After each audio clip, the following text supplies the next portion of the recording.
Five-minute warning. The countdown has begun. You are just moments away from something second to none. You got just 5 minutes till the verbal samurai strikes. Jaren steps in, turning dark into light. Philosophical combat tongue you can't contain. Slice through deception like a freight train to the brain.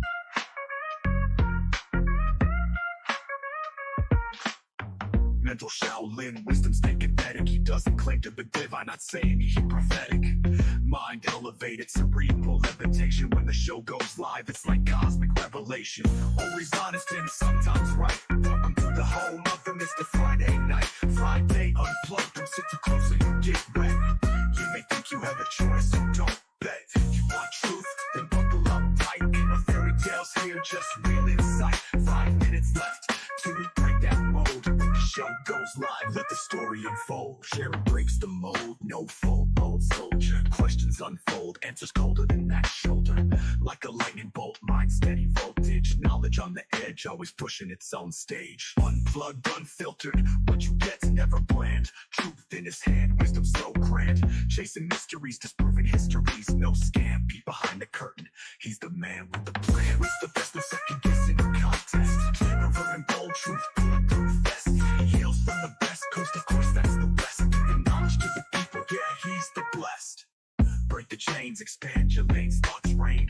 Mind unbuckled, never shackled with the mundane. Paver of the way, never led by the vain. Jaren stays real, never plays the fame game. He's past the 10 mark, he's broke the mold. Unseen truths, ancient secrets unfold. Peering through the dark, he stands firm in control. The storyteller, bridging time, both new and old. Unmasking lies, clearing skies for new eyes. Guts and grit, no disguise, breaking ties.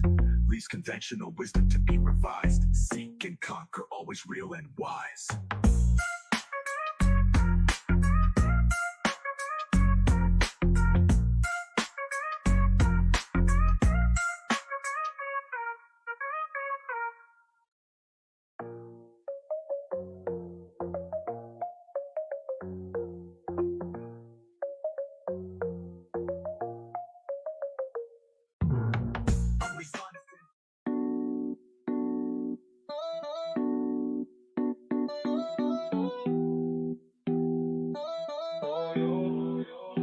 Yeah, Friday night, the vibe just right. Always honest, sometimes right my plight. Weekend here, the hustle unwind. Kick back, chillax, leave the grind behind. F you to the stress, F you to the grind. F you to the worry, ease your mind. F you to the noise, F you to the hype. F you to the drain, we're living life. Unplugged from the chaos, remote control. Soul on pause, now I take the stroll. Breathing deep, city's heartbeat slow. Find my peace in the urban glow. F you to the stress, F you to the grind. F you to the worry, ease your mind. F you to the noise, F you to the hype. F you to the drain, we're living life.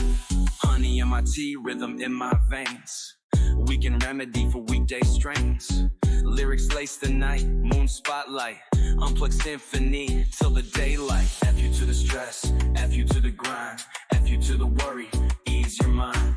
F you to the noise, F you to the hype. F you to the drain, we're living life. F you to the stress, F you to the grind. F you to the worry, ease your mind. F you to the noise, F you to the hype. F you to the drain, we're living life.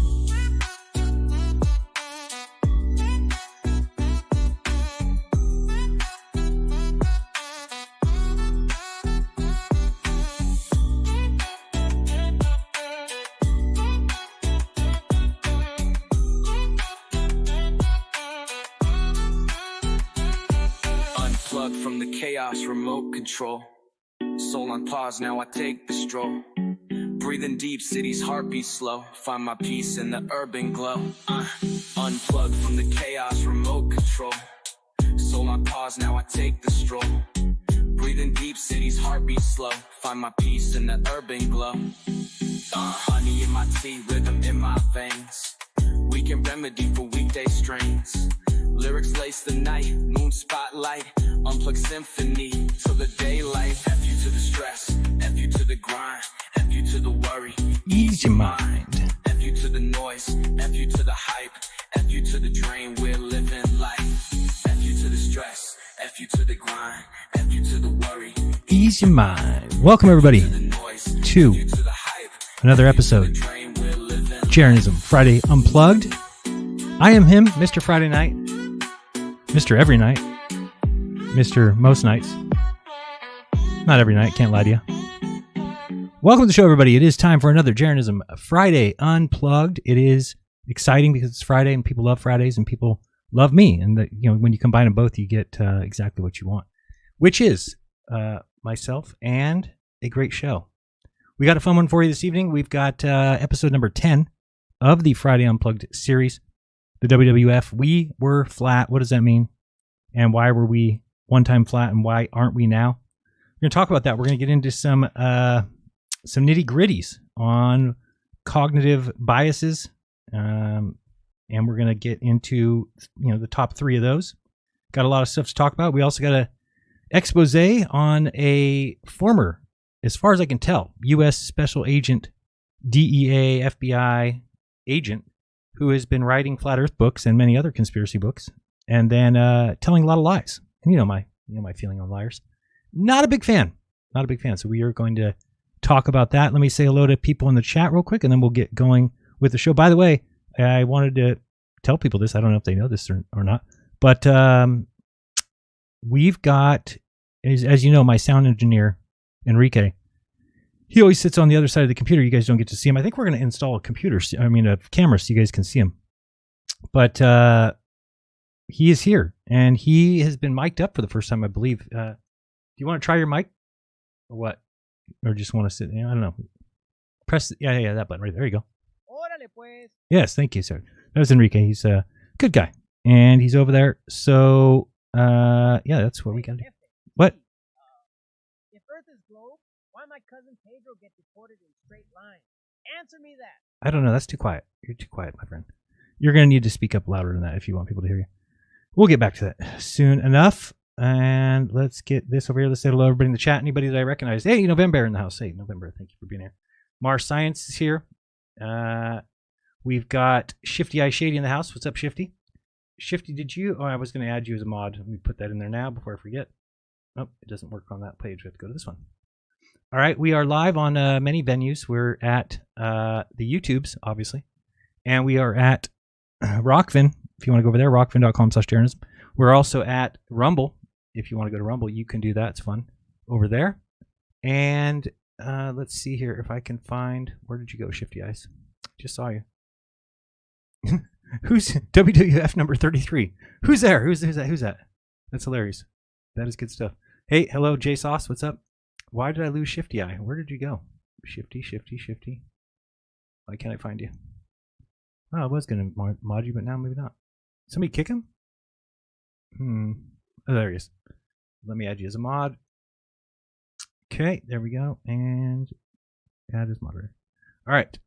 So we got you. There we go. Now that's a little better. I know some people who are mods in my chat don't feel like they are getting enough help because it's pretty ugly out there from what I hear. And let's see if that is any better. Yeah, it should be good. Okay, good.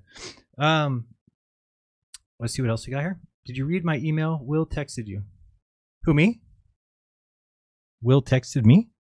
I don't know. I haven't looked at my phone in an hour or so. But you talking about in the last hour? Let me see if I got a message from Will. I don't think Will. Oh, maybe he did. I did see some text messages up here. No. There's no Will text. So, not right now, at least. What about you? Real Singus in the house. What up? MPE also there. What's up? I see you. I'm the Craig. The moderator supreme. There you go. We've got, who is the WWF number 33? That is hilarious. Robert Greenlee in the house. What's up, Robert? I will mod you. You've earned that. Oops, where did you go? Icy Spin in the house as well. Another quality character. And I lost you guys again. There's Greenlee. We will add you as a mod. We will also add the Icy Spins.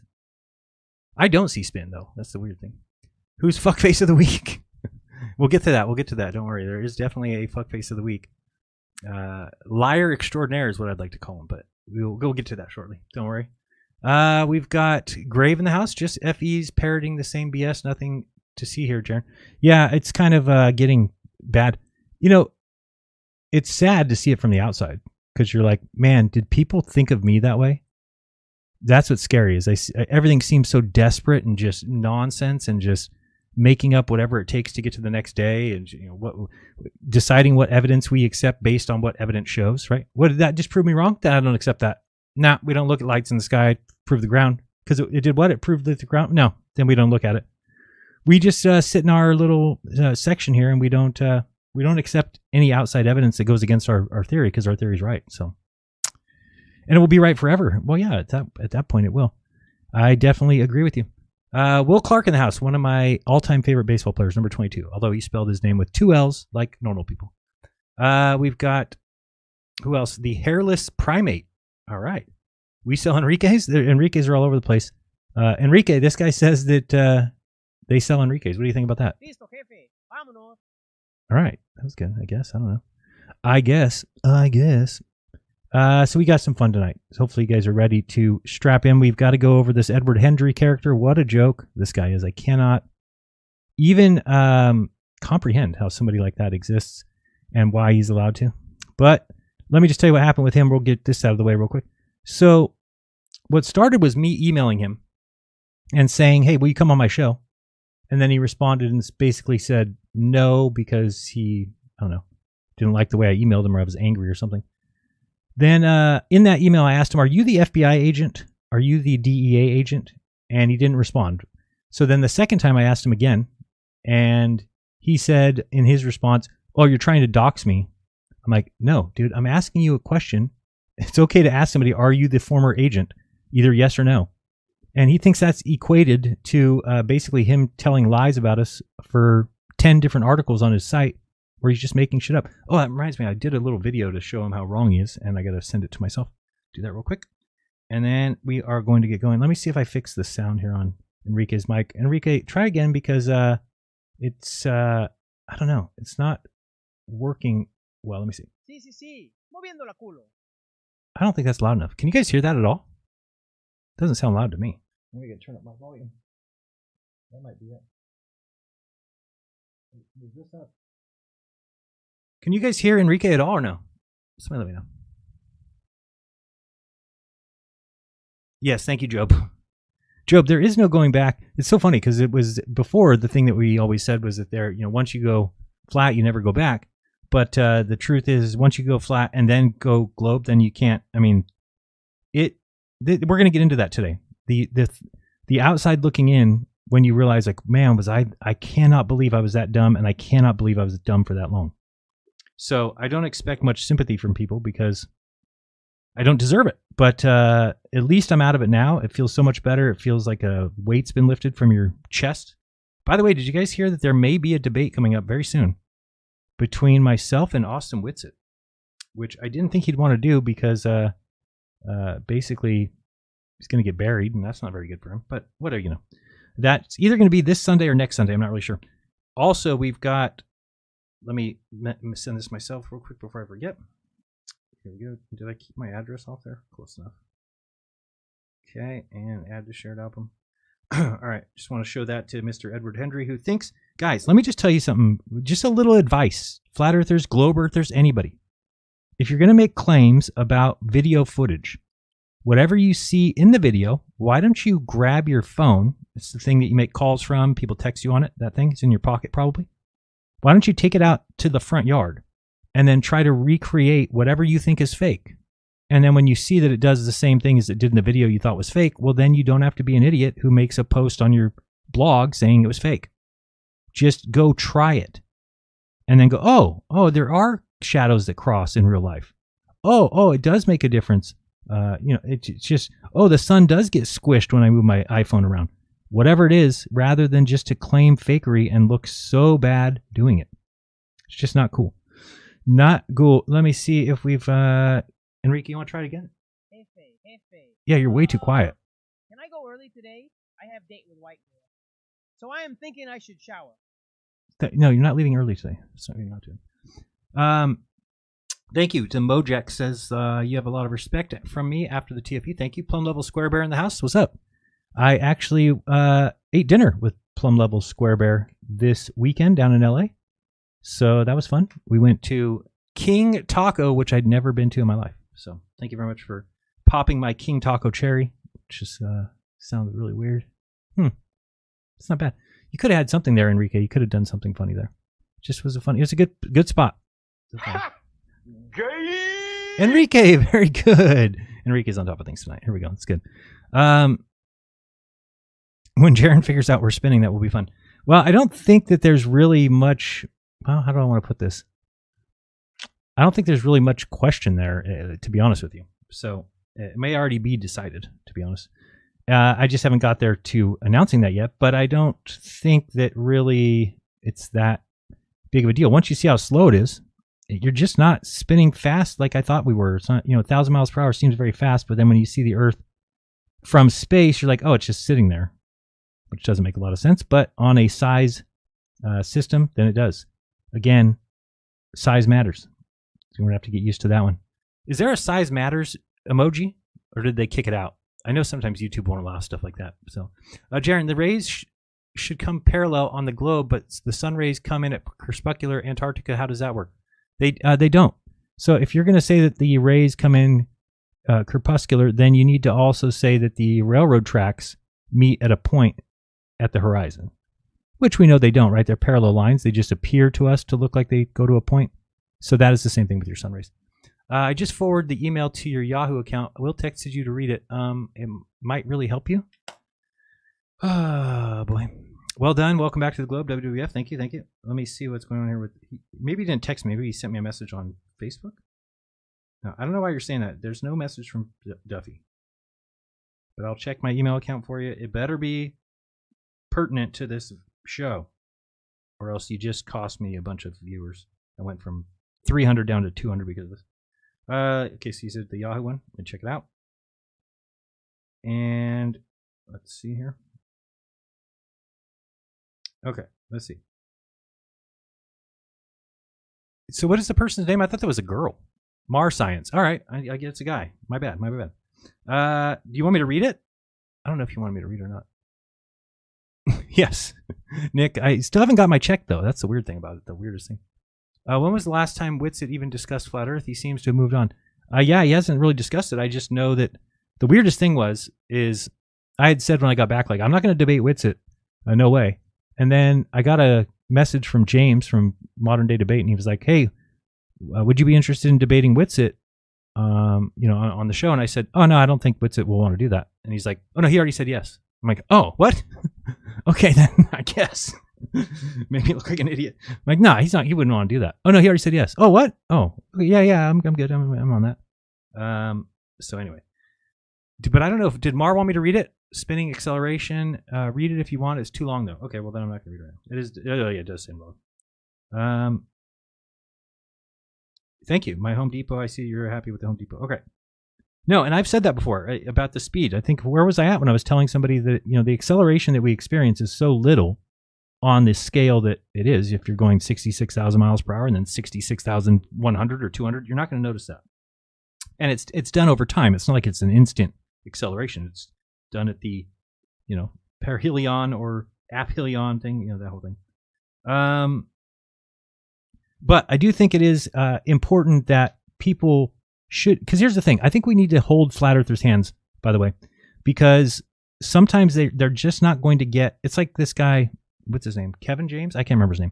But there's this guy that says that, we don't build things on a curve. And no matter how many times I try and tell him that, no, the building's not curved, he's like, well, it has to be. The Earth's curved. No. It's curved to an imperceptible amount. Yeah, but it just, he doesn't get it. So you have to kind of hold their hands through it. Now, I'm going to upload something on my channel. Let me see if it's right here, actually. I don't know if I have it in my history or not. Was I on the garage account? Let me see here. We got to go history. I'll show you this one second. If you didn't know, gave a presentation, and it does not look like it's going to be here. Oh, there it is. Let me show you this real quick. This was on last Saturday. And let's go to browser. No, let's go to YouTube. There we go. All right, 1 second. This is not quite right. Let's go like that. Yeah, a little bigger. All right. So I went to Skepticamp, and this has been uploaded on their account, but it's not on mine yet. But I'll probably do it after the show. You can hear I was getting interviewed here by... Your mic's not on. Test. There you go. So that's Spencer. He's one of the guys from the old IIG. I think they renamed themselves. Basically, he did a little short interview with me, and then I got up and gave a presentation about evidence and stuff like that. So that will be on my channel soon enough as I talked my way through this. For the first time, though, giving a presentation to a science audience was a little bit intimidating. I'm used to flat Earth conferences, so this was a little bit different for me. But that's going to be on my channel soon, and if you want to check that out, I think it went okay. I mean, it could get better. And rumor has it that they want me to present the same thing at Skepticon, whatever that is. So we shall see. I do think I owe the scientific community my, allegiance, at least for this topic. But we're going to get into cognitive bias, confirmation bias. We're going to talk about all that. So let's get on with the show. What do you got here? SpaceX launched the ISS with replacement astronauts in 6 minutes. And then, you know what? Let's check also. Let's just look while we're here. There's supposed to be a launch tonight, and I don't know if it's still on, but it might be. We're going Vandenberg launch. Vandenberg. Launch. I doubt it. I'm sure it got pushed, but let's go ahead and check it out. Or am I going to be up late tonight? Let's see. We've got... It's still on. Wow. 11:39 tonight. That's going to get canceled. I just have a feeling. How's the sky look? The sky doesn't look good anyway. Let's hope they cancel it. Let's hope they move it. Let's look at real quick what we did on the other day. Is it this one? It's the wrong thumbnail, but it'll come off there in a second. So if you didn't see, and if you're a flat earther, you really should, because it's one of the best evidences I've seen. Basically, I take you out here and I'm showing you where I was, what I'm looking at, and I'm filming this rocket launch from 188 miles away. And you see here it's got the elevation profile, and then I take you into GeoGebra and show you what we're looking at, put the heights of the individual things, or whatever you're doing, and then you get your total amount that you should be looking for. We were looking for 50, I forgot what it was, about 5,500 feet when we should have seen it for a flat Earth, and like 25,000 feet for a globe. And then I bring up this app. By the way, I did learn how to use this thing yesterday, so next time it'll be better. This is the north-south. It's just wrong. So I needed to calibrate it when I got out there, and I didn't do that. So basically, this is very difficult to see. It needs to get better. It was dark, and it's just harder than I thought to. But now I know the exact location it's taking off from. I can zoom in. This time I was afraid I was going to miss it, so I had to zoom out. What am I showing the moon there for? Oh, what? Oh, we're way too far. So just showing you that basically we had the same thing happen again, where if you look at the bottom of the screen, you've got the clock at what? T minus, oops, sorry, we'll go a little bit further back. And a little further back. Let's see those things come up. There we go. You're forecasting. Okay, so we got down there, we've got at T plus 20. You see we're looking here. Sorry, my little thing's popping up there. So you go to T plus 30. So again, as a flat earther, I hope you're really thinking about this. By the way, I mean, we'll get into that later. I got to talk about that. But this is something that's been big for a lot of people because it cannot really be explained in any way. See right here, we were at 40 seconds. We went and checked what 3.8 kilometers was, and we were way past where we should see it as a flat Earth. So where's the rocket? And you need to imagine, because I'll just give you a spoiler alert. We see it at a minute 11. Okay, so imagine the Earth's flat. Great, it's flat for 188 miles. Great, that rocket takes off. Great, and for a minute and 11 seconds, it's not seen till then it appears on my horizon. But if it's a flat Earth, where was it for a minute and 11 seconds? We have to believe in what my wife has named Vanished Land. That's where the rocket must live for that first minute and 11 seconds. So difficult to see here. I got to do a better job of the settings on the iPhone. I didn't change the whatever it's called, exposure, that kind of thing. So we got to do that next time. So let's get ready for the start of the show. But anyway, you can see that this went up. We were able to sync it nice and easily, but you'll see here that we don't notice it until about a minute 11. So we're what, 10 seconds away? I'll go ahead and let you see that. And then we'll get going. But this is on my channel right now. You can find it. It's called the Sphere X and Punch launch. And we're at about a minute 11 now, so we should start to see it on all places. Where do we got? Oops, I paused it. Come on, Jaron, let's go. What are we doing? Move along. Hello. I'm obviously talking about something. Let's listen in. Light appear on the horizon. You'll also notice the red light appear. Oh, I'm just showing you that the light will be appearing now. But I think these will only get better, so I'm looking forward to the next ones. And they're basically launching a rocket almost every day. And you see now that this popped up here. We have this blue light here starting to show up. And on the up here, oops, is that high enough? Can you see that? Where are we at? Yeah, you can see it starts to show up there. So anyway, very strange that that's gone for a minute and 11 seconds. And very strange that I'm able to zoom into something that far away. And by the time we did the calculations on it, it was like seen at about 40,000 feet. So much, much higher than where it should have been with the flat Earth. As far as the globe, I forgot somebody was looking into the refraction, how much I need to add for that. There's still a little discrepancy there. Expected to see it earlier and did not. Respect that you debate Witsit, but you two are friends. I doubt you're after it. Good to hear you found the light, but the last I checked, you have to update your website. Yeah, there's some things on the website that need to be fixed, like getting Dave Weiss's link off there. It's one thing we got to do quickly. And a couple other links. So yes, that will happen in time. Don't worry. But I don't mind if people find the old stuff. I mean, I wish there was like some disclaimer I could put at the beginning of it. Like, I no longer believe these things. But yeah, I got to think about how I'm going to exactly do that. Maybe re-upload things with a disclaimer on them. Who knows? All right, let's get to a couple things we want to get started, and then we'll go. All right, so it is episode number 10. It is Friday night. It is unplugged. What do we call it unplugged for? Because you're really getting unplugged, if you're a flat earther, from that machine that is a scary one, because it operates in ways that machines should not operate. And it allows for people to come aboard, to believe it, and then you have people lying, pushing lies, repeating lies, and it just becomes an echo chamber of the likes of which many have never seen. But it's kind of scary. So it is Friday night, and if you are still clinging to that very comfortable little bubble that you have of confirmation bias, tonight's the night that we end that. Well, I wish, but guess what? You're part of the problem, and we're going to knock that out of you. Yeah, I said it. You're sitting there nodding along to whatever bullshit fits your narrative, never once stopping to question if you actually maybe, just maybe, might be fucking wrong. I never did. And then when you get out and you look back, you're like, holy shit. I was hoop jumping and just conniving and coming up with, it's the coffee cup caustic and it's the personal atmospheric dome.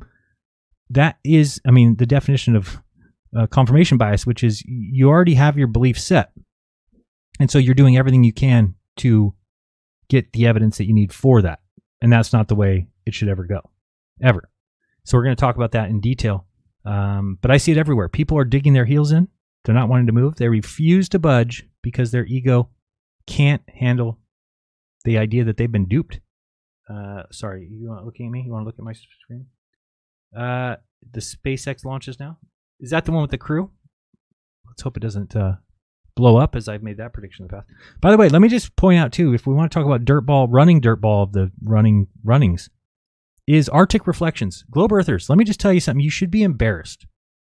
You should be patently embarrassed because you've got MC Toon, who has rules like you got to light a flurf. It's a pretty good one. It seems like, hey, lift the veil in the house. What's up, lift the veil? You got MC Toon in the house, or MC Toon in the house. You got MC Toon, who basically says that, and now I lost my train of thought. What the hell were we talking about? I lost this over here. I was trying to fix this. Okay, I'm back. Exposing Ma's tricks in the house, too. To me, your eyes seeing it before the camera and the ball being off by 20,000 feet suggests optics are hiding it. It's not earthly obstruction. Did you forget? You used to think flat Earth could hide the sun. Isn't that higher than a rocket? I'd have to think about that one. I guess I don't. I mean, I don't think that anymore. So, I mean, these are the kind of things these are stretches, right? And I think what people fail to realize is that there is the level of evidence, the quality of evidence. And saying we don't have a model, we don't have a map, we don't have a claim is not good evidence. It's actually the worst evidence that I've ever heard. So they're not on equal playing fields. And that's what I think is the biggest glaring obviousness of this. If flat earthers just went and said, hey, we were wrong, let's go back to the drawing board, and they shut their mouths and just went somewhere for a year and then came up with a new model and then came out with it, that's fine. The problem is that they won't even admit that they have been demolished. You have, these people just go on shows and act like there's no big deal. Oh, it doesn't even matter what the sun does. And what do you mean? It doesn't matter what the sun does. It's the most ridiculous thing I've ever heard. When you say you don't know what the sun does, this is the equivalent of that. It's as if you have a tracking device on your child and you're looking at your iPad, tracking them through the city. Okay, right now he's on 4th Street. He's walking down there, and then me saying, but we have no idea what he's doing. You'd be like, isn't that what you're looking at right there? Yeah, this is tracking him. It tracks exactly where he is at all times. He's right now on 4th Street. See him? Oh, he just went in Coldstone. Coldstone. You see we went in there? So we can actually flip to the camera and actually watch him in Coldstone. See that? Now we can see him. But we don't know what he's doing. We have no idea. We don't know what my son does. And they'd be like, no, but this, you're looking at it. This is what he's doing right now. Yeah, I see that. We're tracking him, and he's right here inside the Coldstone now. He's ordering. But we don't know what my son does. So, but you're like, but don't you just look at this all day and track him? Yeah, I mean, I can, but I just don't know what he's doing. That's the equivalent of how dumb flat earthers are. We know where the sun is at every freaking moment. We know where it is every single moment. They're like, we don't know what the sun does. Wait a second. You could say that about anything else and get away with it. But you can't say it about the fucking sun. So, and then they all repeat it. And wow, it's just really, really bad. Very strange behavior from people that are, well, we're going to go through it. What are the 3 main biases? We have, obviously, confirmation bias. We're going to talk about that one today. We're going to talk about Dunning-Kruger. And we're going to talk about cognitive dissonance and how those 3 have contributed to the flat earth and why it's going to be very tough to get people to realize that they're part of that, because you just don't see it when you're inside of it. And we got to talk a lot about research. I did research all wrong. I did research so wrong because I was actually trying to attain a certain result, which is the most biased thing you can do. But if you do that, you can find evidence for anything. And we'll actually do that tonight. We're actually going to do a couple searches and see if we can find some crazy belief, and then we'll go searching for that belief because we like it, we believe in it, and you watch, we'll find evidence for it. So let's keep going. 358 people. That's nice. That was my store number in Gilroy, Long's Drugs. Don't know why I brought that up. Just know that I did. So where were we at? We were talking about people digging in their feet, and that they all do it. I see it everywhere. And they refuse to budge because their ego cannot handle that they've been tricked, right? That they can't understand that they've been fooled. And then we got to talk about Dunning-Kruger, which is a majority of the internet, sadly. It's a bunch of people who barely understand the surface of a topic. I was one of them, but suddenly they're experts. So I don't proclaim to be an expert at anything. Well, I actually do have a couple topics that I would say I'm an expert at, but we won't get into that. But a bunch of people who just think that they're smart and aren't, and then they think that they can actually have conversations with people that did it for, basically went to school for it. So these are the difference between people who actually know their shit and people who clearly don't and think they do, right? So, and then there's cognitive dissonance, which we'll talk about, that sweet, sweet drug, that sweet, sweet feeling that keeps people locked the fuck in, okay? The moment that reality then slaps you right in the face instead of adapting, they just double down, okay? And it's like they're saying to themselves, no, it can't be true, because if it is, then I wasted years believing bullshit. And I had that feeling in Antarctica, where it's just like, man, it's 10 years of oh boy. But truth comes first. It's what's most important. So what people need to realize is that's how growth works. People are, and I'm going to show you some people today that make comments about changing your mind after 10 years as if it's impossible when really it's what should be expected. If you see evidence that flies in the face of what you believe, you have to follow the evidence. People have lost that ability for whatever reason. So you must adjust, you must evolve, or you stay stuck like a stubborn ass retard. All right. Do you have the retard one? Oh man, Enrique, you just are struggling today, man. Can you get it right, please, next time? Thank you. I don't know. He's not very good. Not very good yet. So anyway, there's no safe space here. We're going to go all at it. We're going to explain why the flat earth is still a thing and what those people are stuck into, and if we can get them out. And then we'll move on from there. So to be a grown-ass adult, though, you need to learn to challenge your own beliefs. This is what people should be doing that I don't even think the Globe does. I don't think that really the Globe does a lot of trying to disprove their model. Now, here's the difference between flat earth and globe earthers. They both kind of do the same thing. They both have a confirmation bias. However, the globe earthers are correct. So again, it's just like being an asshole. Yeah, both people might be assholes, but if you're an asshole and you're right, it's a lot better than being an asshole and you're wrong, right? Same thing with confirmation bias. You don't want to do it at all. However, if you do it, you just better hope that you're actually right. In which case, you can be forgiven. But again, don't get carried away with that. You might run into some stubborn corners, if you will. So learn to challenge your own beliefs, because if you don't, someone else is going to do it for you, like in this case where I went and observed. And I guarantee you're not going to like the way that they did it, like you didn't like the way that I did it. So this is, ladies and gentlemen, Friday Unplugged. It is the #1 show on all of YouTube, and that has been, well, it hasn't been confirmed. It's just a rumor, but it's probably true. It's probably true. Does that thing show up on the screen? Do you see there's a big red X on the screen. I can't tell if that's on yours or mine. Huh, weird. It's on both screens. Anyway, this is the one and only show that I think, I wish that flat earthers were still watching it. I don't think that they are. But if you are, give it a chance. Go back and watch the whole series, and you'll be able to see exactly why I flipped. Because that's my biggest problem right now is I get so many people, friends, who have reached out and they'll then start asking me, like, I can't understand why you flipped. And then I'm like, did you watch my Friday Unplugged series? They're like, no. I'm like, okay, well, I don't have time to explain to you each one by one. That's why I do the show. So you watch the show, then you get you don't have to come ask me. But anyway, it's time for the #1 show. It is Jeranism Friday Unplugged. It's important that you unplug from this dirtball matrix. See you guys in a minute.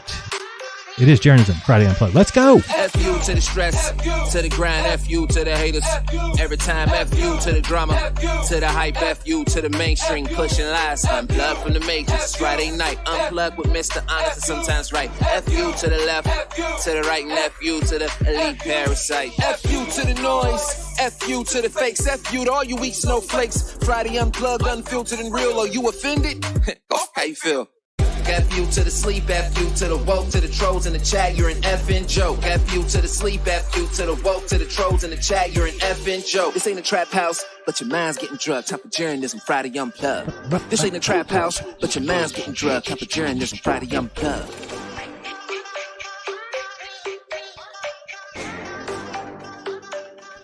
So it is the #1 show. I just found out that is true. It's been confirmed. Maybe not. It's hard to tell with these things. Let's get it rolling. Let's get it started. Let's get it going. We've got a fun one. We're going to start out with definitely Edward Hendrie, because I want you guys to see what this guy's been up to. He's been telling lies, and I mean big ones. And I want to show you we're going to start here. Oops. Thank you very much for the super chat. We'll get to those. We'll get through them about halfway through. People don't want to wait till the end. I get that. But I'm searching something real quick here. And what is the thing called? Stackhouse? No, what is it called? Stupid. Come on. What am I looking at? Substack. What the hell? Okay. Substack. So this guy, Edward Hendrie, if you don't know who he is, he wrote the book, The Greatest Lie on the World or something. Let me actually show you the book. He is Edward Hendrie. And also, I mean, it appears, as far as we've seen, that this guy is ex-government or current government, possibly, which would be very interesting if he was. I believe that if he is, he should be fired. Oops, sorry, you don't see anything on the screen. My bad. Give that 1 second. I think that he should be fired from the government if he is there, because he tells lies, and he knows that they're lies. He doesn't want, and if you guys watched the show with Wolfie6020 and Robert Greenlee the other day, Robert brought up something at the beginning, that a quote that Nathan Thompson was reading came from Edward Hendrie's book, but Edward Hendrie's book has no source for what he was claiming. So he just writes things that are just blatant lies, and then you have people like Nathan who go into debates and read them thinking that it's true. So this is the book that he wrote, The Greatest Lie on Earth, Proof That Our World Is Not a Moving Globe. Okay? And if you find this book and we go and find the man behind it, this gentleman here is Edward Hendrie. Okay? Let's go to the About section. We're just going to kind of learn about this guy. Edward Hendrie is a lawyer and a Christian researcher who has written many books on a variety of Bible topics. Okay? Now, one of the funny things that we find out is if you go to any of his books, and I believe I've got a couple on PDF, but I know they're in my photos here. But if you go to his books, I want to read you something that's interesting that's on his books, inside his books, if you will. Let me find this. Okay. And I'll read you exactly what it says here on Mr. Hendrie's books. So in his books, I got one here from the Internet Archive, and it says his email address, other books that he's written. And then at the bottom here it says, the author is a contract staff member of the U.S. Department of State, and as such is required to give the following disclaimer pursuant to the U.S. Department of State Foreign Affairs Manual, to wit, 3 FAM FD. The views expressed in this book are those of the author in his private capacity and do not necessarily represent the views of the U.S. Department of State or any other entity of the United States government. Now, I'm not sure if you're just allowed to say whatever you want as a government employee. I wouldn't think so. But it does say, oh, okay, he's not speaking on behalf of the government. I guess that makes it better. If we look at his books, though, you'll see that he has some books here, like 9/11, Enemies, Foreign and Domestic, basically calling out the Jews. I wouldn't think that that would be a very smart thing in the government position, but he obviously does it. He's got all these books, mostly religious books. Here's the 9/11 book. We've got The Sphere of Influence, The Heliocentric Lie, all these things, The Beast Revealed. So he writes all these books. Now, at first, we knew that if you type in to the search, I'm going to type in Special Agent Edward Hendrie.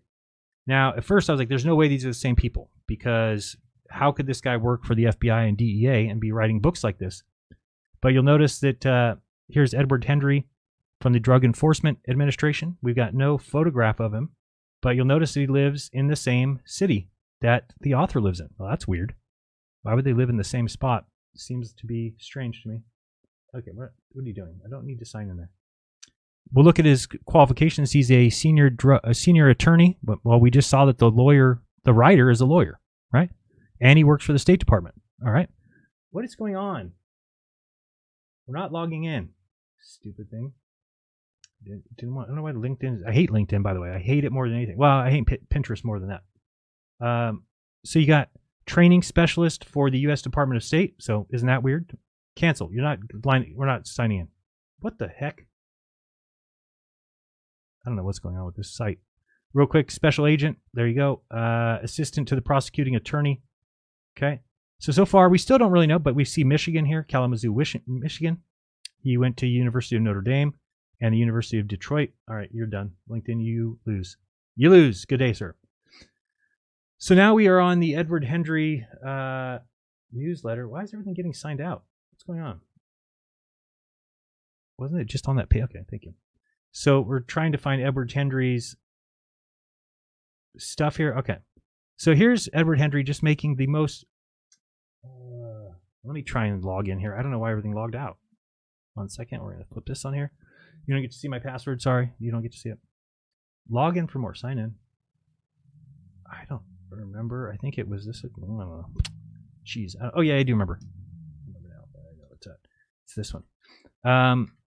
But this is strange stuff. Now, there was a video that was put out like 6 years ago by somebody basically saying what I'm saying, that this guy is the government agent.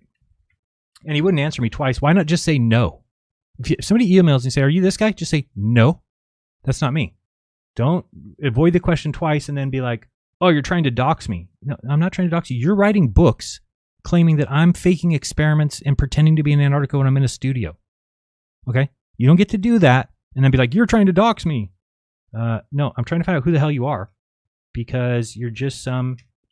and I want to show you something that he said to Dave Weiss, too. So we're going to bring up this. Jay Campy, yes, for that one. Make sure... Oh, does anybody else hate this new whole email? We'll email you the code thing. Just give me a password. Give me a password. I hate it. I don't want to have to go to my email every time I want to log into a site. I don't have that kind of time. Enrique, it's the Who's Got Time. It would have been a perfect time for that. You weren't ready. Thanks. Oh boy, this guy's gonna be a problem, I think. All right, so we've got Outlook. Yes. Oh, now I got to sign into here. Lord.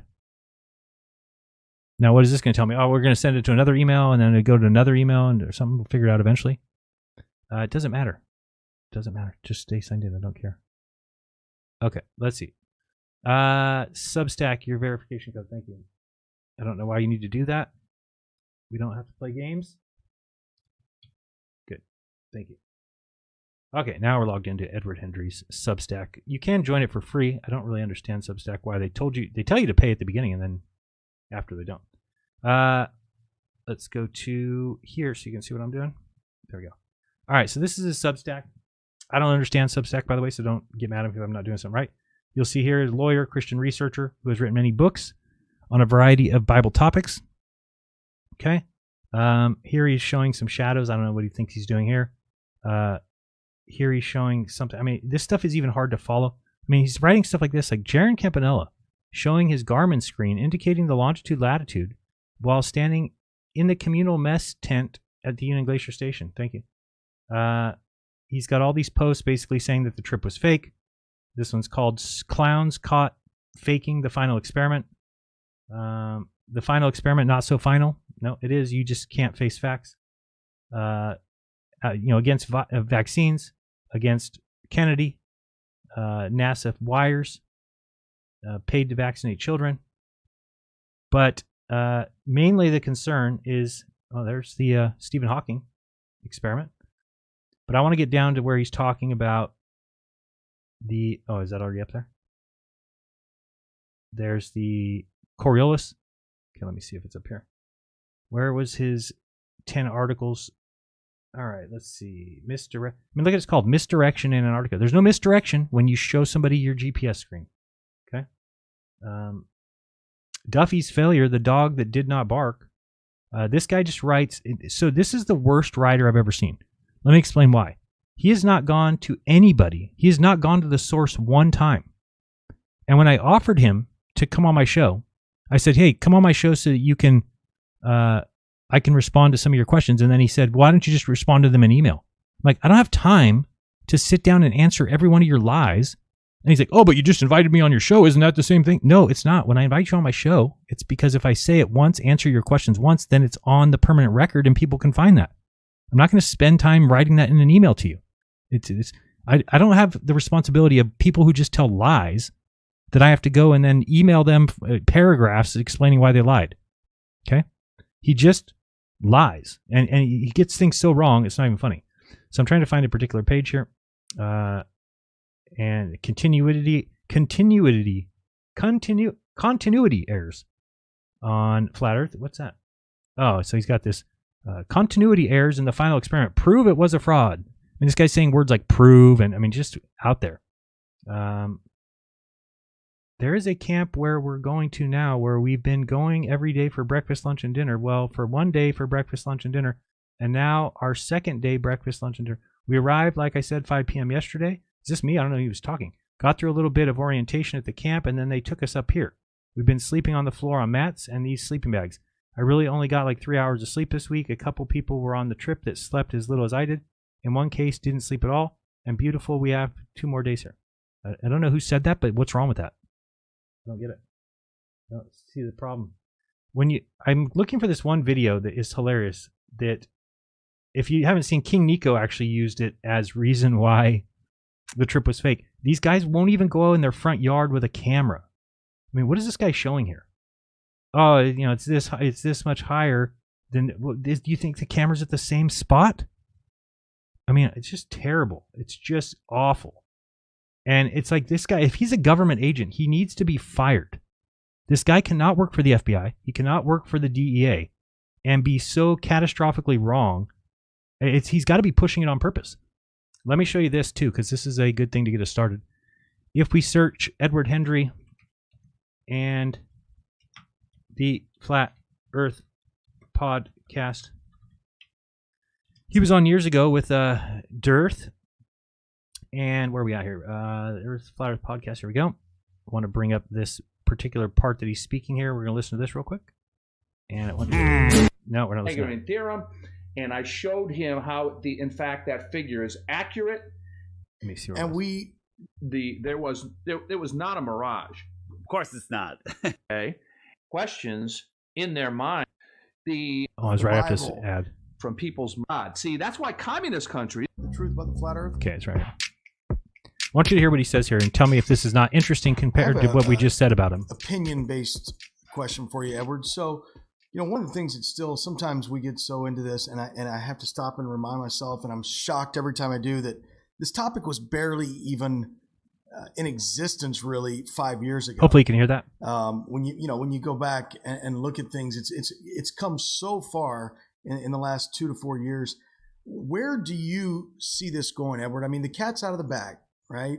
We've seen the Listen what he's media got try to say throw here. cold water on anything that is brought up with flat Earth, whether it's This an is pretty athlete old, by the way. or whatever. But where do you see it going? 2017.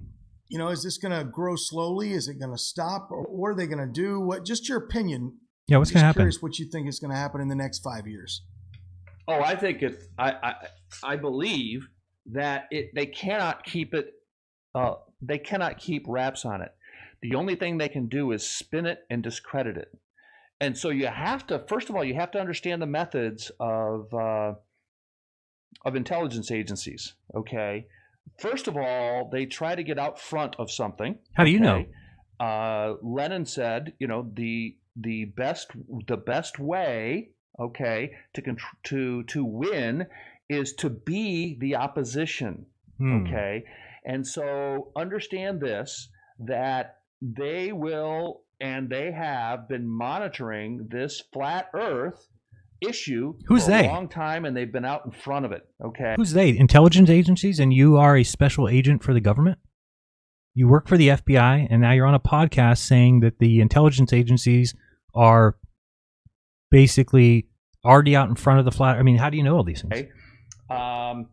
And so people have to understand that, and they have to be founded in principle. Don't go running off on every little new tangent that comes. Oh, you mean like the trip was faked and it was done in a studio and there's no footprints in the snow, and you mean like that? Can't follow your own advice very well, can you? Along. It has to be studied. You have to find out. You didn't study shit, Edward. You didn't study shit. You just made claims on your blog that have no founding in any kind of truth at all. I'm going to show you one that's so dumb it's painful. Whether in fact it's true, who is bringing it out? Okay, so, but I will tell you this: Question. That they cannot keep a lid on this. Why? Because we have technology now that is available to anybody. Yeah, exactly. Anybody can have this technology to prove that what they've been telling us is not true. And you can see it on, and they, by the way, they can now broadcast it all over the internet once they determine that. So, for instance, it's at the Nikon P9000. Okay, we'll stop that. You can listen to that if you want. I'll put the link into the chat here. It is free if you want to listen to that. But let's look at some things that he's claiming, and just to see how dumb it is. There you go. So you'll notice here he's got a stitch lines. Now, again, this does not take any research at all. Okay? If you find stitch lines in a 360 camera, you need to realize that it's two cameras facing away from each other, 180-degree view on each, and then they bring them together and it's stitched together. Now, sometimes the software takes it out of there, sometimes it doesn't. His excuse is that, oh, well, we pointed this out and then somebody went in and scrubbed it. They changed the video after it was already uploaded. It's not even something that I don't think is possible. But even if somebody did do that and they went in and edited it, well, they edited it out because it looks bad to be in there. But there's no evidence of any trickery. That's what the cameras do. And it doesn't take, it would have taken this took longer to set up this page than it would have taken to research it. Do you understand that? If he just would have looked into it, by the amount of time it took him to post this article and actually take these screenshots and make little arrows and make little, you would have been done. You wouldn't even been able to do it, or you wouldn't have needed to do it. He calls them glitches. Look at this. Above are 2 glitches in the video of the alleged 24-hour sun posted by Austin Whitsitt. Many claim that this is a stitched seam caused by the use of the Insta360 camera. That cannot be true because Insta360 stitched seams are only vertical. What the hell is this guy talking about? These seams in the video are both vertical and horizontal and converge to form a corner. Yes, as they always do on 360s. As through the video, it is projected from screens from within the kind of square facility. What are you talking about? That's what you think happens? How can anybody consider themselves a researcher or smart or anything and look at the footage that we provided and say it's in a square room? It's not even possible. They make movies in studios like that, but they're not real time. They're not live. They're not filmed from 10 different cameras, all 360 degrees, looking at every move you make. You need to be able to be smarter, Edward. You are out of your mind. Below is a screenshot enhanced using Coral Photo Paint. Oh, look at the corner, guys, which means it's in a room. Can't you tell? This is the corner of the ceiling and the wall here. We were in a room and just looked really snowy and far, but Duffy can do great things. Those seams could not be, as some claim, stitched seams caused by the use of an Insta360 camera because Insta360 cameras are only vertical. Yeah, right. Let's see what he says here. Will Duffy walked up and looked directly into the camera lens, pointing south. Thus, the seams could not be the peripheral stitching from the Insta360 camera. The seam can be seen cutting across his face. The corner seams cannot be explained. Oh my goodness. It's painful. This is painful bullshit. And they don't get it. And everything he's saying is wrong. I've never seen somebody be so wrong as this guy. He just cannot get anything right. Not anything. And he can't even have an adult conversation in email. That's how bad he is. If I read you the actual emails, it's like, wow, what's wrong with this guy? I'm trying to find where he makes this stupid claim that, oh, here's me going over my, here he is saying that the directions are wrong. It's so funny, so bad. It's just not even close. See here, we're getting to this part here. This says Mount Rossman should be south and not north of this location. This is Mount Rossman and it is south, sir. And he puts true north. I fucking drew an S on the ground. That's me. I did that. I drew the S here and drew a line north and south. And he's like, true north is this way.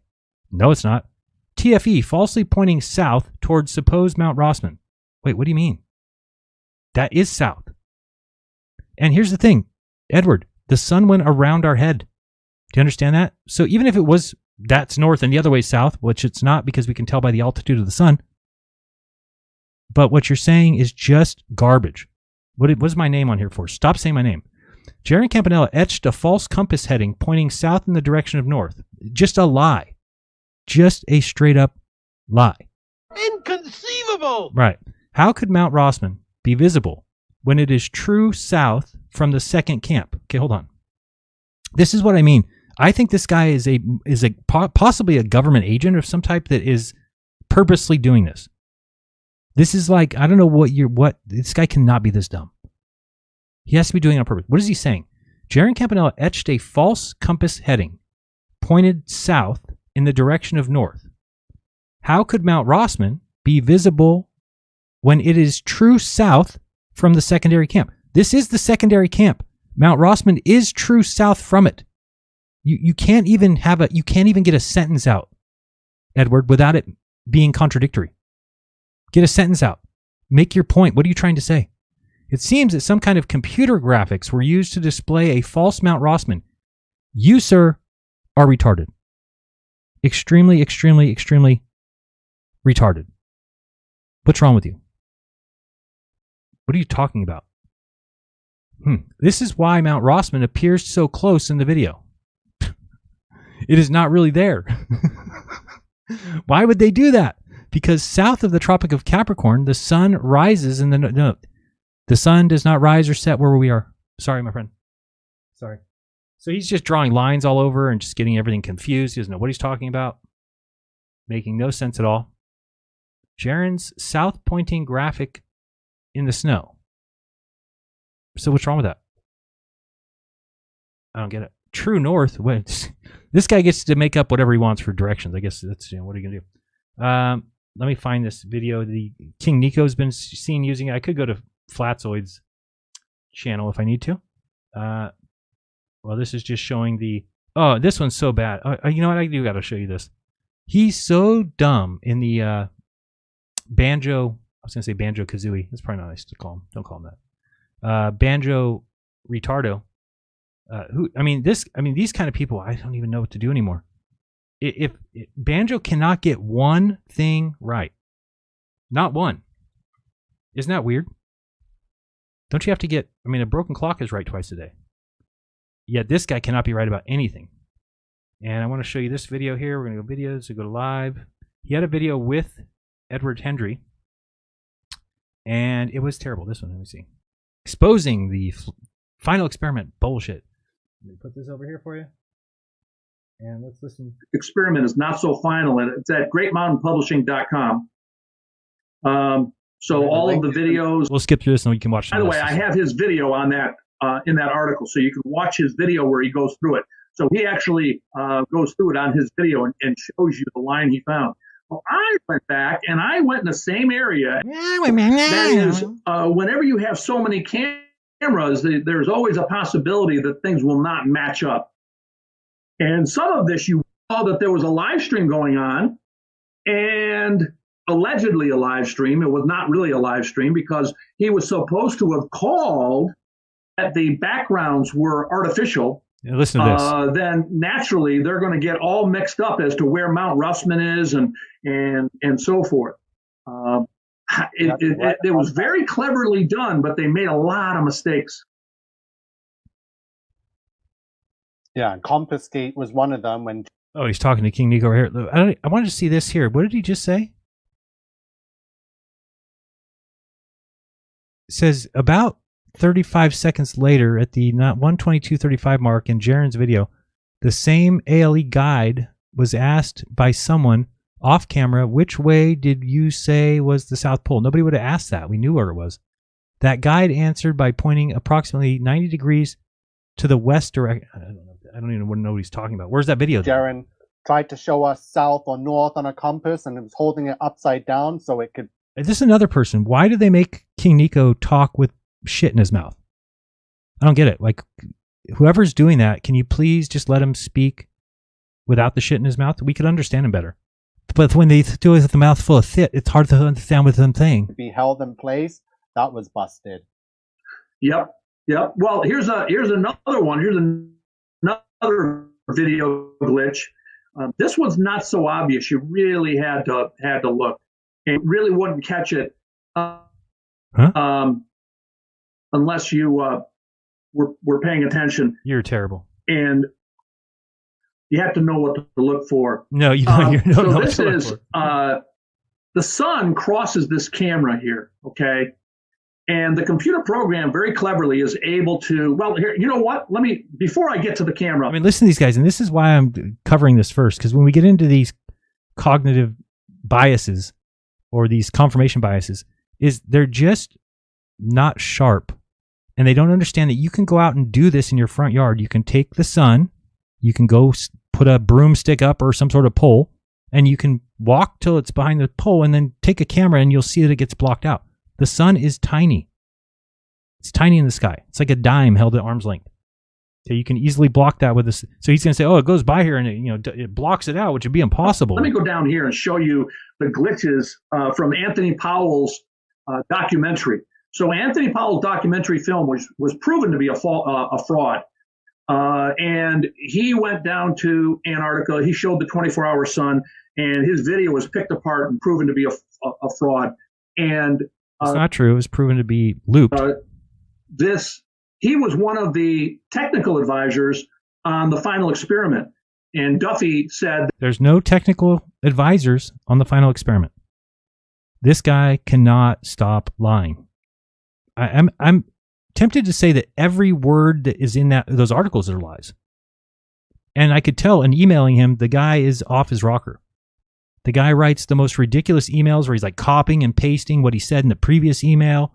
And it's just like way over the top, trying to get me to, and you still have not refuted my claims. I'm like, what, all these claims? Who can refute that? You just have 10 pages of garbage. I don't have time to refute that. If you want to come on my show, you can ask me any questions you want. I'll answer them easily because I was there. And then maybe you will admit and just tear down all your crap articles. They're terrible. But I was trying to find where he says, it's like so easy to debunk. So basically here's him showing the sun going behind. Can you imagine thinking that because the sun goes behind these things that computer, sorry, I'm going to turn it down. That the sun goes behind these things. Can you imagine thinking that that means the whole trip is fake? Able to very well look at this. Distinguish between a thick object and a thin object. So here we have the sun coming across the camera, and you'll see this little, there's a very thin piece of, it's a cross piece there. It's duct tape. So as it comes across the camera, you can see right here, it washes out that cross piece as it goes behind it. Happens. All right, now it keeps going behind it, and then boom, it's behind the cross piece and completely disappears. Wow. Now this cross piece is not thick enough to block out the entire sun. Yes, it is. Okay, the sun should still be able to wash it out, just as it's doing up here. Why? Did you measure it? Do you know the angle of the sun? Do you know the angular diameter, the angular size? You can figure that out, and you can figure out that it would get blocked. So nobody has any idea where you're coming up with this garbage. Unreal. But, then I'm looking at this video he's got on his thing right now with Unreal Engine, and it's like, yeah, none of that stuff is done in real time with 10 cameras around. It's so insanely dumb. Just dumb. And let me see if I go here. Sorry, I'm trying to find this one particular video, and maybe I won't find it, and I'll have to just show you anyway. My version of the video. But he basically says that there's one scene where I'm walking from the kind of smoking section over towards the bathrooms. And I'm trying to remember who, it was with, what's that guy's name? There was a debate with, whose channel was it on though? There was a debate with King Nico and another guy, the guy that does the wiki. Sorry, I can't think of his name right now. But anyway, in that debate, King Nico brings up the same topic. So everybody's getting their information from Edward Hendrie, and now I'm starting to learn Edward Hendrie is just a liar who puts out disinfo for some reason and works for the government, which is weird. And it causes everybody to be confused. And then you have all these flat earthers just repeating exactly whatever he says, which is not smart because looks like you're going to end up being dead wrong because this guy can't get anything right. Let me see if it's this one here. So, did anybody say his name? I can't remember his name. Anybody remember that guy's name? I was going to say Robert Greenlee, but that's not his name. Okay, let me try this one. Just looking at a couple of these. You want to keep hearing them real quick? We'll go with this one while I'm looking. Just as it's doing up here, it should wash it out, but it doesn't. See, it completely blocks the sun. That little piece, and then the piece emerges on the other side and it illuminates, and then it continues on its way. Right. So these are the kind of video glitches that they have. Now here's another one where they pretended to verify the final experiment dates. So you have Jaron. Wait, this is great. And he's in the airport. And remember, he's at the airport on December 14th. Right. This article was written on December 12th. Right, because it was a Thursday night football game, Hendrie. And if it's a Thursday night football game, and then I read it from the airport on the 14th, that proves that it's after that date. And then if I get to Antarctica, and then I read the score of the football game again, then that proves that we weren't there a year earlier. Are you this fucking retarded? He's not verifying the date. How not? He's showing us a score that happened on December 12th. Why didn't he give us current news? I'm sorry that's not current enough for you. I'm sorry that I read a sports score that happened on Thursday on Saturday morning when I'm at the airport. What is your problem? Now, granted, that was at 11, a little over. I just saw this chat down here. This is how dumb people are. Jaron, I'm a Home Depot earther. That's all they've got. They have absolutely nothing. Well, they've got tiny penises and that's all they got. A little past 11 p.m. on December 12th, but nonetheless, he could have given us current news on December 14th, but he didn't. But I didn't, right. See, if I didn't do that, so that tells you that it's a deception, and it tells you that we faked the whole thing. Because I could have given you sports scores from the 13th, but I gave you sports scores from the 12th. If you guys don't know, there's no football games on Friday. Okay, so I gave you the Thursday night football game score on Saturday morning. This guy needs to be handled. Let's put it that way. Why? And I'll tell you why. Yeah, tell me why. He left San Jose Airport on December 10th. Correct. He left from Punta Arenas Airport to go to Antarctica on December 14th. Right. There's 4 days in there that are really unaccounted for. Now, they did have... They're unaccounted for. We did live streams from Punta Arenas, but they're unaccounted for. I was missing, guys, for 4 days. They did have some video goings on, allegedly. Allegedly. In Punta Arenas on December, as I recall, December 13th. But really, I mean, this is just terrible. I mean, I can't believe somebody like this is allowed to have a Substack, and he's got a bunch of subs, people who actually read this bullshit. This is why people believe false things, is because people like this put themselves as an authority. He writes books. He wrote the book on this, and he feels like he knows all these things, and he just gets everything wrong. Let's go past it a little bit more. See what he's got to say here. To prove he's in Antarctica, well, he did have some video goings on, allegedly. Allegedly. In Punta Arenas on December, as I recall, December 13th. What? But really, we have 4 days unaccounted for. Why would he have to leave on December 10th for a flight that's supposed to be departing on December 14th? Have you tried to listen to us talk at all? Did you do any research at all? If you would have just done 4 seconds of research, you would have found out, oh, it's because they're required to get there 3 days early and leave 3 days later. So let me save you the problems before you start saying I was missing between December 17th and December 20th when I got back. I was not. I was in Punta Arenas. Do you understand? It was required of us. So we don't just go around making claims without even going to the source at all. And that has not been explained. It has been explained 1,000 times. Here we have Dave McKeegan. He shows... Dave McKeegan couldn't possibly, in all his video footage, okay, so I'm talking about his YouTube channel for the last 2 years, you've told more lies in the last 4 minutes of us listening to you than Dave McKeegan has told in his entire career at YouTube. What do you think about that, Edward? Do you think that's a good track record for you? You're going to make fun of, you're going to say something about Dave McKeegan, who you cannot find one time of him lying, yet we will find nothing but you lying all day. Do you see the difference between you two? It was an article, okay, and he's trying to prove that he is in Antarctica on December 15th. Okay. The article he pulls up is from December 13th. Now, why is he pulling up an article? You hear Nico in the back, just retarded as all hell? Wow. Oh, wow. What is wrong with you guys? It is embarrassing. You're just... I mean, it's just like scum, Nazi filth, trash, garbage, maggots. Yes, that's Edward Hendrie. From December 13th to prove he's in Antarctica on December 15th. That makes no sense. Oh, boy. He read those things from where he was at the airport, and then again when he's in Antarctica. That does prove it. You just have to have 3 brain cells. And he really begrudgingly showed that article. And by the way, it's not a news event. It was a posted article from NASA, of all things, okay? It wasn't a news event that you could verify. So who knows what was going on there? Why would they do that when they could have shown a current news event, but he pulled up an article from December 13th, 2 days earlier? Makes no sense. Wow, just so bad. that all you got? So they couldn't confirm the dates that they were there. So they couldn't confirm the date that they were there. They're just, and it's hard to talk with all this shit in my mouth. In the passports.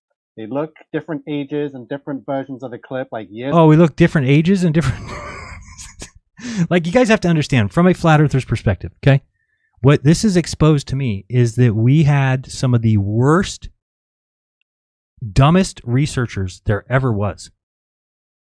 You know, I should have listened to my sister one time, and I didn't really get it, but she told me one time, she goes, "Huh, I just find it weird that you're the smartest of all the flat earthers." I'm like, "Thanks." And she goes, "It wasn't a compliment." I said, "What?" She says, "It wasn't a compliment." I'm like, "Well, thank you anyway for saying I'm smart." She goes, "No, I don't think you get it." I'm like, "Okay, well, I don't get it." Then it kind of hit me later. I was like, "Oh, shit." Because it kind of tells you where you're at in the other group, right? If you're at the top. Too funny. Anyway, I wanted him to show you, and I guess he did it. I just saw King Nico do it. I don't know if I've ever seen him talk about it, Edward Hendrie. He talked about it in one of his articles. But in the King Nico video with the guy, I want to keep calling him Robert Greenland. That's not his name. I'm getting that person mixed up with somebody. Let me check real quick here. I'll find it. Because in that, Peter Markley. I got it. Peter Markley. I nailed it. All right. Peter Markley and King Nico were on whose channel? King Nico. Was it on Cat's channel? Oh, Drunk Debunk Show. Okay, Drunk Debunk Show. Just going to show you part of this real quick. I can find it fairly quickly. 40 minutes to an hour of open discussion. Peter Markley just absolutely destroyed this guy, as anybody should, because these guys are just making claims with absolutely, like, no decent evidence at all. Just words. That's all they got. And let's see if we can find it here. Oh, come on. I'm not going to find it. Where is that? Here. So what it is there's a video. Oh, is this it? Come on. Yeah, this is it. Let me show you this. Great. I found it. Woo! This over here. Let's watch. So there it is. This W-shaped cloud is fake. Oh, you got it. This W-shaped cloud is fake, he says. So this is my footage, my chest cam footage. So of course I'm like, what is this guy talking about? This is the dumbest thing I've ever heard. Let's listen. Well, how do you explain when the sun... Hold on, I'm trying to find the clip. So, okay, let's look at this fake cloud in the sky. Oh, it's a fake cloud in the sky, guys. Is this sharing? Yeah. There we go. Fake cloud. Okay. How do you explain... How do you explain this, guys? So this is from Jaren's Jaren's GoPro. I think it's supposed to be at like 2:43 was the timestamp. Yeah. So check out this as they go outside. Just need to get it to the mark. I mean, to think that this is their evidence. So there it is. Look at that. W-shaped cloud. That's fake. Oh, you got it. That's how you prove. Thank you, Peter. And this is coming from Edward Hendrie. Yeah, Edward Hendrie's a liar. From his website. So you're gonna see. Now watch this cloud. Walking, and you don't tell me you can't see this. You see can what? See that cloud is now in this corner up here. Look, it's starting to move. What? Abnormally. Look at it as the car is tracking with the camera. Watch it. Look at it. Oh boy! Did you not see the way that this tracked down like that? Oh, it tracked down, did it? I mean, we have problems in this world. What is wrong with this guy? It tracked down. So Nico, you know that thing that you make calls from, get text messages from? It's called a phone. In it is a camera. Okay? What I want you to do is walk out inside your house. I know you haven't been outside your house in years. It's okay. The sun's not going to kill you. Get out there. And then do me a favor. Go walk across the street from your house. Won't be very difficult. Watch for cars. I know you haven't been out there a while. Cars are still a thing. When you get across the street, turn around and look at your house. And then look up in the sky at something that's up there like a cloud. And then start filming and walking yourself towards the house. What do you think happens to that cloud? What do you think happens? Do you think it stays at the same relative position in the sky, or do you think it lowers down as you walk towards the house till it's eclipsed by the house? Okay, let's see. I don't want to show this part because it's going to be too revealing. Let me. Don't like this. It's. Let me see if I can move this over here without showing you the. My address is kind of shown here. I don't want that to be shown. Let me fix this. Let's get this up, and we will fix it. Okay, we'll move this here. So I just went outside today and just like, let me just go do this real quick so you can see. Let's move this over here. And I didn't have really good clouds. Oh, did I not change the? Oh, good. Let's get. My luck would be great if I didn't do that. Let's move this down and move it right to there. One more. Okay, that's good enough. I don't think you can see there. All right, so let me show you there. And then, you know, why can't you do this, guys? I mean, come on. All right, so transition this over. All right, so here we go. We're going to walk towards the house here. Okay, and I just showed it. Look at this. The cloud. Oh, there. Look at they went down. Let's watch again. Whoops. Go back the other way. Which way did I go? Hold on. We don't know what we did. We don't know what we did. How did we end up on that screen? This one? Okay. Let me move this over. What I was pointing at here, I know it's kind of hard. I just did it real quick and there was no thing in the sky for me to really look at. Yeah, that's fine. Okay. So, no, it's not. Move over. Okay. So, what happened? There we go. It's good enough. All right. So, you're looking at this spot here in the sky. See this bright spot? That's what I was trying to show. It's pointing at the bright spot and saying, watch as I walk towards as it. Oh, look at the clouds. They're moving. They're almost adjusting with the camera. Look at it. It's going behind the house. Oh, did you see that? Did you guys see that? Anybody see that? It's fake. I just faked that in Unreal Engine, I think. Again, this is just retardation on a level which I've never seen. So again, this is taken. What are you talking about? I did not see that. No. How has it gone from being so high up in the sky to just above this? Wow. What are you talking about? Wow. I mean, this is embarrassing. What are you talking about? It didn't even move.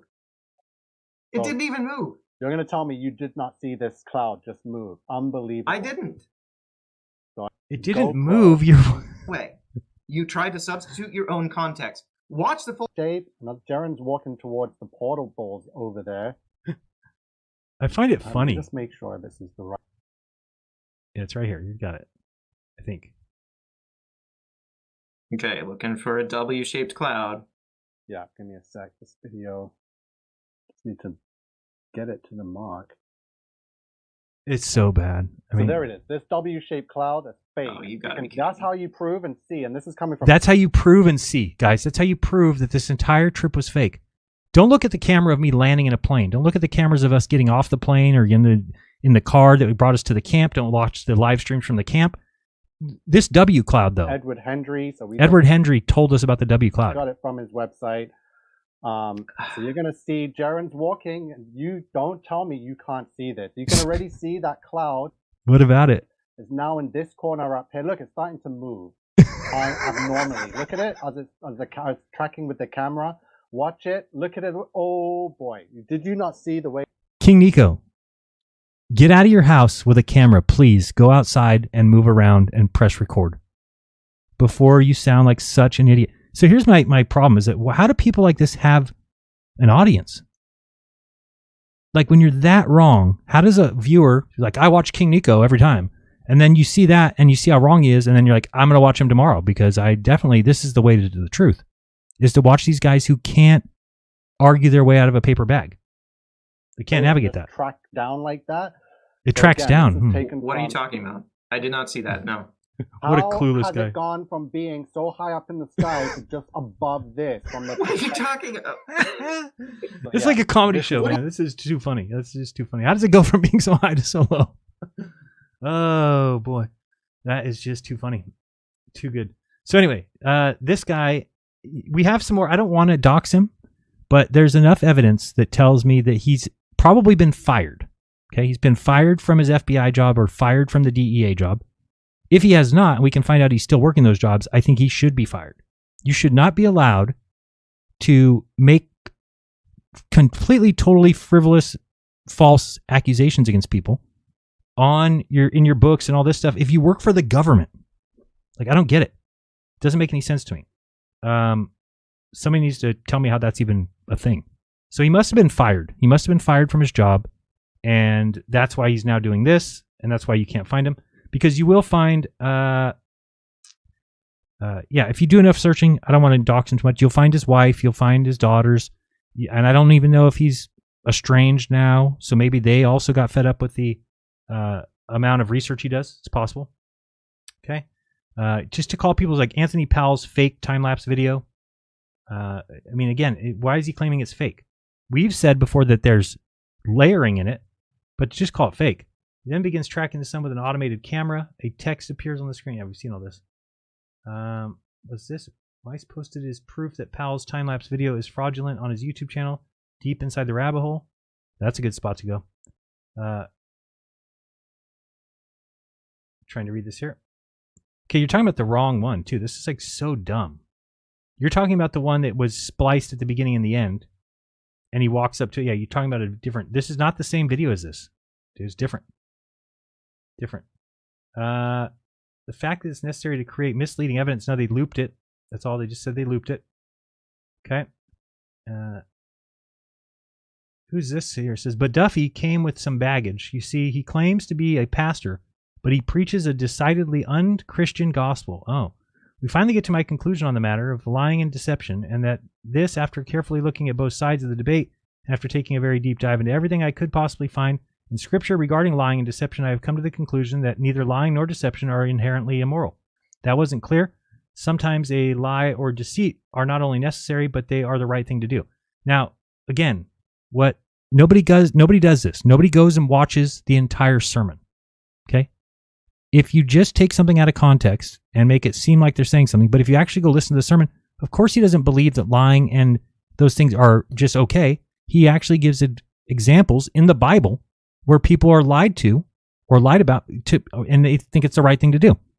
Okay, if somebody comes to your house and says, Jaron, where's your wife? I'm going to murder her. And I say, she's not home. Am I committing a sin because I lied?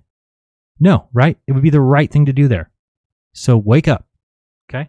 Then he says, God has a different view of lying. Oh, so now just go grab, did you grab the verse where God says, slaves, please be good to your masters no matter how they treat you? Treat them like Jesus Christ. Where's that? Why don't you quote that part?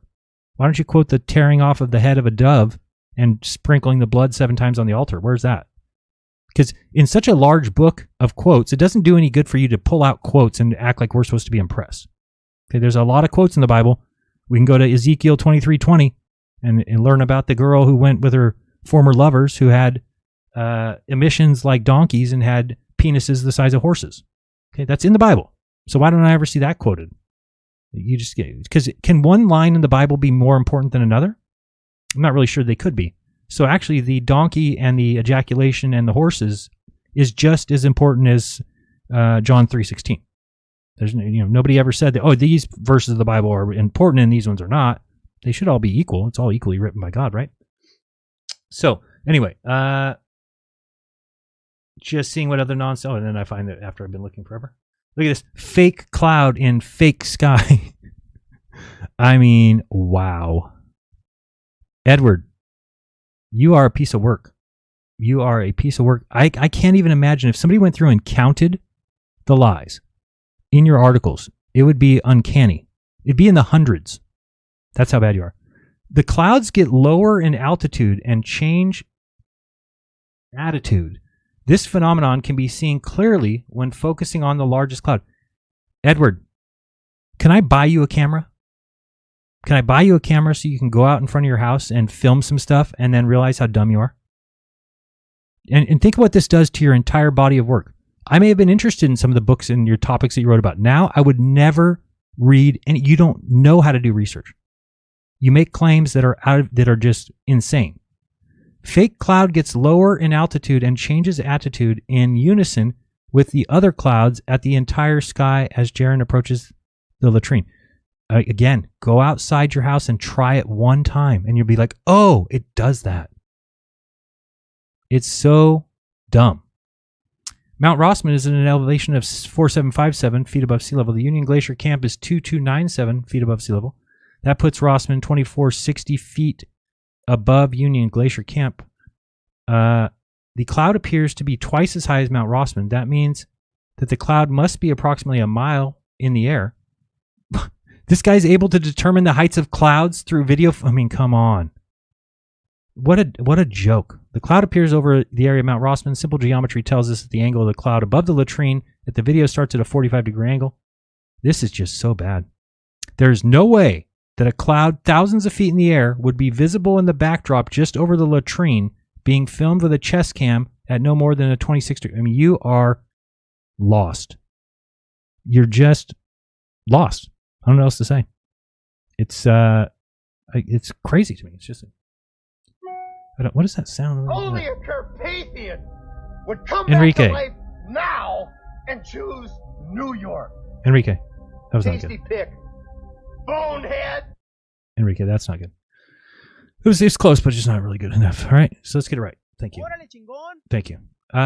We've got much more to do. I don't know how much I want to go for on Edward Hendrie stuff because, oh wait, what is this down here? Here we go. Here is a video detailing the 3 fallacies used by TFE, begging the question, affirming the consequent, and false dichotomy. I mean, do I need to refute this? A false dichotomy is when there's more than 2 options. The Earth is either flat or it's a sphere. What's the other option? Not a false dichotomy. Sounds like it's a dichotomy to me. Dumb. What else do you have here? Affirming the consequent. I mean, you guys don't even know what you're talking about there. You run around saying all the time, we falsified the radius. We falsified. How did we do that? Well, if the Earth is a sphere of 3959 miles, then the distance to the horizon must be no more than 1.22 times the square root of the observer height in feet. And then we go out and observe, and we see it's higher than that, and therefore we disprove it. Okay, great. That's the Modus Tollens version of that. You can just reword our experiments like that. If the Earth is flat with a Antarctic ice wall, okay, then there can be no 24-hour sun circling the head of somebody in the south. However, there is a 24-hour sun circling the heads of the people in the south, and therefore the Earth is not flat. Okay, we can do it the same way you do. Just your little semantics and word games aren't going to get anybody anywhere. It's very simple to use logic and to use the idea of falsifiability when using science. Okay, you can falsify things. You cannot prove things, but you can falsify things. And that's what was done. The AE map has been falsified worse than I've ever. It's been like butt raped. It's like in prison and it's just laying there and the guards aren't even paying any attention to it. Nobody's going to clean up the blood, nothing. Just going to sit there on the floor. Everyone's laughing at it.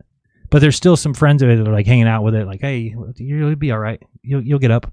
I don't think it'll get up, to be honest with you. I don't think so. The final experiment was not a scientific experiment at all. Who cares? Who cares? I wish I had that soundbite. Do we have that soundbite? The one from that movie, and the girl says, "Who cares?" I just did it. That's the soundbite right there. It did not have a hypothesis or an independent variable. What do you mean? Nor was there anything final about it. No, it is quite final. See, this is the funny thing about flat earthers. They actually think that they are in a position to just make their own rules. Oh, we don't use that as evidence. Why not? Because we said so. Oh, I thought we could use anything that's evidence. No, cannot. Only the things that we allow you to use as evidence can you use as evidence. Okay, that makes sense. And then we're putting Bible quotes in here. That makes a lot of sense. This guy's talking science. He's saying what things are and aren't science, followed in the next sentence by a Bible verse. Makes a lot of sense. Which some professing have erred concerning the faith. Grace be with... What the hell's going on? Where did that start? Okay. Oh, Timothy, you write out the next sentence. Wow, that's great. Clearly the celestial bodies do not prove the nature of the ground. Again, you are guys, please understand the argument. It's very simple. Like I said earlier, we know where the sun is at all times. Okay? We can actually put people on the ground and they can all say the sun's above their head, so we know the orbit of the sun. Great. If you know the orbit of the sun, then when somebody gives you a map, you can simply check the map to see, does this jive with the known orbit of the sun? And if the answer is no, it does not, you do not live there. Do you understand? That's all you need. Somebody gave us a map called the AE map and said, here, you live here. We said, okay, it looks pretty good. We don't move. We don't fly through space. I like it. And then we said, oh, does this match observations? Well, no, we don't. We don't do that here. We don't what? We don't match observations. I mean, here's the equivalent of that. If my son, who's 4, decided to draw a map of the world and just started drawing squares and triangles and circles, and I came to him and said, oh, but you're not accounting for the sun here, right? Like at that point, I can pat him on the back, say, nice try. You got a good map here. If I start to walk away and he turns around and says, Dad, you're a globetard. You're retarded. You don't know anything. What do you think? You're spinning? You think you're flying through space?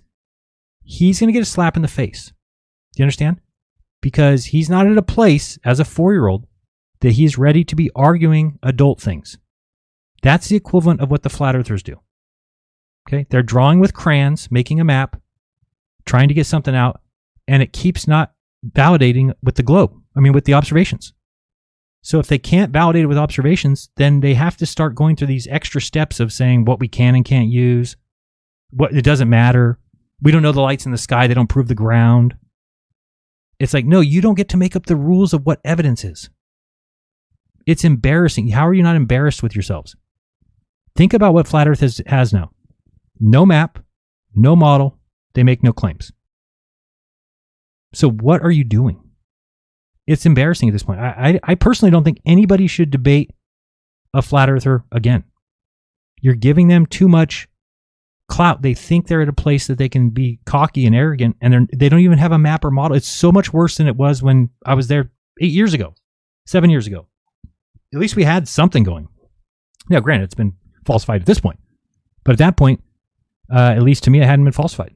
Now, at this point, I don't know why anybody's even... And then the other problem, and I keep saying this every show, but I'm going to kind of make this my last one on this subject. Again, you need to know that there's no other map that will ever come about. This is why there should be a mass exodus of the flat earthers, leaving the flat earth, which just coming back to reality. There's still lies out there. There's still deceptions. There's still conspiracies. You'll be okay. You should feel good in the fact that, oh, you know what? They can't lie to me about the shape of the earth. That's how I feel now. It's impossible. Because I can go around and check the known orbit of the sun, and it has to match the map that they give me. If it matches the globe, guess what? You're on a globe. Okay? There are also celestial bodies and bodies terrestrial, but the glory of the celestial is one and the glory of the terrestrial another. Well, that tells me a lot. Tells me a lot here. I just want to see some of these comments. All these big YouTube channels dealing with biblical cosmology are controlled opposition. Oh, all of them. Every one of them. Every single one. I was just saying that as a joke. I didn't even know it's the next line. The whole platform is compromised. Many of these men, these pastors, and even the ones with massive YouTube channels are likely mind control, ritual. I mean, I'm actually concerned for the world at this point. I've already heard people say today, just alone today, that I've been switched out with somebody else, that I'm now a new person, which is weird because how they found somebody just as good looking and physically fit as me, I don't really know how they figured that out, but nice on them. And their channel will have less than 50 subscribers and the shadow banned by YouTube, and they'll have hundreds of thousands of followers and will be promoting a false gospel and a false Christ and just be a straight up unbeliever talking about ancient aliens. Satan is doubling down on this because it's number one way God is revealing his existence to people in these days. Okay, let me explain something. God did not make the world that can be answered in one word, sphere. And he decided to reveal himself by the most convoluted nonsense collection of garbage that's ever been assembled. Do you understand? You guys have to have 2 suns at this point, minimum. You have one sun in some random place where you need it, and the other sun is exactly where the globe Earth predicts that there's one sun. Occam's razor. I don't know. What are my options? Well, you could take one sun, and the globe predicts everywhere it is, okay? Or you can have 2 suns, and one of them is where the globe always predicts, and the other one is just some random place where we need it to be because the Earth is flat. 2 suns, you say. I've never seen 2 suns, so I'm going to go with the first one. Yep, you win. It's really that easy. And we can all walk away from this and we can all move on. But no, the fact that we have to sit here and take abuse from these people who are just really literally out of their minds. Literally out of their minds. Good Flat Earth channels. Oh, Nathan Oakley, great channel. He's got a mute button, and this way, basically what happens there is you never let the opposing side speak. And then you remain flat earthers for a very long time. Isn't that cool? Isn't that the way you find the truth? Is you just already dictate that you have it, and then from there you just listen to a bunch of people repeat it. I mean, at least when... I don't know, I'm trying to think. At least at school, it was like I'm almost thinking like Nathan's channel is more of a indoctrination than school was. I mean, he's basically telling people to show up every day, and then he's muting people, and he's only letting one narrative get out, and it's a wrong narrative. The guy says you can't get an angle from a curved baseline, which in and of itself doesn't even make sense. But if you think about it, go outside your house today and look up at the North Star, get your angle to it, and then think to yourself, what would be different if I was on a sphere? I'm on a flat Earth, but what would be different if I was on a sphere? And your answer will be nothing. Therefore, you can get an angle to a star from a curved baseline. It doesn't change the angle to Polaris. Doesn't it change it at all? These guys can't get it. Maybe one day they'll get it, but not, I don't know when. It's kind of weird. It is kind of weird. All right, anything else here? 24/7 Discord. Quantum Eraser. Oh, man, you have some real winners, dude. You got some real... Jefe, can I ask? What? Why my microphone smell like culo? Who talking to this? Is you? That's... Dude. Wow. This guy's not going to last very long. Not talking like that to me. All right, so we got to go. Thank you. Kenneth Schultz says that this clone of me is way smarter than the other one. I'd probably agree with you. And actually a little better looking. Yeah, not bad. Not that bad. All right, so this is Edward Hendrie is a joke. I would dismiss him completely. We saw in the Robert Greenlee and Wolfie 6020 presentation that in the debate with Duffy, Nathan Thompson is reading some bullshit about how pilots are trained at some facility on a machine or whatever. And come to find out it's all bullshit and there is no source. It's just Edward Hendrie lying. And if you haven't noticed, that's what he does throughout the entirety of his Substack or his website, Great Mountain Publishing and Other Bullshit.com, I think is the name of it. Just trying to read some of this. Fake science founded on superstitious. I mean, this is just. This guy cannot be a government agent, right? How could you be working for the government and be writing articles like this? More evidence that Lahaina was destroyed by directed energy weapons. Am I the only one thinking that you cannot be a government employee and write articles like that? I wouldn't think. Mossad created Hamas. Proposed Orwellian legislation to force COVID-19 vaccines. The devilish deception of the Hebrew roots movement. It's very strange to me that this guy would be allowed to do this, and then he hides the fact that he works for the government. And if you want to see, we can compare his looks. If you want to see, I did find we can check and see if it's close to his other photo. I think it's the same guy. Let me bring up this photo. Yeah, let me send it to myself. We're going to go to add to shared album. Okay. And let me send, that's a picture. I don't think it's not doxing if I don't, no. Maybe it is doxing. If you show somebody's family, is that doxing? I'm not going to do it. If you want to reach out to me on Telegram, if you want the evidence, and I'll provide you everything that we have, showing that it is the same guy. They're from the same city. They have the same profession. They have the same look. They both wear glasses. They're both balding. They're from the same two areas, Virginia and Michigan. And we've found Facebook articles and Facebook stuff of the family, clearly with pictures of him, but he's not really around much. So, and then maybe he's not with the government anymore. Maybe they saw what he was doing and said, "Get the hell out of here. You're a very confused human being," and he's just going around still doing the dirtball things. So, all right, let's get on with something else. Let me see if we got anything else. Did we check out all these? Misdirection we read. Final Experiment we read. Clowns. Continuity. Maybe we didn't look at this one. But you might want to go through this on your own. It's just so wrong. It's scary. And it just really tells me, too, that it woke me up, and it should wake everybody up, that you need to actually look into every one of these claims that these guys are making, because it's so completely wrong. I mean, look at these. He's talking about, so the best option is to use shadow overlays for post-production. They're talking about things that none of us have even ever heard of. The people that went to Antarctica are probably, what are you talking about? Autodesk AutoCAD offers a sun simulator. A special light is available to simulate the effect of sunlight and moonlight. It can be used in conjunction with sky simulation to provide a dramatic background.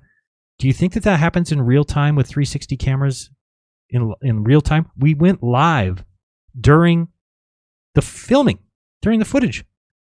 We went live. Are you not smart enough to get this? Can you not figure this out? And this thing, I've seen somebody do. This is just wrong. They show two different animations from two different camera positions trying to compare them to each other. By the way, does this look like the sky did there? No, it doesn't. What is this? Enhanced sun positioner. Let's see what we get. these guys think this, I mean, even though it's a recorded video, it's not live. This is something the Unreal Engine did. It took probably a bunch of time. Let's see if it looks good. The new sun positioner plugin creates a single actor containing a directional light, a skylight, and a new physically based sky atmosphere component. The rendering system follows physically based principles. Yeah, I mean, nothing of this is in real time. It's not a. We have on Duffy's channel in the final experiment a 24-hour long video. Do you understand? That's not how these things work. I don't know. You don't get it. What is this? Sorry, I just watched this nonsense. It's kind of fun.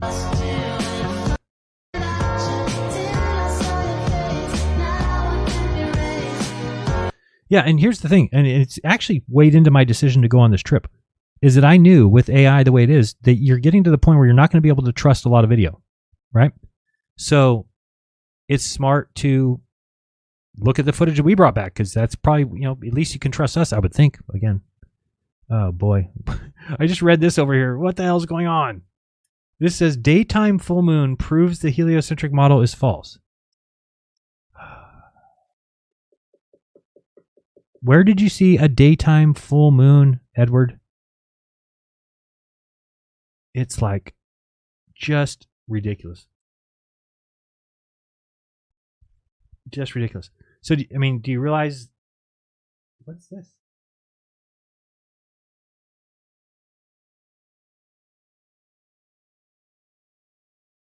Okay, so here's the funny thing. I'm just looking at this, and I don't even know if this is the case, but this is in Norway. So right away, what's the first thing I think? 24-hour sun. Right? That's what I would think. Norway has a 24-hour sun. So if the moon is full and the sun is out 24 hours, do you think that the full moon cannot occur during a 24-hour sun? I don't get it.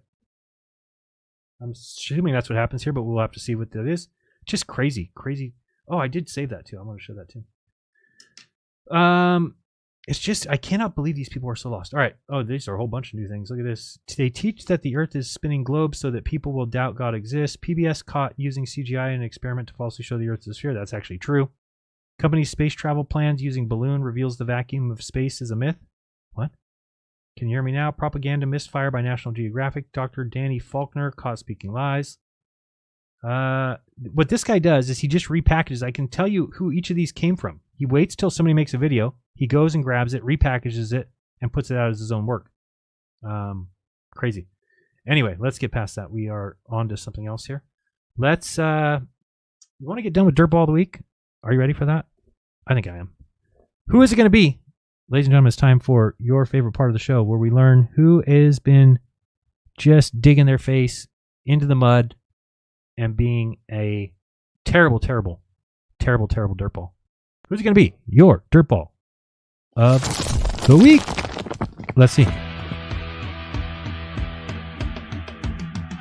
Try to be best, well this week you're the man. Yeah, there's no way that you can escape it. Hard to believe you went and did that stuff. Such a dirtball, that's a mistake. History repeats itself. Try hard and you'll succeed.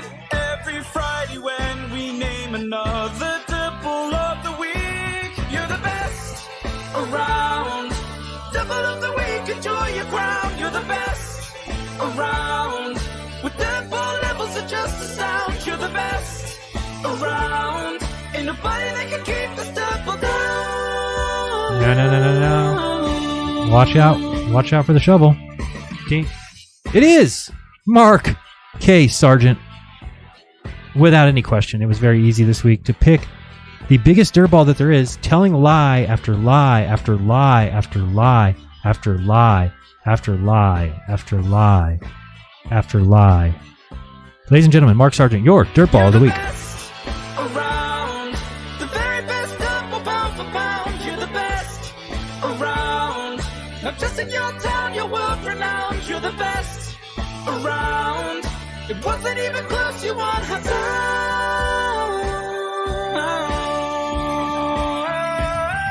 So you got Patricia Steer, somebody who's been his friend for a long time. And he can't even read her exit letter on the air. He lies about her. He's told dangerous lies, like that she got a car given to her for turning her back on the flat Earth.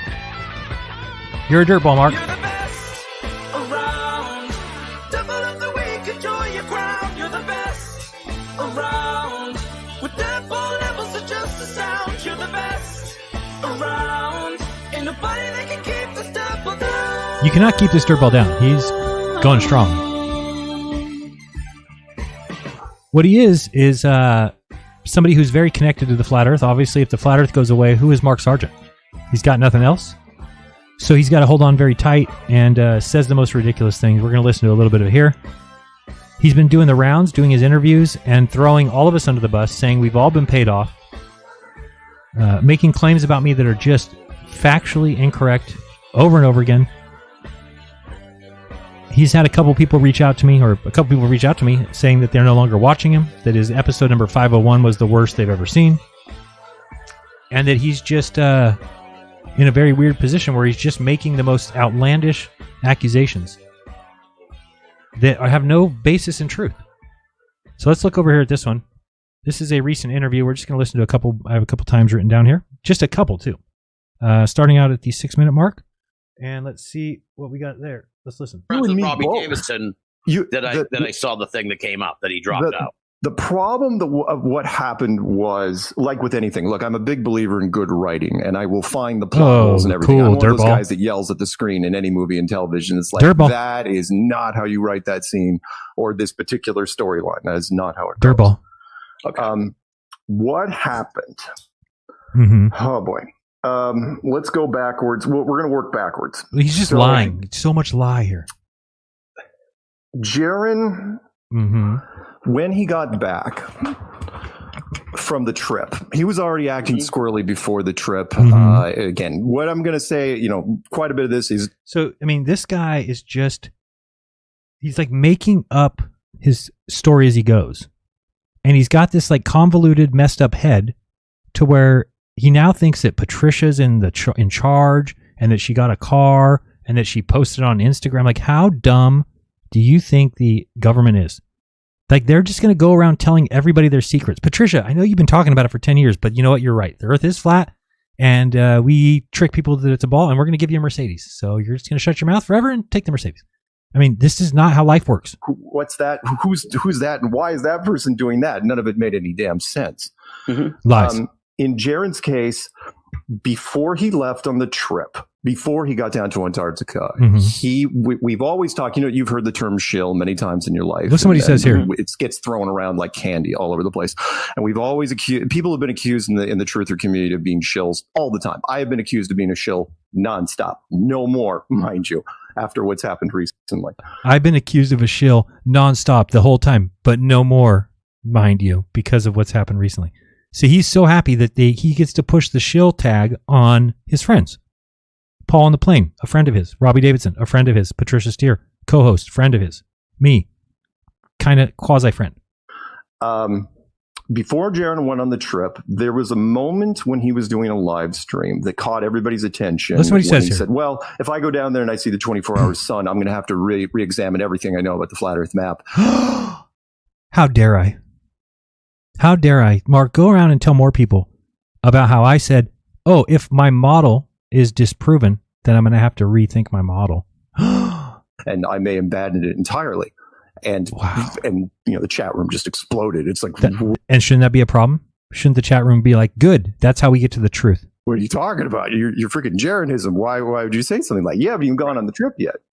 So that what they're saying is that once you have entered the flat Earth, tell me this is not a cult, and you start preaching on behalf of the cult, you're not allowed to leave. You can't leave. You must stay there and be cult representative all times. If you dare say you're going to go look at observations and you might change your mind, he just acted like that was the end of the world. So he goes down there with two other people of ours. One is Austin Whitsitt, and another is a woman named Lisbeth Acosta. And along with 5 Globers. Listen to this part. Expensive trip. We still do not know to this day. I mean, yeah, Will Duffy was spearheading the thing, but it wasn't his money. It was absolutely his money. Mark, you cannot just tell lies. You have no evidence, no receipts, nothing but the fantasy in your fucking dumb head. Go back to playing pinball. You can't just lie in front of everybody anymore. You're doing dangerous things. Telling people that Patricia Steere got a car for lying about the shape of the earth is dangerous. Do you give a shit at all? It's dangerous. I just wouldn't give out Edward Hendrie's photo with his family because I'm like, oh, that could be dangerous. I don't even know the guy. I don't even like him. He's a liar. Patricia was your partner for 10 years. Very curious to know where the money came from. We still don't know. The money came from Will Duffy. Dumb shit. But it was pushing $300,000 for this. What was pushing $300,000? What was? Trip. It's $35,000. $300,000 would mean that it was $30,000 for 10 people. Did Duffy pay for 10 people? $1,000 a head to go down. Right. The reason why no one's gone down there in the last decade, on pro or against flat Earth, it's just ridiculously expensive. Plus, it's miserable. Now, listen to what he says here. This is where you realize that Mark Sargent should have no audience. I mean, you have to actually sleep in a tent on the snow. It's awful. I turned it down. It was awful. And plus, for me, the Antarctic sun, which is difficult to explain to people anyway. So he makes his determination of whether something is important or not based on whether or not people will understand it.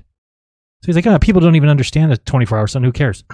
Didn't mean anything at all to me because one out of every 10. What do you mean it doesn't mean anything at all to you? The most important thing in the world, that one map that is the current standing belief of the world, can explain the whereabouts of the sun at all times. Do you understand that? Okay, so if it's just not important to you, then neither is getting the flat Earth pushed in front of the globe. Because anybody who actually thought that flat Earth would become the default belief system must realize that in order to do so, it must explain the world better than the globe. So if the globe says, hey, we know what the sun's doing, we can pinpoint it at any time, and the other's like, we don't make maps, we don't have models, we don't have claims, we don't have suns. Do you think that that's worth you talking every week about, Mark? Interviews. It's like, what's the weakest point in flat Earth? I go, probably the Antarctic sun. Because, if it's a 24-hour sun in Antarctica, it can't be just one light source. There's something else going on there. Oh, did you hear that? He just said, if there's a 24-hour sun in Antarctica, which there is, then there must be another light source. So congratulations, flat earthers. You are now still penises. You're still little penises, which if you don't know that spell, it's F-E-N-I-S, and it stands for flat earthers not including the sun. Okay, because they can't explain it, so just give them that title. They are little limp penises. But it doesn't really matter because we don't know what's going on in the sky we do know what's going on in the sky. There's something called the sun. It's got a very known orbit. And we know exactly where it is. We can tell you what your sun sign was when you were born, Mark. How would that be possible? How would we know where the sun was 50, 60 years ago? How would we know that? Weird. We're not up there. The sky doesn't prove the ground. Nobody said the sky proves the ground. You're just making statements that are dumb. The orbit of the sun must be explained on any map that they give us, or it's not the map of where we live. So who cares? Yeah, who cares? And again, the average person. This is great. This is an expose of our best top guy just on the radio, just saying things don't care. We don't care about observations. Why? Well, because the observation leads to a globe. So discount it completely. 99% of all flat earthers that get into flat Earth don't get into it because of the sun. Okay, and that's a mistake then. Okay, for those of us who have been here from the beginning, which, by the way, Paul on the plane, Robbie Davidson, Patricia Steere, myself, Nick Havoc, we all remember the beginnings, and we all knew about the 24-hour sun. Do you understand that we knew that the flat Earth cannot be true unless there is a setting sun in Antarctica? If the sun circles people down there, then we knew what that meant. So it took us a while to get the evidence because it's harder than you think to get down there and do that. But when we got it, everyone should just say, oh, okay, it's legit. Or if you don't believe it, take somebody up on their challenge. I think MC Toon's trying to challenge somebody. He's going to put money in escrow. You guys will both go, and then they'll pay for each other's trip. You know, it makes me think, too. This is an aside real quick. I just want to think about this. I realized yesterday I was laying on the couch, and I was like, you know what? I miss Antarctica already. I would go again. And I'm saying that, of course, I don't have the money to do so. But there is strength in numbers. If there was ever something that people wanted me to do, I would do it. So if you said, Jaron, we'd like to see you put that chest cam on again and go to the North Pole. Well, if it was funded, I'd do it. And if it was go back to the South Pole now, go down there and look at the sun when it's at equal altitude all the way around you. And of course, now that I've done it, I would be 10 times better at filming the footage, all that stuff. I wouldn't drink from the Apollo cup so that people don't think I'm paying homage to Apollo. I would eat something else. Anyway, just an aside. I was just thinking in my head. I'm sure everybody would. I'm not saying anything that nobody else would do, except for these guys wouldn't do it, right? Mark Sargent's like, nah, I have to sleep in a tent in the snow. Yeah, but then you would come back and you would actually know the truth about where you live. Unfortunately, you're just going to live in La La Land for now, for whatever reason. I think I've got 2 more clips. We'll listen to these. Most of them get into it because of long distance photography. Some get into it because of physics. Others get into it because of the space program. Almost no one gets into it because of the sun. So if you didn't get into it, this guy's just making up lies. He's dirtball. Because of the sun. Why would you get out of it because of the sun? So because it falsifies the map, Mark. Our 3 people get down there, and 2 of them, Austin Whitson and Lisbeth Acosta, it's like, well, 24-hour sun, who cares? Let's go home. Which was why I wasn't going to go. Right. I mean, let's just celebrate those people. Let's just bring them up and talk about it like that's a great thing. Yeah, they went down there and saw that their map doesn't work, their model doesn't work, their idea of flat Earth doesn't work, and they just said, who cares? And then they came back. And those should be celebrated. I added her to my show. She's my new co-host because she went down and saw that her belief is wrong, and she came back and said, fuck that, I'm going to believe what I want. Told those guys, is like, listen, I'm the last person you want to go on this trip because I absolutely do not care. Oh, you don't care. So Mark's in a good position as a flat earther. He does not care what the world does. Okay, he's just like Dean Odell. Dean Odell says he doesn't care if there's 65 suns doing whirlabouts in the sky. God's word is true. But Jaron sung a different tune. Yeah, which was weird for us. And we didn't really understand why, because he's like, well, I have to tell the truth, and when I come back, listen what he says. I'm going to reevaluate everything. It's like, okay, you remember he's OG. He's been there, since 2015. He came in, He came into the group shortly after me. Yeah, he's like a major, or was a major player in the flat Earth movement. He was one of the focal points in Behind the Curve, the documentary, along with Patricia Steer. And when he gets back, he starts making some videos that are say, well, he's not being shy about it. Well, Antarctic sun proves the globe. And never said that, Mark. You are a liar. What you don't understand is people listen to you, and then they hear what you say and they believe you for whatever reason, I don't know. And then I have to go and hear people saying this about me out in the saying, oh, Jaron says it proves. I never said anything proves anything. I don't believe in proof. We falsified the flat Earth. It's like, where are you going with this, right? And then in a very short amount of time. Now listen what he says, and you guys who've been watching me, tell me if this is true. He then flips over and does something way out of character, which is go, oh, and by the way, SpaceX and NASA and all the space programs are absolutely legit. The globe or the flat Earth is dead, blah, blah, blah, long live the globe. It's like, so he's saying I said that all the space agencies are legit. Again, these are just lies. Dirtball moves by a dirtball man in his dirtball pinball machine stories and fireworks. What are you talking about? You're Jeranism. You wrote the book on how to trash space programs. Why do space programs have anything to do with Antarctica whatsoever? They don't. But right. I didn't come back and say that. I came back and started filming the rocket launch from Vandenberg because it's a real launch. The craft really goes up in the sky. Not a helium balloon. Goes up in the sky. I'm able to track it from 188 miles away and show that it doesn't show up on the horizon until 1:10. So that is reason to believe that if you then do the math and go, oh, well, if it's coming from the behind the curve, if it's coming from the other side of the Earth, then that's when you would see it. So I'm not really sure how you don't get this. He just made this huge pivot over. And so at that point, we start looking, really carefully at him.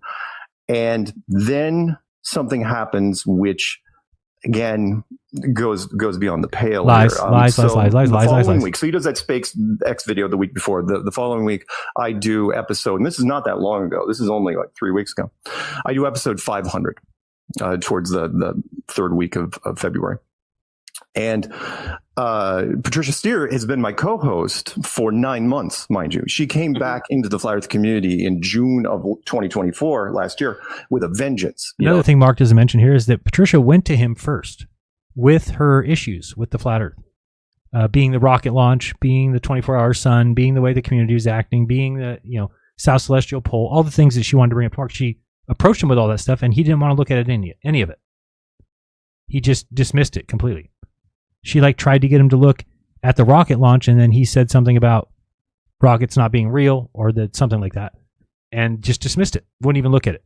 So ultimately, that's why she ended up saying no, saying she was done. He wouldn't came address in, it. Did shows and in chat rooms, and she's absorbing all sorts of material. And we do episode 500. She's absolutely flawless. And then a couple days later, I get an email from her, or I say a Skype letter. When I was gone, I come back, and Skype letter saying, "So Jaren's right. I don't think that anywhere in that letter did it say Jaren's right." Mark, do you have a problem with the truth? Like, is it hard for you to just tell stories the way they really went down and not make so much conjecture and just add your own emphasis on things? It's like you said in your other interview, when at one point you said, oh, and Jaren told Lisbeth Acosta because she's attractive and Jaren has a problem with attractive girls. So he went and told her, hey, when I get back, I'm going to be going in a different direction than you, and don't hate me. I'm like, wait, what did that have to do with me being an attractive girl? What did it have to do with anything? At one of the airports, I did tell Lisbeth that. I said, yeah, if we go different directions when we get back, don't hate me. I'm going to be saying things that you're not going to be saying. I could tell that they weren't going to let their observations lead their new beliefs. Whereas the observations made it so crystal clear to me that I already knew in Punta Arenas that, in fact, I think I told Duffy off the plane from Antarctica. So we flew in the plane back. We had to sit wherever we could sit so nobody was really near each other. And then I remember getting off the plane in Punta Arenas. And I remember I looked at Duffy and I said, Duffy, he's like, yeah, like the Eratosthenes. He's like, look at me like weird. Like, what? I said the Eratosthenes. And he's like, wow. So I do remember that. But then I went and talked to Elizabeth. But then Mark, to make up some story about, because of Jaren being attracted to, I mean, it's like, what are you talking about? You can't just make up your own stories. It's disgusting. Antarctica proves this, Antarctica proves that. Never said proves anything. I'm leaving the show. I'm leaving Flat Earth. Goodbye. Boom. Gone. Yeah. No foreshadowing, no warning, whatever. Now, did you reach out to her, Mark? Did you give her a call? Being that she's a friend for 10 years, did you call her up and say, hey, can we talk about this? Want to talk about some of the things? Do you want to have a conversation? Or did you just, that was it? Do you understand that you are not a friend to anybody? And then the very next day, that was on a Friday. On the Saturday, Robbie Davidson, the current leader of the Christian side of Flat Earth. The current leader of the Christian side of the, what are you talking about? Otherwise known as Celebrate Truth, out of a freaking clear blue sky, just posts a headstone on his channel with Flat Earth saying, saying, I'd like to act with integrity. Right. I've come into new evidence that proves blah, blah, blah. Right. And that I've not been compromised or bribed or coerced in any sort of way. Now, what was interesting to me. Here's more lies. I mean, how many lies have we heard just this about this? Starting 12 minutes. Shock waves going. By the way, this picture that's on the screen needs to be removed. This is so fucking dumb, Mark. Why would you put this on the screen? Do you really believe that is a NASA picture like Dave Weiss used to say? Do you think that there was a picture of a hill in Mars and then somebody went and found the same hill in Greenland? You've got to be kidding yourself. It's so dumb that somebody took that picture and put a red filter over it. That's all it is, and you guys put it up like it's some sort of evidence. Yeah. Especially with the Christian community, because as you know, that's a twofer, which is the Christian community is like, whoa. Your channel's about biblical cosmology, right? What has biblical cosmology got to do with Antarctica, right? At all. It doesn't. What? So why are you, and not only did he burn down Celebrate Truth. Man, all these memes are we're just talking wrong. Deleting videos, killing Metro Truth. And Skype later saying, so Jaren's right. Antarctica proves this, and then I've not been compromised or bribed or coerced in any sort of way. No, people do not believe that CGI satellite is being remotely controlled. Now, what was interesting to me about this, and again, shock waves going through, especially with the Christian community, because as you know, that's a twofer. Sorry, why are you and not? So I want to stop here. So again, this is completely wrong, okay? As I've shown many times, and I'll show it one more time just so you get it, because I have had people write to me and say this is the best they've ever heard anybody explain it, believe it or not. And we just have a drawing on GeoGebra. Do I have GeoGebra open over here? Yeah, there we go. This is, yeah, so let's get this on the screen so you can look at this and browser. Okay, watch this. What they just showed about the plane, the nose of a plane needing to nose down would require the plane to drop in altitude, okay? So we're going to zoom in here. You're looking, we're pretty far away from this. Okay, let's zoom out so you can see it is a giant sphere. We're looking at the black circle there. Is a huge sphere or circle of the circumference of 24,901 miles. The radius of 20,930,520, something like that. 903,520? Yeah, 20,903,520. Okay, let's just zoom in here. I want to show you something, and we'll look at where planes are, how they fly, how they work. All right, so in here, we're having to keep zooming in. Look how small we're getting over here. Okay, and then this is where you realize, oh, water lies flat and level. We get it. Okay, where's the, oh, here we go. Okay, so you'll notice here some buildings proportioned. This is the Burj Khalifa. This is the pyramid. Let's get down here even more and see what size a person is. Get all the way down there. Now there's a Home Depot, and there's a man. Okay, this is us standing on the earth. Do you realize that no matter where you're at, it's going to be flat? This spa is flat. This pool is flat and level. This Home Depot, if you put a level in here, it's going to show level. Put a Home Depot in the next one, shows level. The next one shows level. Keep going. Put in the next one, shows level. Let's do 2 football fields. 2 football fields is 660 feet in length. For this distance, there is 2 nickels, 1/8 inch of curvature. Now imagine you're out in the ocean, okay? And 660 feet in front of you, which is 2 lengths of a football field. Do you think you'd be able to determine that it has 1/8 inch of curve? The answer is clearly, 100% never no. And another thing, flat earthers, stop saying stupid shit like water doesn't bend. What are you talking about?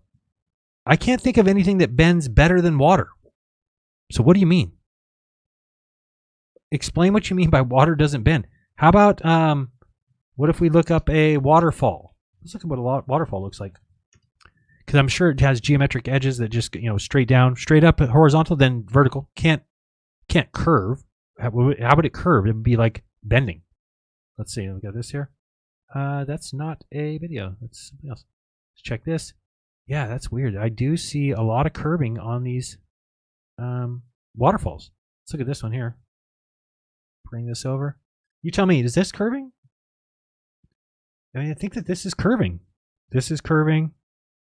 It's a lot of curves here of water. So water basically does curve, but we go around telling people water does not curve. Okay. If you mean water at its rest finds its level, yes, and that's true on this world.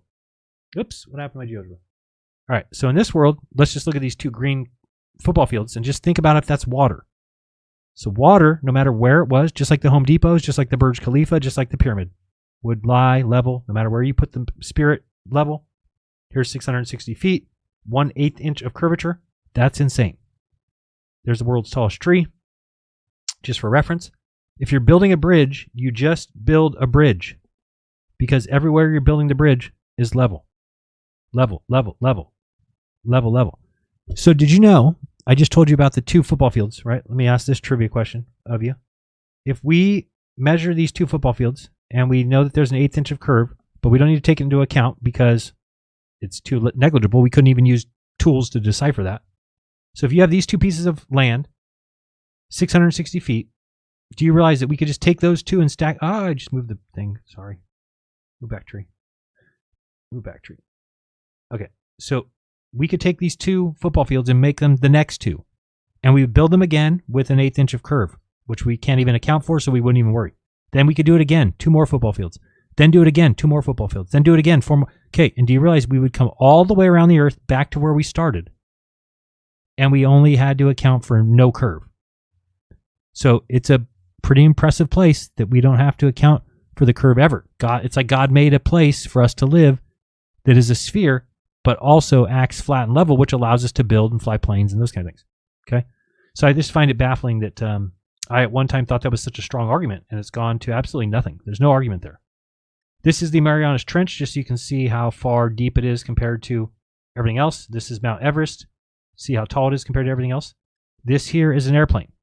Okay, So let's look at this airplane and think about what they showed. The airplane needing to nose down so it goes around the Earth. That's not how things work. Okay? This is at, I don't know. Where's my measuring stick? Distance or length. Let's click here. There. And where did you put the tag? Oh, there it is. So 30,307 feet. So a little lower than an airplane, but you get the point. So this plane is flying flat and level over this ground, which is flat and level. So again, if you have 660 feet, the plane only needs to nose down 1/8 inch of curve in that 660 feet. That's simple. Done. End of argument. We shouldn't even be worried about that anymore. But people will hark on forever about these same postulates, and they're just wrong. So anyway, once you get under here and you understand how the Home Depots work, all these Home Depots would be level. Okay? So you can call me Home Depot Earther, or you can just realize how dumb you are. That I'm trying to show you that you could build this Home Depot and you would not, because what people think is like, oh, the inches per mile squared. Yeah, that's if you're standing where this guy is. If you stand where dude is, and you're like, oh, I'm going to project out totally in a distance that I'll never use in real life, then you're right. You're going to have some errors, mostly because of lensing as well. But anyway, just wanted to show you that. That is GeoGebra. Learn how to use it today, and you will be very happy. I do not make money from them. I just said that. All right, let's leave. So yes. Okay, so we've got, where's Mark? I had one more thing on my list. Did I lose it? Here we go. Oh yeah, just a stupid meme. I mean, it's so dumb. It actually pains me to think about how dumb this meme is, because it's showing exactly what I just showed you. Do you see that? It's showing that the plane is always level with the Earth. Here it's pointed up, but I mean, you can see, and that's how it really would be. Here's the problem. We think of balls, we think of basketballs and baseballs and beach balls and yoga balls. We cannot fathom a Earth so big that it doesn't have curve. At least perceptible to us. Let's see. I think I had it down for 1310. Not only did he burn down Celebrate Truth, I mean, we're talking deleting videos, killing metrics, went to celebratetruth.org. I mean, all social media just, in a matter of hours. What does that have to do with anything, Mark? Here's a good thing. We'll fast forward to the end of this because this guy starts giving him some pushback, which I appreciated. Stories. I look at science stories. What has come to now be known as sort of like the sea change in the UFO community. Academic book on flat Earth coming out later next year. He mentioned this to me. We've kind of talked about it before. That I don't know if you're aware, but there are various flat earthers who have ascended to fairly high political office in other countries. We don't run into them that much. So whatever they're doing is autonomous to us in the last couple of years. Yeah. So, I mean, yes. Do they share a common ground? Yeah, but we never saw anything. And these were people that were going to be going down on this trip. They were basically just glorified trolls. That's all they were. Bane. Really? Yeah. And he's, Conspiracy Music Guru is the channel. And he's still doing stuff. Still been thrown at me. And then I give him the Amazon box analogy. I realized, by the way, that changing the charter was actually something you could do, until the Founder movie came. Conspiracies. I don't want to bore you with those. 2017, but it's getting hotter all the time. What's your take on all that? I have, but at the same time, one of the down bachelor's degree in physical science, internet with no repercussion whatsoever. Oh, it's a nightmare, dude. Oh my God. So I don't get in arguments with anonymous people online because 99% of the time they're 15 years old. Yeah, I agree with that. I got to learn to do that myself. I think too many of us get in arguments with people that live in their grandmother's basement, have never been outside. This is their one chance to be tough and act tough, and that's what they do. Or you live in a closet in Modesto and are just a scummy piece of crap, and you're a sore on humanity's ass. And I got some ideas in my head. Anyway, let's get past that one. So, Mark, you are by far this week, because of many things, the lies that you've told about Robbie, the lies that you've told about Patricia, okay, the lies that you've told about Paul on the plane, a friend of yours, and saying the most ridiculous things like you can't become, you can't go back on the globe, or you can't go back to the globe. It's not possible. Dave Weiss said the same thing. You guys are in a world of cope. And let me just explain something to you, Mark, very clearly. Never will you wake up and the earth be flat. It will never happen in your lifetime, in your children's lifetime, or your grandchildren's lifetime. It will never happen. So what you're doing is you're lying to people. causing people to teach their children this stuff. And you should end it now when you realize that you don't even have a map anymore. You can't walk around with that little piece of cardboard anymore. You have no map. You have no model. You have no claims. You have nothing. Okay? And what you're doing is you're going to damage the mind of that poor girl, Lisbeth. That's upsetting that you got her on the show because, of course, you know she's going to be excited that, oh, I'm being given a position on this show. Of course, she's going to take it. Little does she know that for the last 2 weeks, you've been lying through your teeth about all of us. So somebody better warn her that you're going to do the same thing to her. If she ever decides, you know what, this isn't working out, I need to get, then she better be ready for you to throw her under the bus next and tell everybody that she got a new car. Okay? People can buy new cars. It's okay. You don't get to just then say, oh, that's been paid off. You know, she got given that car. I mean, how dumb do you think the world is? Do you think somebody got given a car and she's like, can I post it on Instagram? Yeah, do it. Nobody will ever be able to guess that. Or do you think she just got a new car? Mark, you are by far the Dirtball of the week.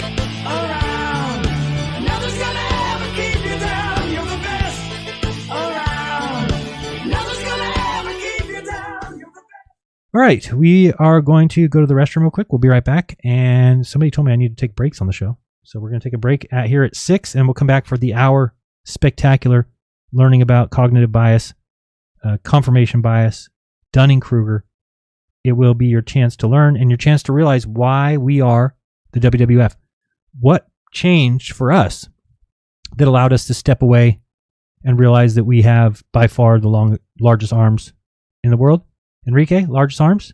Who's got the largest arms in the world, brother? Very good, dude. That was impressive. That was right on time. Maybe we should give you a raise or something, you know? A huevo, jefe. Yes, a huevo, jefe. What does that mean? I don't know. I don't speak the Spanish.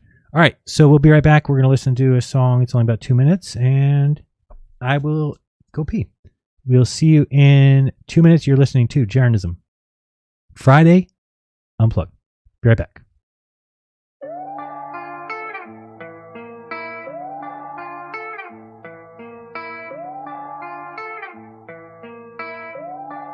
Yeah. 20 on the shot clock, hold on, don't start. Snacks dash deep, hit the fridge, hit the cart. Popcorn popping, microwave sound singing. Phone buzz loud, group chat still pinging. Wait for it. 2 minutes just a flash, grab a drink, text your boo, make it fast. Blowing O's, chill vibes as they flow. Spread the word, share the show, let them know. Skip the ads, let it breathe, let it marinate. Time's quick, no trick, don't overcomplicate. Couch dip low like sitting in quicksand. Showtime soon, countdown in hand. Clock ticks, you can almost taste the beat. Feet up, zoned out, time sheet delete. Living in the pause, it's the in-between. Scene setter making moves with the routine. Wait for it. 2 minutes just a flash, grab a drink, text your boo, make it fast. Blowing O's. Chill vibes as they flow, spread the word, share the show, let them know. Break's almost done, clock reels us back. Snacks in hand, energy intact. Hit the playlist, seat warm like a throne. Show locked in, it's yours all alone.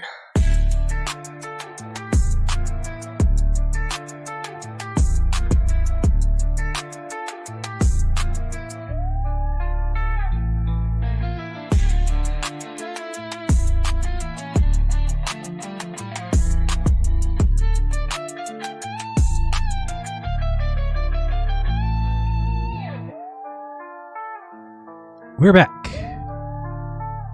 Wanted to show you something real quick that if you want to join the coolest club since the Black Panthers, and I believe that's official as well, we have the VIP.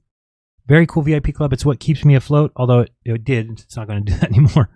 I think I've went from 140 members down to high 70s.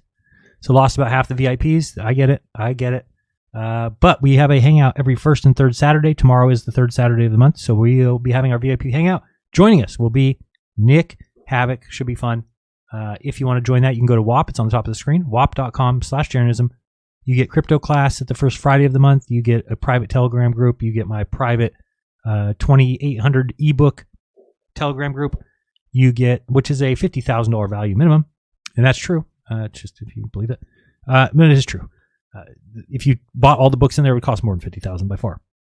And you've got Nick Havoc. He'll be joining us. It should be fun tomorrow. Oh yeah, so I was saying what else you get with the VIP. So with the VIP, you get the private singles group in the Telegram chat. You get all my videos on Telegram, all my audio, so you can listen to MP3s of each show, all uploaded by the next day.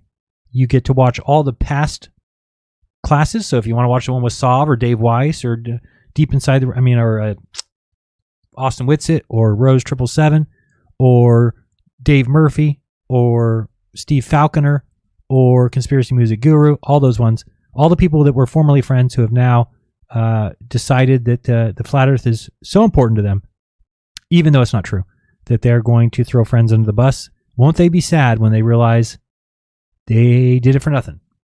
And I don't know what to tell them other than I guarantee you, just like I guaranteed Mark, you'll never wake up in your life and the earth be flat. Period. It's never going to happen. But anyway, let's see. I wonder if you think the government went up to Patricia and was like this, like, Patricia, here's the thing. If you back out of flat earth right now, well then. And finally, Joy, how about a new car? I mean, everyone went crazy. I think that's what happened. Pretty sure that's what happened. Good job there, Enrique. That was quick. You're on top of that. So that's probably what happened, I'm guessing. Anyway, let's continue on. We've got, so join us, the VIP. Become a VIP member over at WAP. It's only $15 a month or $150 a year. You get to support me in that venture, and you get to hang out with me the first and third Saturdays of every month for about 3 hours. So we got this one tomorrow. And then let me just put this up one time so we can see this before we move along. We've got the links that you can use if you are a Telegram person. If you aren't on Telegram, I do recommend it. It is free, and it's faster than text. And if you've never used Telegram, that might sound weird. You're like, what do you mean? How could something be faster than text? It is. It's got unlimited storage. You can keep all your storage there, your videos, your photos. Now, will it become some sort of government honeypot at some point? I don't know that. But right now, it is free. You can get a premium package and get little special things, but it is pretty cool. And then you get to navigate around, and you can do all the fun things like check out my book library and things like that. Let me see if I can get this up real quick. I'll do it, but if I can't, I cannot. Let's go to here. Let's go to the library just to show you. Yeah, so move this over here and show you. So this is Telegram over here, and you can use it on your computer and your phone. So it is a great way of communicating. I think a lot of people are moving over that way. Like, I would love to get rid of email completely. There's really no reason for me to even look at it anymore. If I'm going to book an appointment with somebody or an interview, it's way better to do it on Telegram because it can be done in mere seconds. Right? Hey, do you want to do a show on this date? Let me check. Yeah, I can do that. How about this time? Yeah, it works for me. Okay, bye. Whereas on an email, you have to send the email, wait. The email comes back. I can do this, but not this date. Okay, what about this date? Oh, no, it takes 4 days to book any kind of appointment. Well, you can do it in Telegram in a minute. So let's see. Does this show? It's a little bit too far that way. Okay, let me see. That's probably because of this. Huh. Why is it so far there? Should be able to see that. Okay. So you'll notice here that this is the 2800 book library. And if you go through here, you'll just see all these books that I've uploaded. And you could search for any topic, whatever it is that you want to search for. And these are ebooks ready to go. There's some even recent ones, like what's the name of Prince Charles or Henry? No, Prince Henry wrote a book. Kate, who's Kate's husband? Prince William. Where's Prince William's book? So I'm just going to search up here. I'm going to go to, here's the search button. And I'm typing in Prince William. I-A-M. And then over here in the search results comes up, where is this at? What? I see a bunch.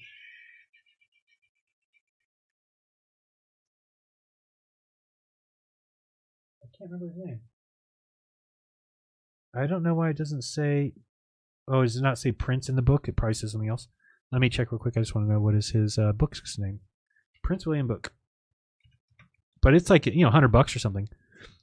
Oops. Prince William book. It's called like Splinter or something. That's totally off.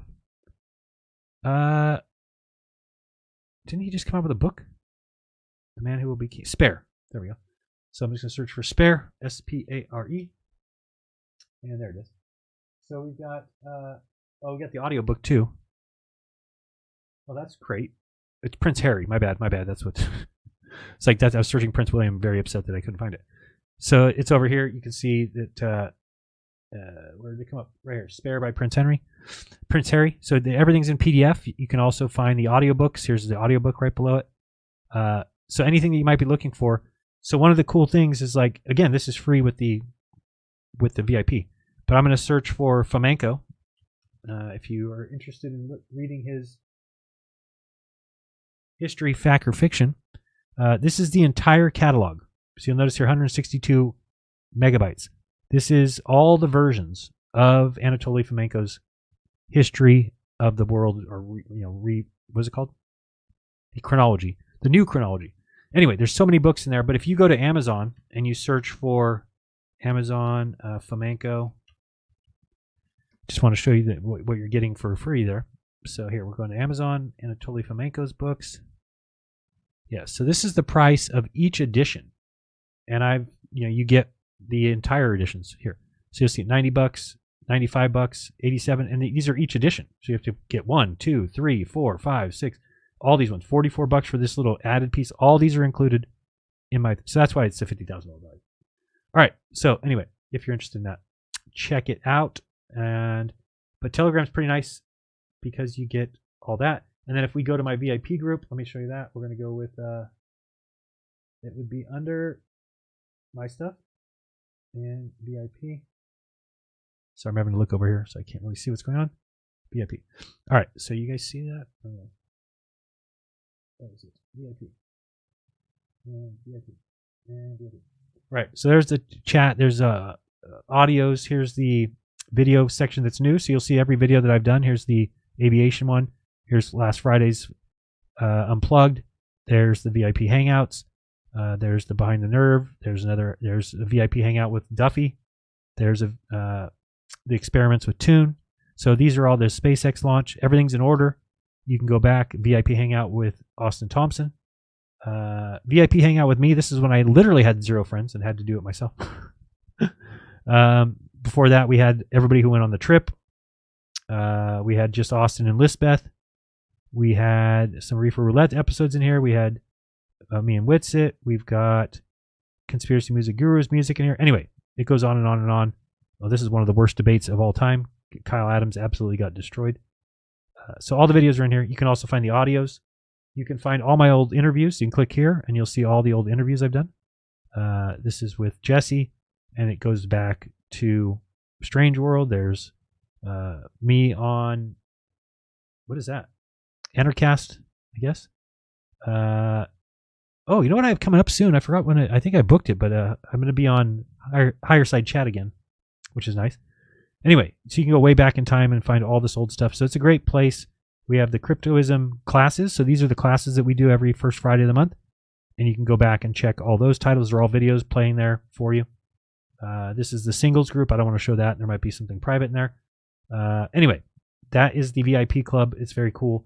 And you're only cool if you're a part of it. If you're not cool. That's just the way it goes. Man, I wish I had the, I don't have it, do I? No. I'm just going to say. One of the wrestlers had a great entrance song. And I don't even know what happened to him. Carlito. You guys remember Carlito? No. Maybe we'll give something away to the first person in chat that answers this. I spit in the face of people. You finish that. I'll give you something. You'll win something. Because I don't think anybody would actually know that. They're not as weird as me. Not as weird as me. All right, let's get out of here. Close that. All right, so anyway, lots of these books. All that's in the very cool section of the Telegram. All right, so let's go back over here.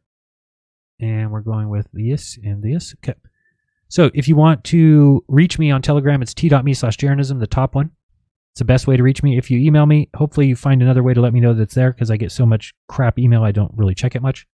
T.me/Gerants is the rant area where I rant and get in trouble and it gets spread around and people get really upset, things I said. T.me/Jeranism links is where I put the links from the shows. Check that out if you want. T.me/Jeranism show is the notification channel. If you're on YouTube, you don't get notified when I go live, but if you are on Telegram, you'll always get that notification. Am I clipping? Sorry, I saw I was redlining. We've got, and then t.me/Jeranism chat is kind of a free-for-all, mostly turned into a Glober church where Pastor Glober gets up and preaches all day and drives everybody away. So that's kind of cool. But anyway, I mean, for the most part, they're right. So what are you going to do? All right, so that's that. Let's get into the final section of the show, the important stuff. That's the launch from the other day. If you want to check that out, it's also on my channel. Checking these things here. It says, finishing your quote, who opened their mouths and say, spit on me? It's a good one. Barely believable. It's not correct, though. Did anybody get it right or no? This is really old. I don't think anybody get it. Don't think so. No, I don't see anything.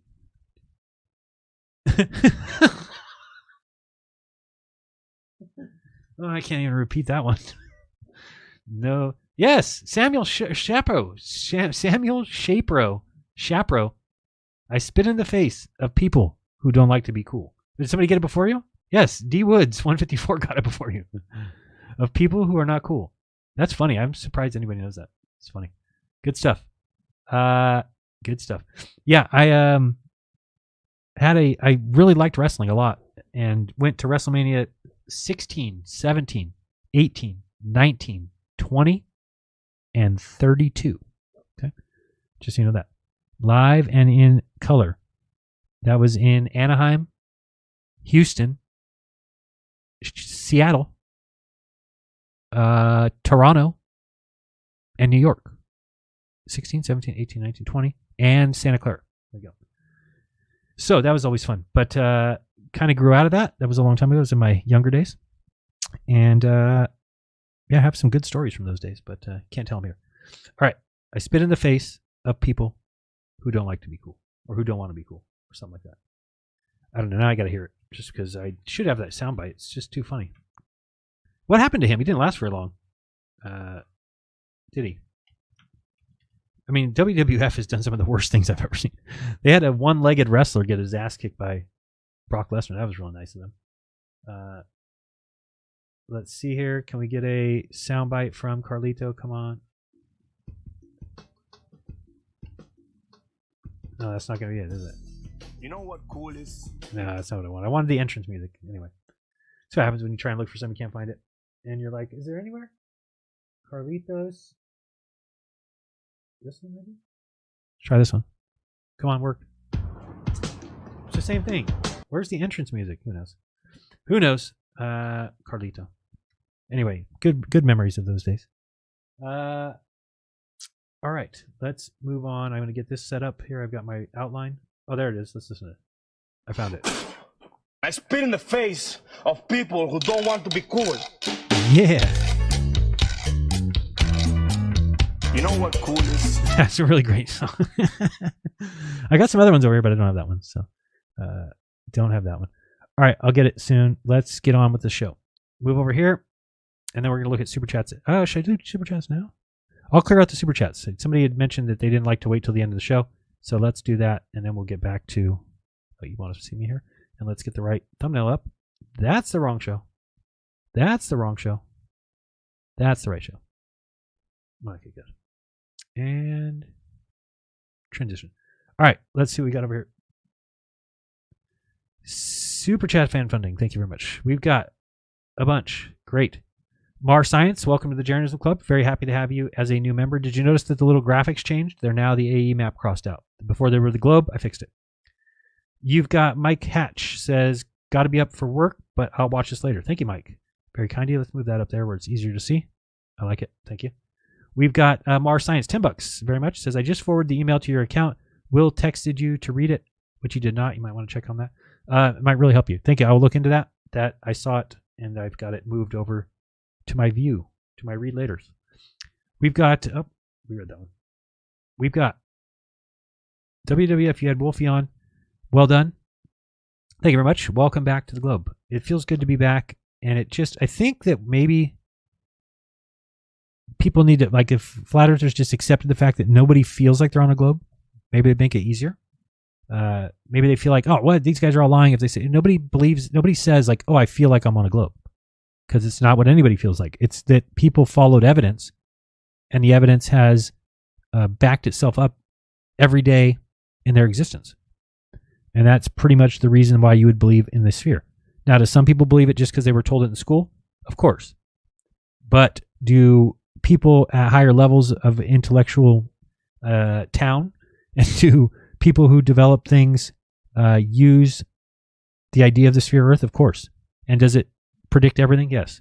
I'll show you something real quick. I'm going to get this up so I don't forget to do that. I will show you with this thing here. Now I'm learning all kinds of things. Like I can find people who already did things on GeoGebra, and you can steal from them. Well, it's not steal. It's called copy and save under your file.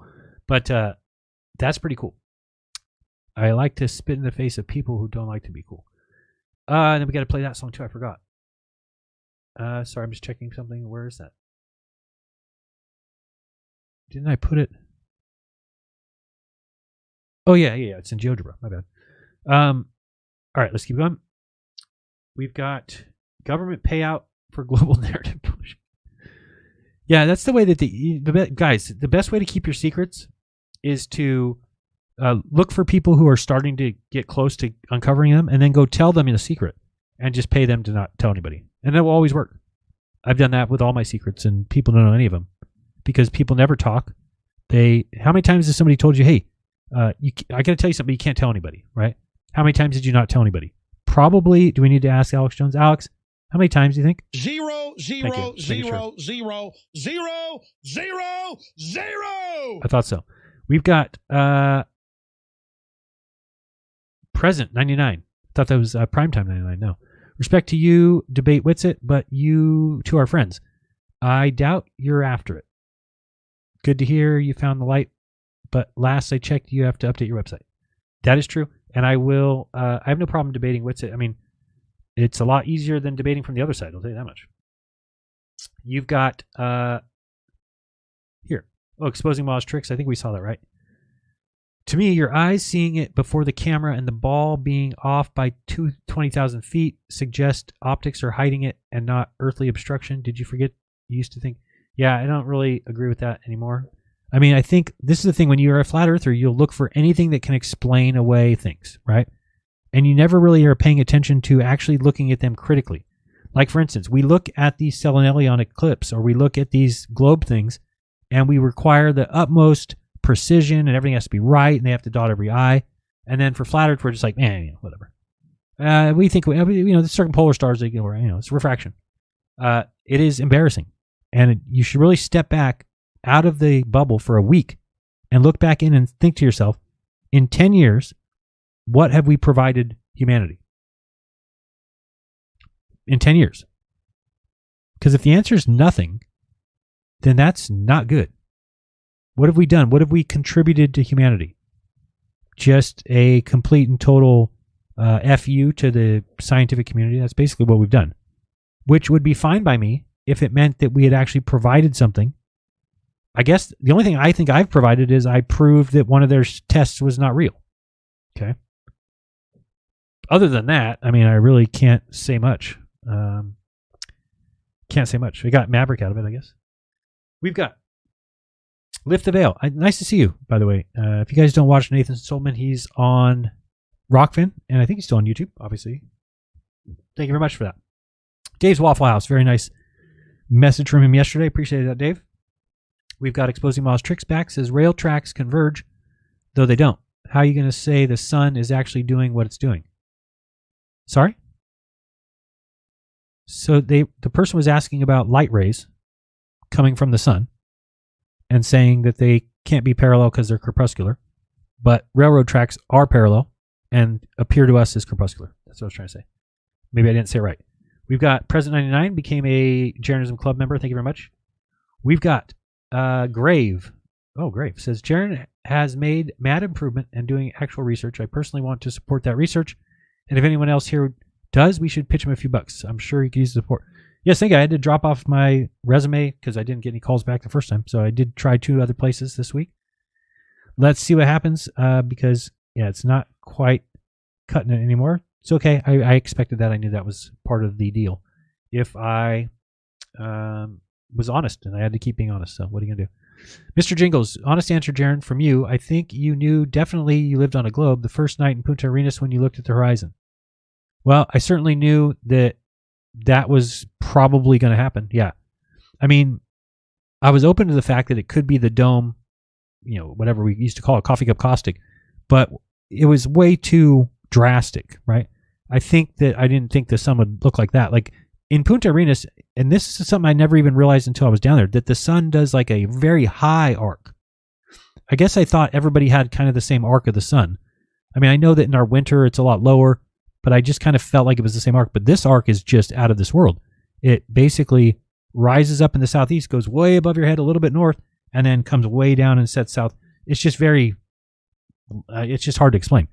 So when we saw the sunset and then we watched it, and you could tell the light was moving to the left, and you're like, that's the sunlight. So yeah, Austin and I said, well, if that's the sun, then it's pretty. But again, he obviously changed his mind on that one. I did not. I knew that we would probably see the 24-hour sun at that point. I don't think I was at the point where I said I knew we lived on a globe at that point. I think it was definitely on the flight back. That I think everything kind of hit me. Understanding how the sun worked in the south, understanding the south celestial pole, and then just realizing that that's not. I mean, I keep hearing these these flat earthers in debates keep saying this stupid line where they're like, "Oh, the South Pole is just a pole that they put in the ground," and gullible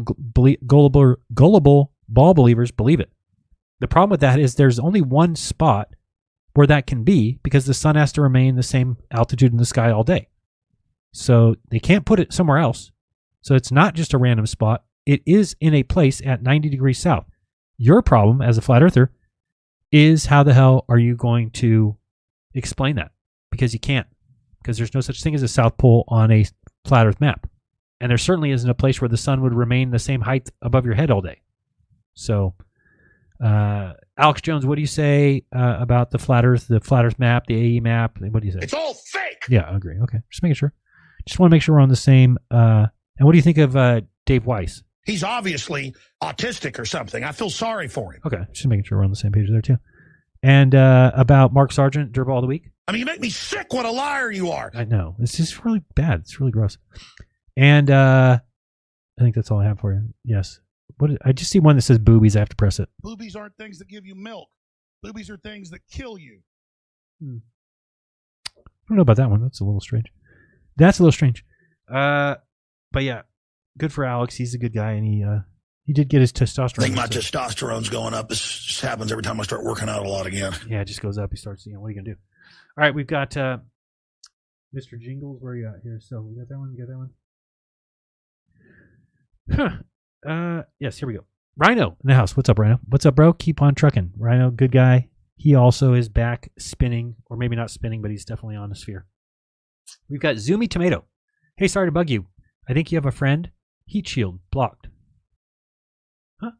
Probably from before you snap back to reality. Cheers, mate. Great stream. Sorry to bug you, but I think you have a friend. Heat shield blocked. Oh, is that the channel name? If I can find that channel, I'll unblock them right now. But remember, it's not me. I have moderators, so they usually are the ones who block, but then I'll unblock. Let me just see if the heat shield comes up, and if not, then I'll get it some other time. Unfortunately, the only way to really do it is to go to their channel. Heat shield. That doesn't seem like it's a channel name. Channel? I see a whole bunch of heat shields. Yeah, I don't know which one that would be. Does any of these look like Flat Earth something related? No. All right, if you could send it to me on Telegram if you don't mind. I see a race company, original manufacturer of sunshades. This one? Doesn't look like it, but we'll check it. We'll go here. We'll go report user, and no, they're visible. So yeah, I can't right now. All right, that's good. We're good with those. All right, let's get to this part of the show. Real quick, I want to play a song. I did tell him I was going to play it, and I forgot. So we're going to listen to The Truth. And here's the real truth. You guys have thought that I've been telling the truth the whole time? I have not. I have a Tesla in the driveway. The reason I was late for the show is I was counting my Benjamins. And then I forgot what I was at. I was at like 1 point something million, and then I have to restart it. So it's going to take me a while to do it after the show. But this is a song in celebration of my newfound riches and my newfound globe shillness. So we'll be listening to that. Here it comes. This is by Nick Havoc. He does some funny songs. And this one is called, aptly so, Globridge. Are you guys ready? Enjoy. We are all Globridge. What? Yeah. Go. Money falling from the dome. Did I say dome? I meant the sky. No one gets paid like Jay, Austin, and I. It's so easy. You just have to lie. Breaking flatty hearts and making them cry. I feel so high when I stack my bills. Just flip on flat earth. You know the drill. Flats cope and cry. You can hear the shrills, but you can't stop us. The top globe shills. They get so mad you can feel their hate. Staying retarded is their favorite trait. Serving hot lies, put them on a plate. A fake South Sun and blowing vape gate. Picking new houses with big ass pools. Buying pimp cars and Latin yard crews. It all started early with the flat earth clues. Infiltrating the movement, making money like Jews. On the curve, clear water, we'll take a cruise. The big sphere earth is what we choose. But you can't do it cause your ego is bruised. The AE map is done And now you lose. The final experiment was a massive hoax. Fooling you all with mirrors and smoke. Giant LED studio, no joke. Getting mad rich, we're no longer broke. 10 million each, it sure is sweet. Top dollar hoes, now kissing our feet. Just tell a few lies, ain't it neat? We got the cash to buy our own street. Truth means nothing, we are deceivers. Tricking the flatties, gullible believers. Controlling the script and pulling the levers. Sitting at home watching Leave It to Beaver. No more work, we got that NASA money. Smoking fat blunts that are dipped in honey.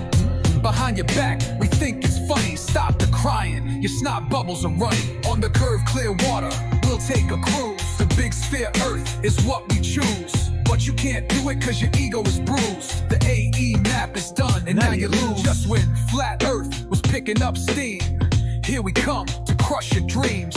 Making that money, the secret globe team. Sphere earth videos and dank ass memes. The cope is extreme, we control your mind. Since 2015, we've been on the grind. You fooled the whole time, better hit rewind. Or keep thinking it's flat, you are totally blind. Truths you can't find, you all got tricked. So just stay stupid, it will never click. Can't understand a thing like that nerd with Sid. We destroyed the flat earth, it's a pile of shit. Cashing in on the hoax, we made the most. Serving your map like it's a piece of toast. On the curve, clear water, we'll take a cruise. The big sphere earth is what we choose.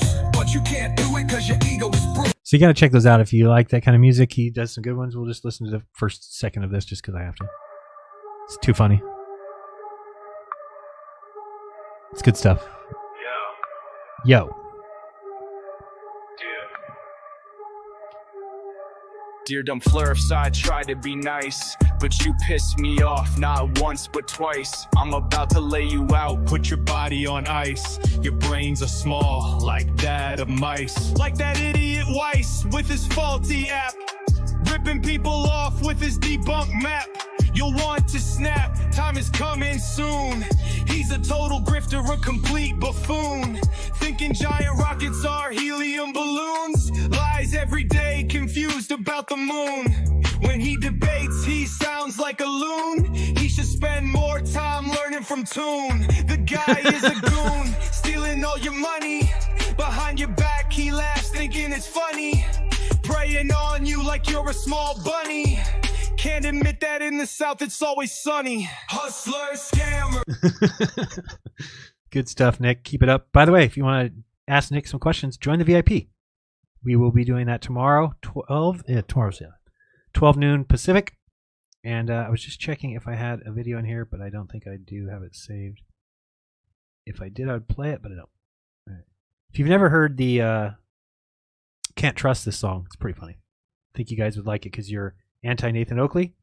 I've got a great song I made, but I don't see it in here. I don't know. Oh, you know what? I think I do know where it's at. Let me check one thing. If I got it here, let's go to August, I believe is when it was. If I don't see it right away, it won't be on. Just, it's a funny song, and I feel like laughing. Let's see, is it in here? Come on, where are you? I don't see it. I don't know if anybody's ever played it on their channel. I know, I don't know if you've ever heard Dearth or Potato, but my wife is very upset at that song because it's been stuck in her head for like 2 weeks. But it's great if you've never heard it. Dearth or Potato, you can watch. MC Toon has it at the start of his shows. All right, I do not see what I thought I would see. Maybe it was a year ago. Let me check. Maybe August of 2023. I remember seeing it the other day. I was like, oh, I want to play that. I'm going to remember this date. Let's see if it's here. Come on, be here. Be here. Oh, my wedding picture. I don't see it. All right. Next time, I'll have it ready for next show. We will have the Nathan Oakley Can't Trust This song, which is great.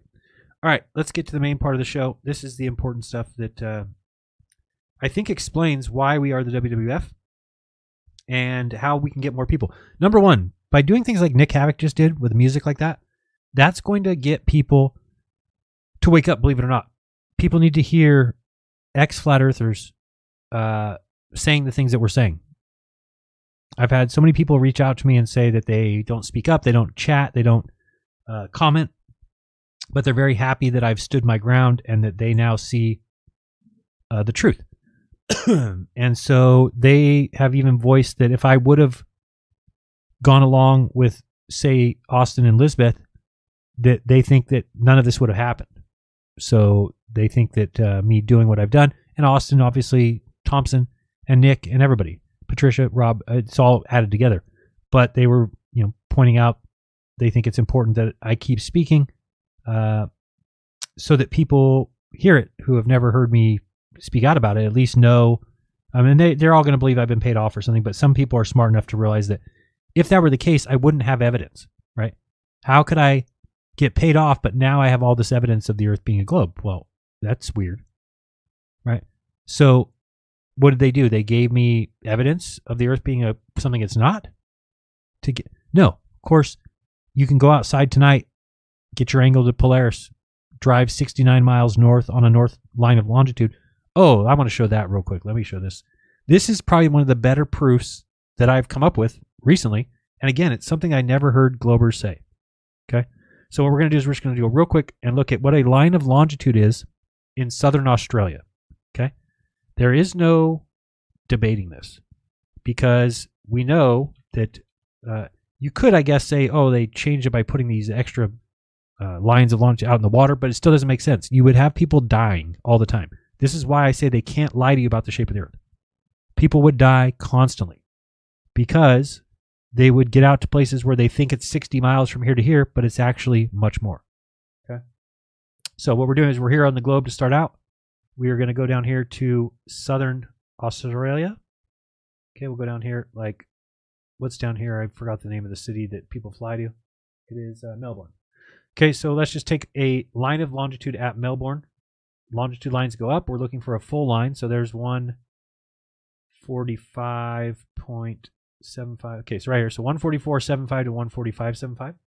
We're going to measure that at Melbourne, which is right here. So 144.75 to 145. Which one is it?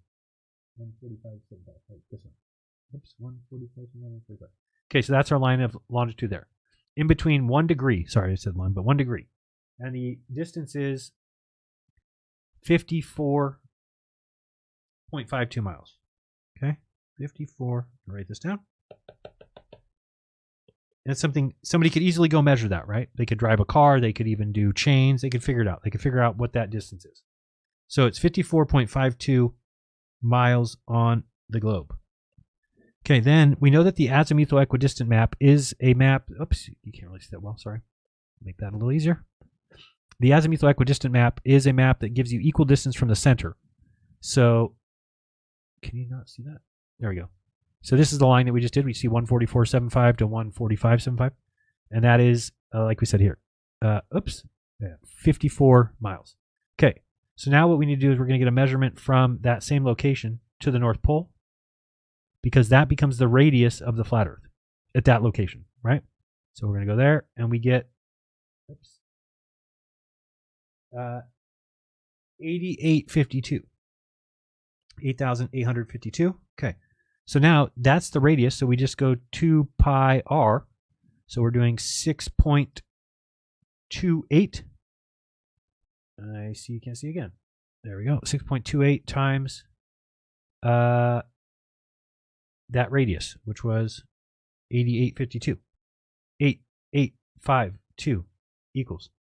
Okay, so it's 55,590 miles in circumference, but we just need to divide that by 360. And then at that location, that southern location, we will have a line of longitude distance. And it comes out to 154. So it was 54 on the globe, 154 on a flat Earth. If you think that that is anywhere near possible, get out. Get out. Think about what that's saying. It's saying in Australia right now, if the Earth is flat, areas of longitude that are actually 54 miles are really 154 miles. If you don't know how to do multiplication, that's almost 3 times. That means if you are going to, what do we say, 54 miles? So imagine you're going to drive to your friend's house and he lives 54 miles away from you. He's like, hey, how long will you till you're here? And you're like, oh, you're only 54 miles away. I'll be there in an hour. But then you start driving and it takes you 3.5 to get there. You don't think anybody's going to notice something's up? Nobody's going to have anything to say?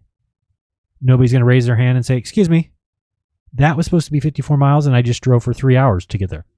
Of course, these are proofs that people who are flat earthers will not look at, or else they are not flat earthers anymore. There's just no way. And that doesn't even count, again, if you go down here. Let's just go down to Punta Arenas real quick. I mean, to Union Glacier where we were. Here's Union Glacier. Imagine how bad it gets here. So now we're doing a lines of longitude. Let's go to 81. So this is 82 and 83, right? So we're doing a line of longitude here at Union Glacier. Comes out to, come on, put that down. Comes out to 13 miles. Okay? It's 13 miles on the globe.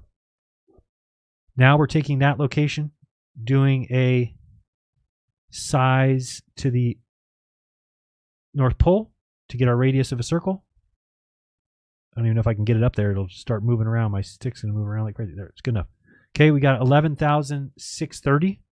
Again, we'll take 11,630 multiplied by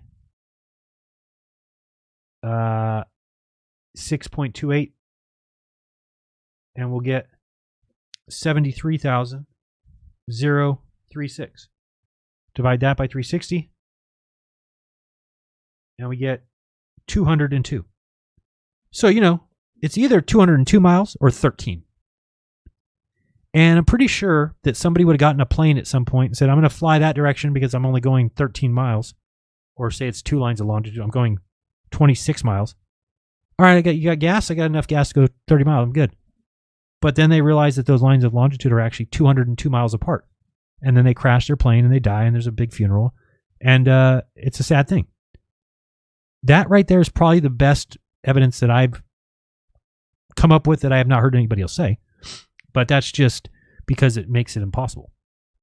Right? Like imagine that. That's, in fact, I wish I would go to Antarctica again. I would definitely measure it. And that would be it. What could they say? I mean, if we were down there and we could actually do it, because that's not very far, we'd have to call ALE and tell them that we're going to do it. Because I don't know how far away that would be from where we were. But basically, you could find a spot, which would be, where's that little, here's the blue ice runway. So this is where you land the plane, right? You can actually see the, I thought you could see the runway. That's crazy. I didn't know you could see.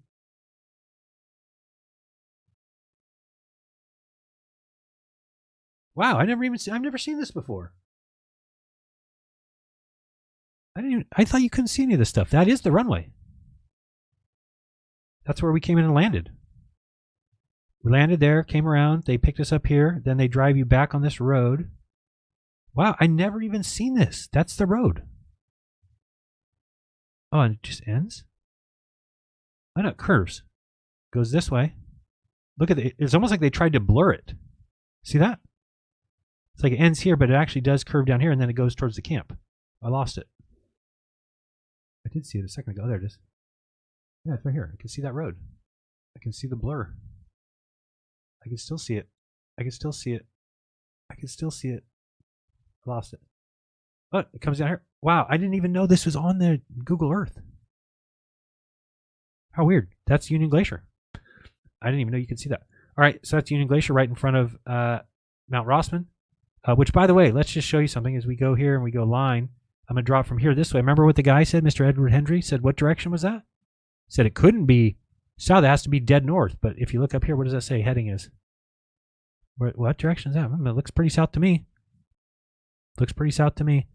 So you're looking over Mount Rossman south. When we were here at secondary camp would be more about here. And this is the North Rock that we were looking at. Look at it up there. It says 360. So it was exactly right. I drew a line in the ground like this here with a south here and a north here. And people lose their minds because they can't pay attention. Anyway, let's say we went down there and we're going to measure a line of longitude, which is, oh, we already did that. Came out to what?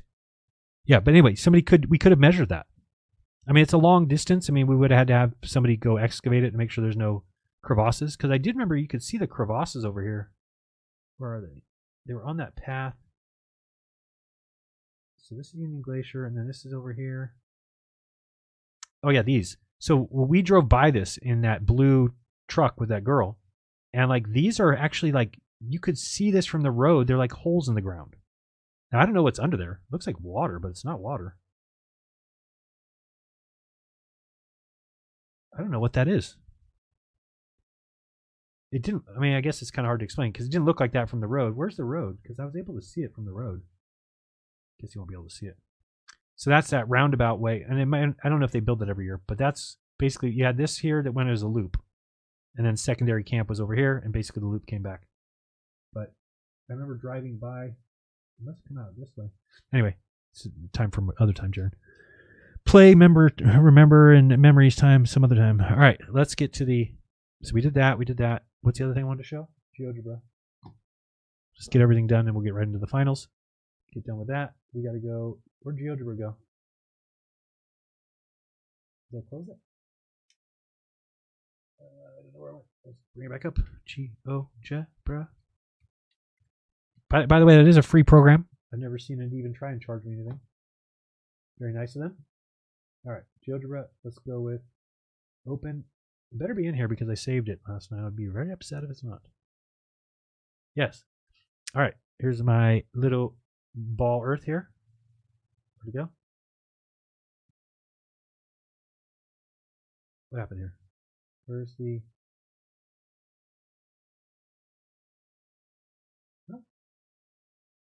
Oh. There it is. I don't know why that did that. Move way over here.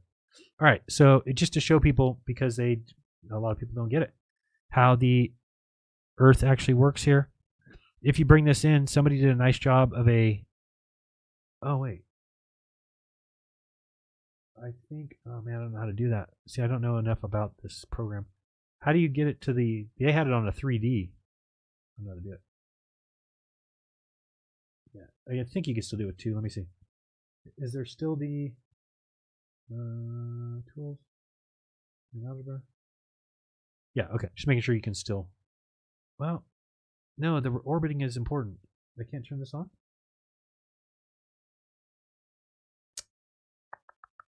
Unfortunately, I don't know how to do this now.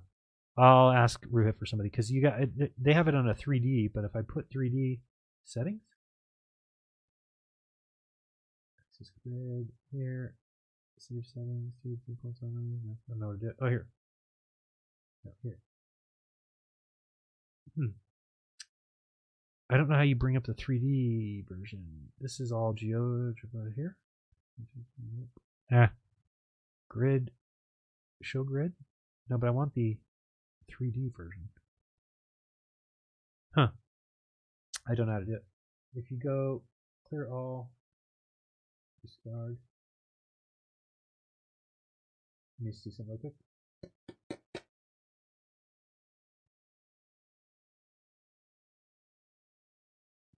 Let's try the other one. Maybe I saved it. No, it's still coming up as the. Yeah, there's a way to make it 3D where everything is actually in a 3D grid. But I don't know how to do it. Anybody know how to do that? Let me check in the chat. Somebody knows offhand. Do you know how to make it a 3D grid? Is there some button I need to press? A sign? No. That's not right.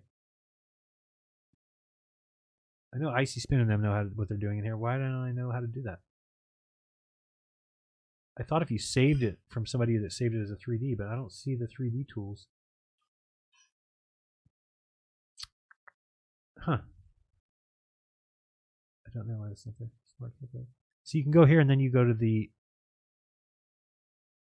geometry. I thought I've seen it before. There's like a 3D button up here.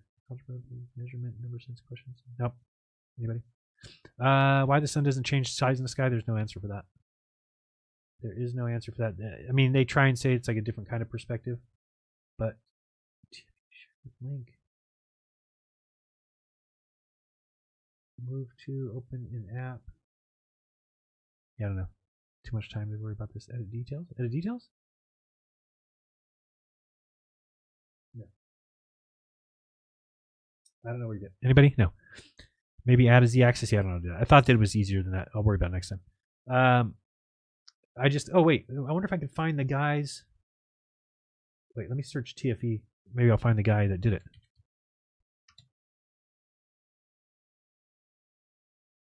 Yes, this is it. That's mine. This guy, PD194. B3D. Go. B3D. PD! Love you. Alright, that's what I wanted. I don't know how to do that myself, but we'll go to his. So when you zoom in on this, you can see that okay? Yeah. Oh, but it's not going to let me do... Can I open this as my... Open an app. There we go. I knew I'd figure it out eventually. See how this time it says 3D calculator? I couldn't find that before. That wasn't up there. It's weird. All right, so we're going to stop that animation just to show people, because he did a good job here of showing. Basically, you have the 3 circles on the globe. You have the tropics, Tropic of Cancer, equator, Tropic of Capricorn there at the bottom. You've got the North Polar Circle at the top. You've got the South Polar Circle at the bottom. So, well, this is just good to show people because they can't quite grasp. I've heard people say that there could never be a 24-hour sun in the south, that there can't be an equinox because the Earth's tilt, and they just don't get it. So this is a great little program. Number one you can do is spin the... Oops, don't do that. This one. Spin the globe that way. Of course, it's not synced as far as the amount of spins per orbit or revolution, whatever you want to call it. But now you can send this thing in its little path. And this is just showing the Earth is rotating. It gives you a better idea, but you can actually see, so we're getting to the March equinox, right? So if you ever wanted to know why it's an equinox, you'll see here.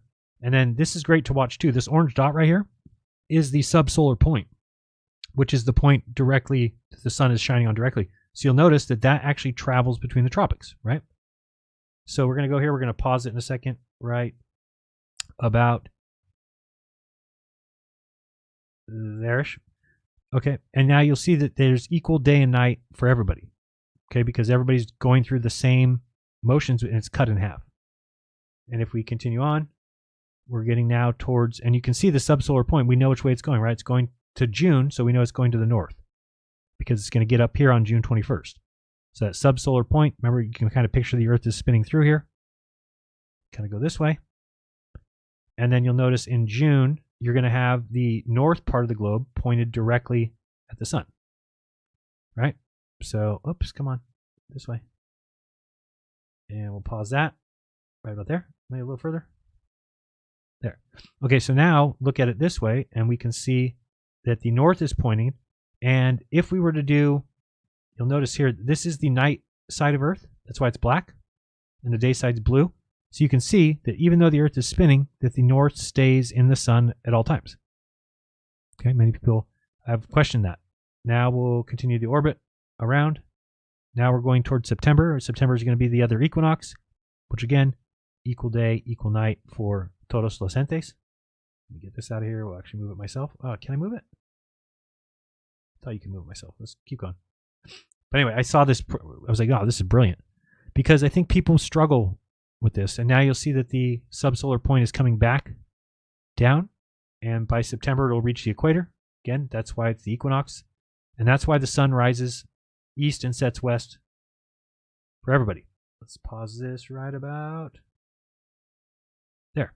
Okay, so again, you can look at the dark side of Earth, and you can see that it's cutting everything in perfect half. See that?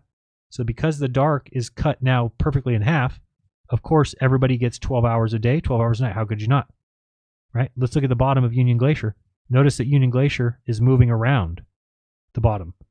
So it's actually moving daylight, dark, daylight, dark. So that's why everybody on Earth gets 12 hours on that day of light and dark. Well, it's actually a little over 12 minutes for day because the way the atmosphere works. And then we'll just finish this off by going one more quarter turn. And you can kind of watch what Union Glacier is doing if you want to watch down there. And because now we're going towards December, right? So, of course, Union Glacier is getting more and more into 24 hours a day. And when it gets there, which is going to be pretty soon, well, Union Glacier is already in 24 hours a day. See that? So the red dot that's on the moving spindle is already getting 24 hours of daylight. And we'll pause this right at that line. And maybe about there. Okay, so now we're at the winter solstice. And again, if you think about where we were, oops. Hello. It's not letting me turn that upside down again. There we go. So when we were at Union Glacier, you'll notice that the sun is doing exactly what we expected, right? Or what was predicted. And if we come around this way to look at the... wait, what's going on here? Sorry, I was tripping out. Wrong direction. There we go. So now you got the light on this side, and you got the entire north is in the dark at all times. So it's actually an embarrassment to see the people that are, just throw this away as if it's just some sort of fantasy, which, again, I'll admit 100% that I originally thought it was, but I don't think I ever paid attention to how correctly it describes the world. Maybe it took me going down south. I don't know what woke me up to it, but now I look at it, I'm like, oh, it's mathematically precise, right? And it's not one of those math things that you can just fake. You can't make a world that's a sphere and then put a northern circle at the top that doesn't get light, and then it just happens to match observations, but you're like, it's all a lie. No. It matches observations. So it's not a lie, it's the world.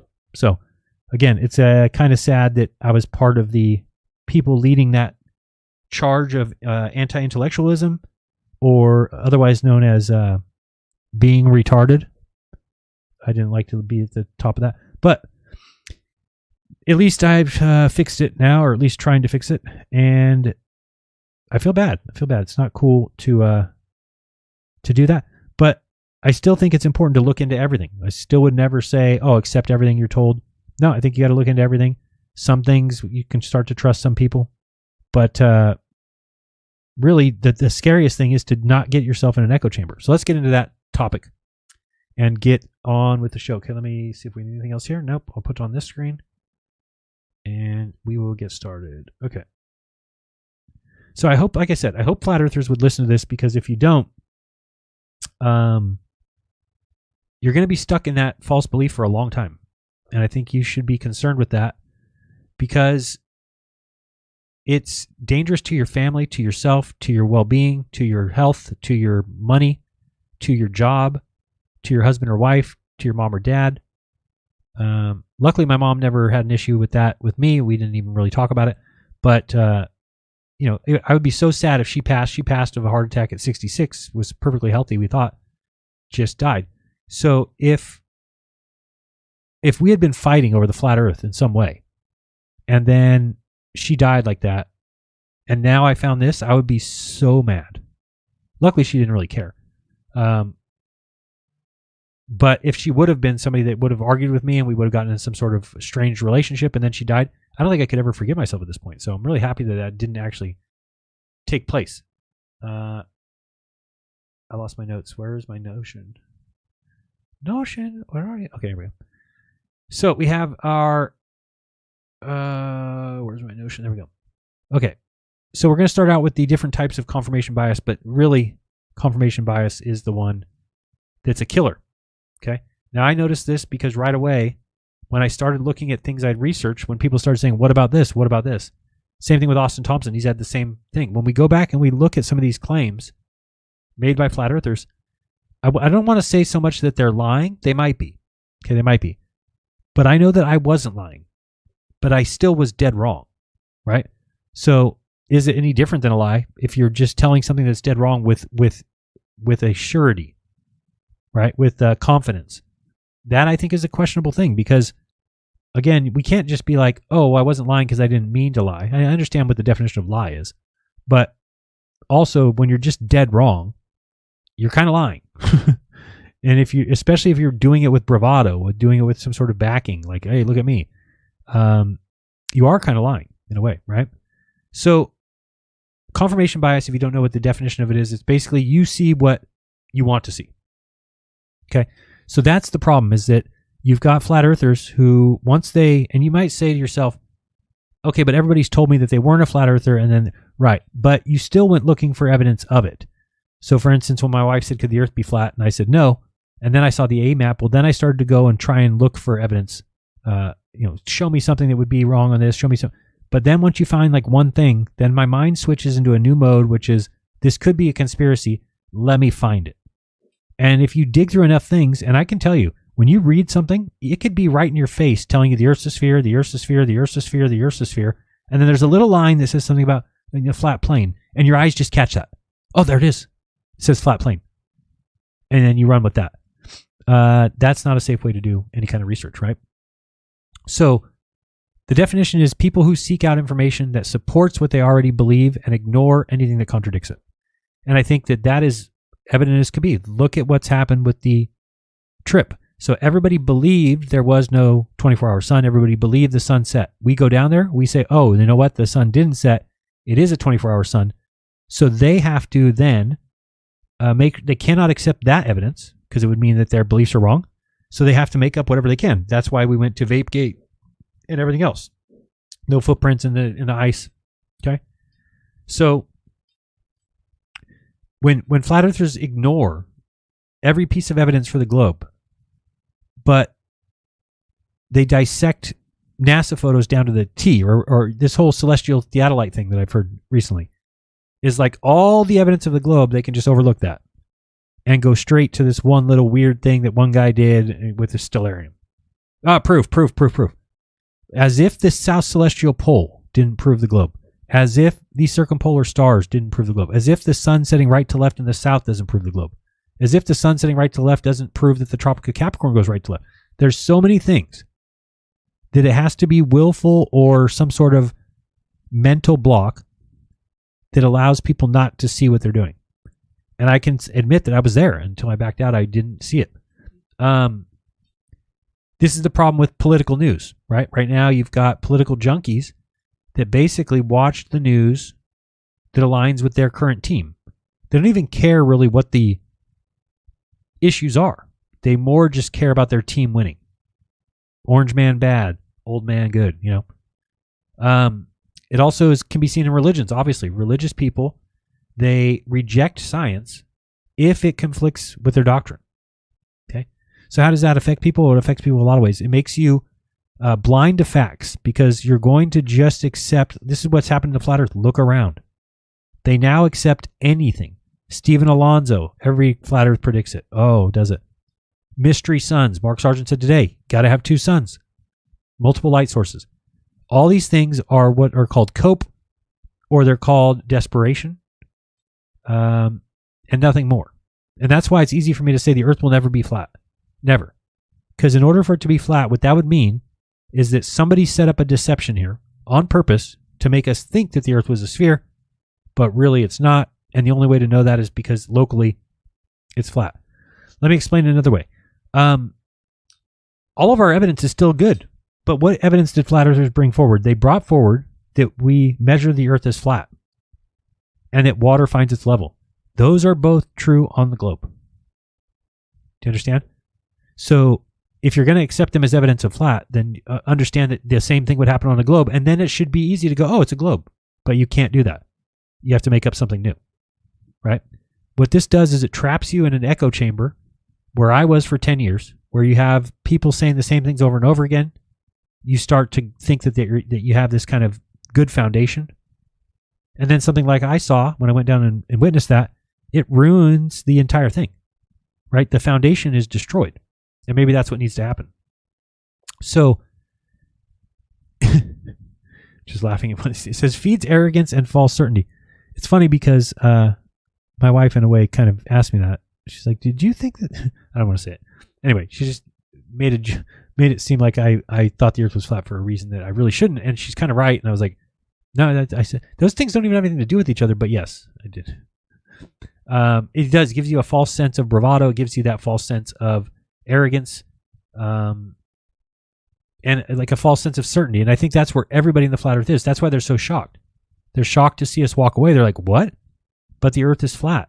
Well, if you go around thinking to yourself, we know the truth, the earth is flat and it can't be a sphere, which is what flat earth says. Then do you realize that any evidence that comes in that says the earth is a sphere, you've already discounted that. You've already said the earth cannot be a sphere. So if you think that's the way to get to the truth, I'm here to tell you that you're wrong. Greta, can you tell him, please? Greta knows. How dare you? You don't want to do that. So what you should do, the solution to this, is to seek out actually opposing views. Reach out to the other side. Reach out to MC Toon. I don't understand this point. Let him explain it to you. Okay? Now, you might be thinking, but Jaron, Globers have the worst confirmation bias. They have the worst one. Again, I go back to the fact that they're right. Unfortunately, you can get away with confirmation bias, but you have to be right. And if you don't know if you're right or wrong, then you should not employ that method. You should employ an unbiased, actual search for the real truth. Now, I get it that Globers might seem a little confident and they kind of do the same thing as a flat earther. The difference is the flat earth is drastically wrong and will never be right, and the globe is demonstrably true. So that's the way it's always going to be, and it doesn't mean that you get to fight their same level because you're not in that weight class, if you will. Okay? One of the ways to do that is to always try steel manning an argument. So many people come to me with questions about the globe that they should know the answer to. Like, well, how does the atmosphere stay attached to the ball? You know the answer to that. You know the answer. It's gravity. So if you don't like that answer or whatever, that's fine, but at least be able to explain it. Okay? And then you need to accept being wrong, that it's not a failure immediately. It's not a failure on your part. It's I don't even want to blame anybody else for it. It is a failure on your part, but you can't expect everybody to know everything. That would be impossible. That's why there's specialized departments of people where they get degrees, because you got to have people smart in each area. You're not going to have one person that does it all. So the same thing is kind of true of me. I didn't go to school to become a earth science major. And so it's all news to me, right? It's all new. I remember my wife and I sitting in the bedroom trying to figure out how the hell the shadow of the moon or the shadow of the earth was on the moon all the time. We were moving the lights around, couldn't figure it out. And then somebody's like, what? No, that's just the phases. That's not the actual shadow. That's not an eclipse. I'm like, oh, yeah. So anyway, I'm just saying that as you start coming along, I should have had many moments throughout this whole thing where I realized, oh, I don't know everything. I remember saying in one of my early videos, why can't we just get up in a rocket up above the atmosphere and then wait for the moon to come to us? So, I mean, again, these things are dumb to me now, but at the time they were actually legit questions. So be able to ask questions and to just be okay with being wrong. If you're wrong, then you're right, or at least closer to being right. And that's certainly better than being wrong. So as a flat earther, even though people were very shocked that I was able to move away from it, the problem with it is that I couldn't stand the thought of being wrong, and demonstrably. You're like, oh, so I'm just wrong. And it's time to just fess up and say I was wrong. And yeah, could you go back and do a million different hoops again and try? Sure. But why not just say I was wrong, because then I'm right. Right? Then I'm closer to the truth. So that's what a confirmation bias is, and it's probably one of the scariest things I've ever seen, because I see it everywhere now. Right? There's just different narratives, and really where reality should be the arbiter of truth, not your opinion of it. And I think that we need to get away from that. So many people think their opinion of the world makes it true. And it's just not the case. That there is a truth.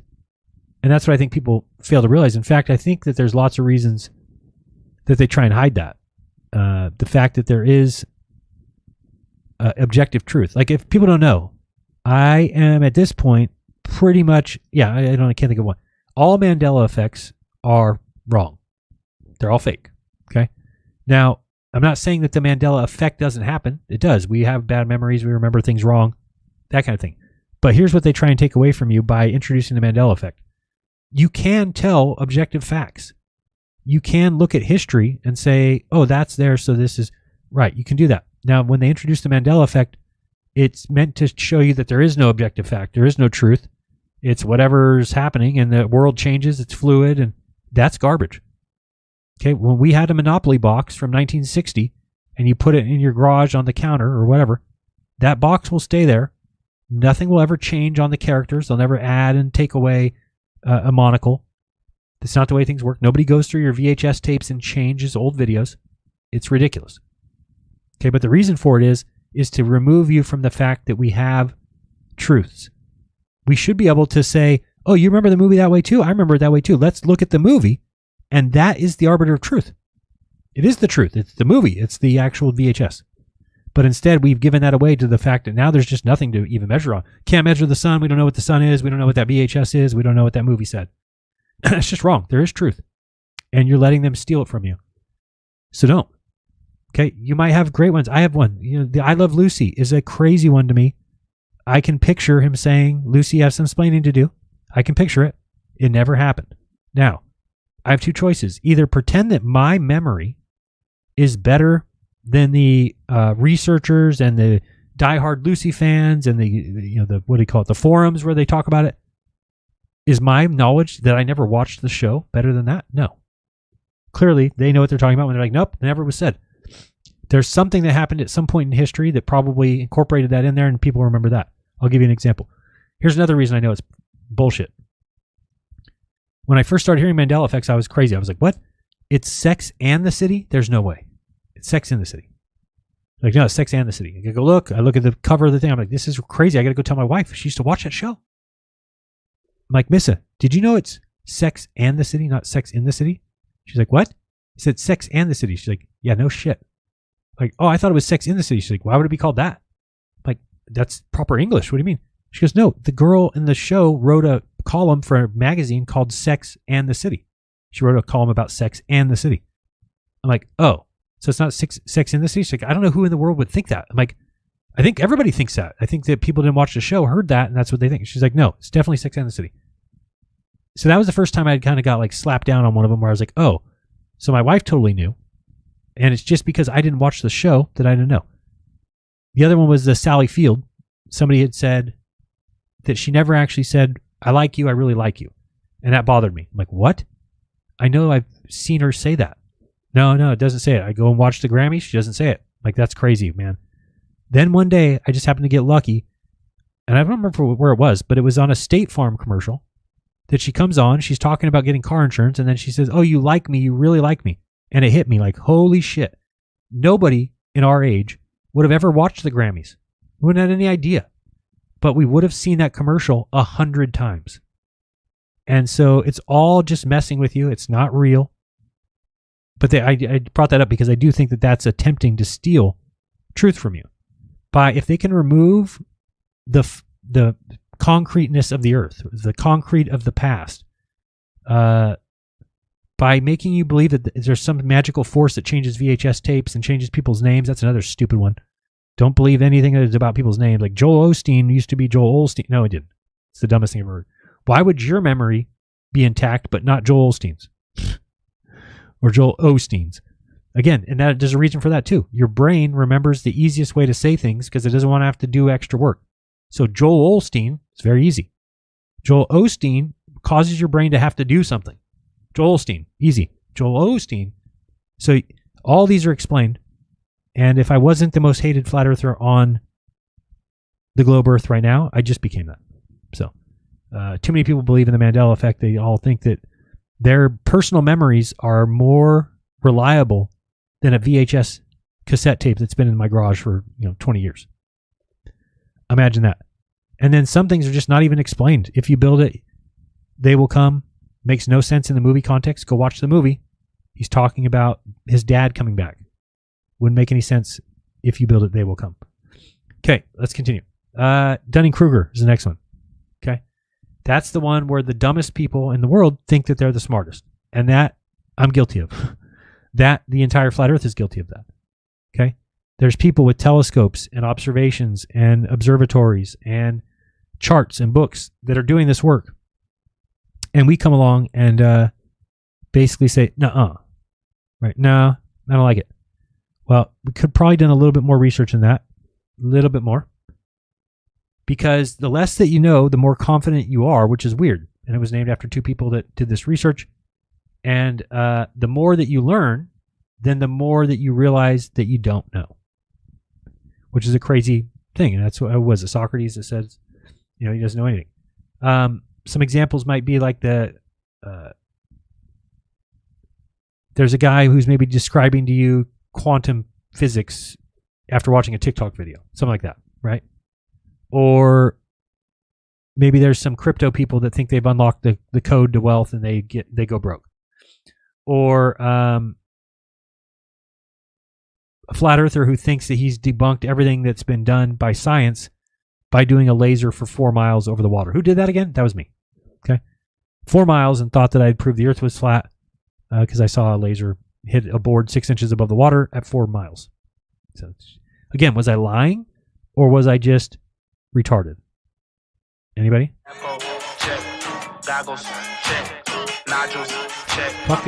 Fucking science, bro. And it leads to an overconfidence in stupidity, which you can see if you go watch a Dave Weiss interview. It's getting weird at this point. The things that he'll just... Man, did I have that...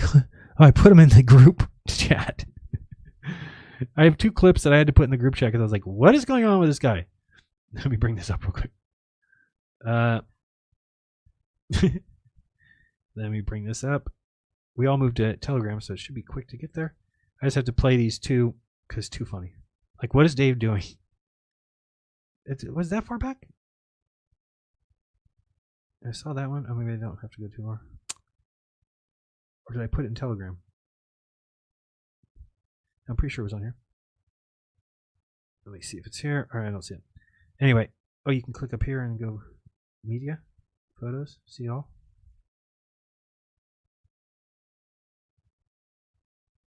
Huh?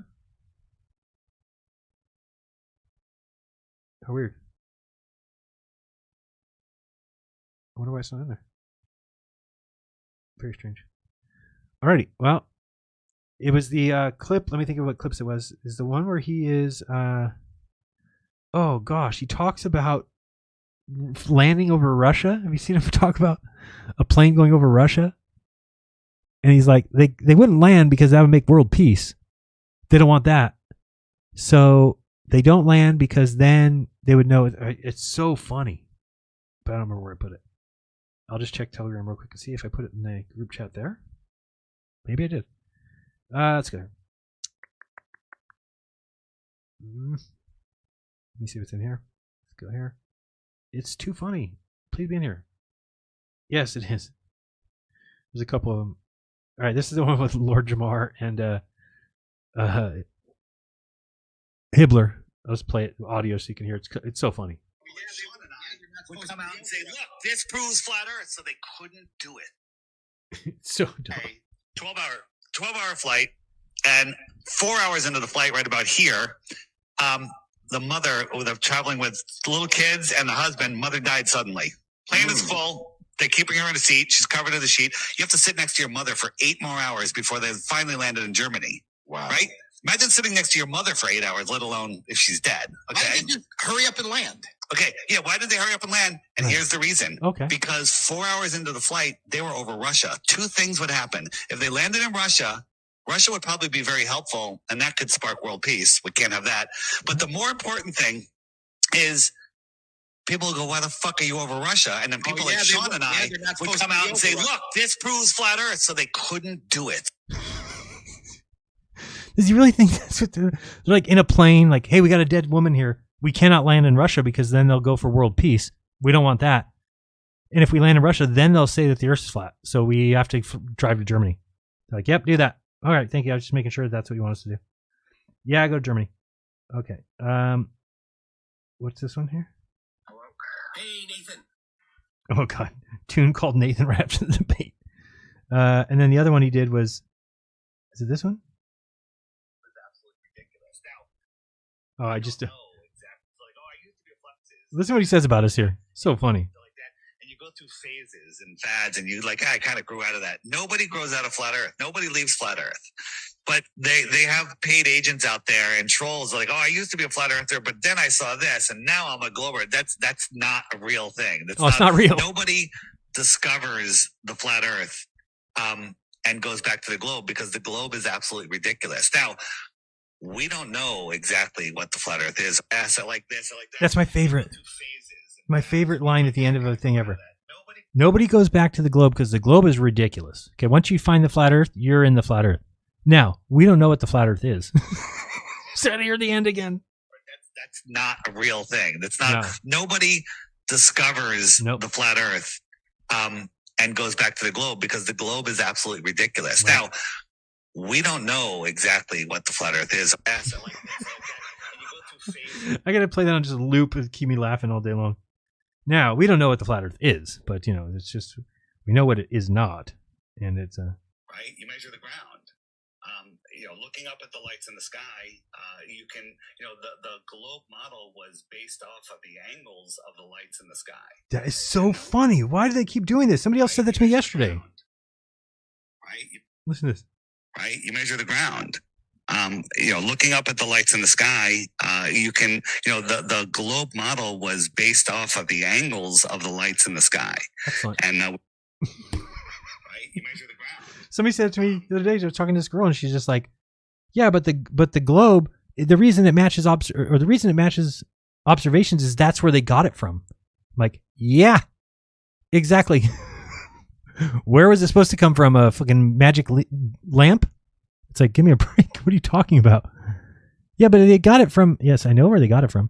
Oh, this is wrong in here. Sorry. Let's get that out of there. All right. Let's continue on my story. I just had to take a diversion into fun. So Dunning-Kruger, we talked about it being people who think they're a little bit smarter than they are. People like me who thought that they disproved the entirety of science with a 4-mile laser. It makes people argue loudly about things they barely understand, right? So flat earthers have taken the arguments down to like the nitty-gritty, where they have these things, whatever Nathan Oakley taught them about atmosphere next to the vacuum. You've got these other little things that they've got. You can't measure an angle to a star from a curved baseline, which is just stupid.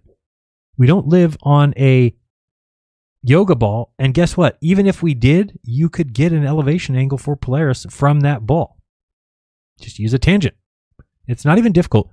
Yet, that's why Nathan Oakley's a scammer, because it doesn't matter what information he gets, he'll never get off his current talking points because that's all he's got.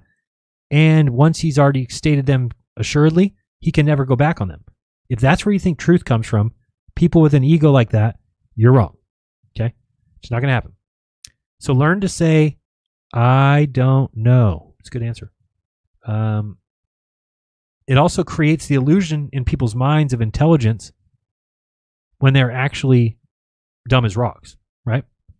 So people get this, and again, I'm telling you this from somebody who had it happen to them. Oh, I'm speaking at this conference. Oh, I'm going to, people want to say hi to me. People want to come sit next to me at the VIP dinner. That does in its own way a little bit of a push that you're on the right track. How could all these people want to talk to me if I'm on the wrong track? And it's false. It's called Dunning-Kruger. Okay. You need to surround yourself, or at least ask the input of experts. There's no problem with that. We can't just dismiss experts, which I think is what a lot of the conspiracy world wants to do. Dismiss them all. What are you doing? I don't mind if you dismiss people when they lied to you, or you dismiss people because they're hard to understand. But there is people out there in every walk or every facet of life that can explain it to you. Have you even seek that out before you jump on and say, no. So that's one thing that it's important to me, is to somehow, because I do have a problem, great problem, with some of the space programs still, whether or not there's a remote control car on Mars, these kind of things. So yes, I'm taking my own advice by saying I shouldn't really come out and speak against those because I don't have the experience like somebody else does. So I need to look into that. But I want them to show me, or even show us on video. Like, has anyone ever seen a person driving the Mars remote control car? No, never. You've never seen a video of somebody doing that. At least I've looked for it. I haven't found it. So, is that because it's very boring and they don't want to show people how boring it is? I don't know. But I'm just saying, rather than make statements like, you won't catch me saying, that there is no car on Mars. Whereas I would used to say that. I would make definitive statements like that. Whereas now I'll just say, I don't believe, I have not been convinced of. At least that's more honest. Because when you're doing it with an authority, like saying, and there's no remote control car on Mars, somebody hears that and they're going to incorrectly think that you have some sort of evidence or proof of that. But if it's just your own mind conception, then it really should be, make sure you put it out there as such and not as a definitive fact, which is what I think we do sometimes. We think that we have all those answers, and then also those things must be true if our belief is true, right? So if I believe in the flat earth, then it must be true that there's no remote control cars on Mars. So that's why you get that bravado. It's funny, what was I talking to my wife about yesterday? But, she said something, and then I said something about satellites, and she's like, so do you believe in all satellites again? And I'm like, yeah, I think so. I mean, I think that they're there. And she's like, so what made you change your mind so much? I'm like, well, the Earth's a sphere, so now orbits work. She's like, oh, yeah. I'm like, yeah. Like, it's that simple. That I don't have to go through a bunch of jumps to be like, oh, now I believe in No, I didn't believe in satellites because I didn't believe the Earth was a sphere. So if you don't have a sphere Earth, then you don't have satellites orbiting. Once the Earth has been shown to be a sphere, why would I even question satellites at this point? They're there. They're there. Where are we at here? So we are at... did we finish Dunning-Kruger? Yeah, I think so. All right, so now we're on to cognitive dissonance, which is the third one of the top three, I think, cognitive biases that we have. But the cognitive dissonance is when reality punches you in the face and you refuse to become humble by it. And so I think this is where a lot of people are right now. They're in the confirmation bias. They're also Dunning-Kruger, but this is the big one. Because if your evidence contradicts or flies in the face of a deeply held belief, if you don't want to accept it, right, then you'll reject the evidence or rationalize it away. So that's why you hear people saying, oh, the flat earth predicted the 24-hour sun, or it doesn't matter, or it's a nothing burger, or it was faked. All those things are examples of people who had a deeply held belief. Evidence came in the face of that, and they decided to do the only thing that their brain knew how to do, which was reject the evidence or rationalize it away. So if you see curvature, I always hear flat earthers say, we don't measure curvature, we don't measure curvature. But many times you do measure curvature when things are blocked in the distance. That's what's blocking them. Now again, I'm not saying every case on the water is always the same. Some could be waves, some could be swell. But if you believe none of them are the curvature of the earth, I believe that you are incorrect. Have you ever seen people in a scam that refuse to admit they've been scammed? I've seen it so many times. I had a guy call me one time and said, hey, bro, you got to get in on this deal. I have this deal. It's so cool. Like this guy, he reached out on Telegram. I basically had to send him $2,000, and then now I'm making $50 a day for every day because they're trading Forex or something. I'm like, that's a scam.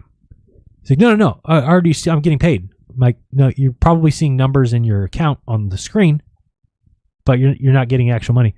Oh no, my friend, he already withdrew $300. He got $300. I'm like, and did he buy in for $2,000 too? You need to be smart enough to see what you're saying here. That so far you've got people buying in for $2,000, and people are getting paid $50 a day on the screen, and one guy took out $300.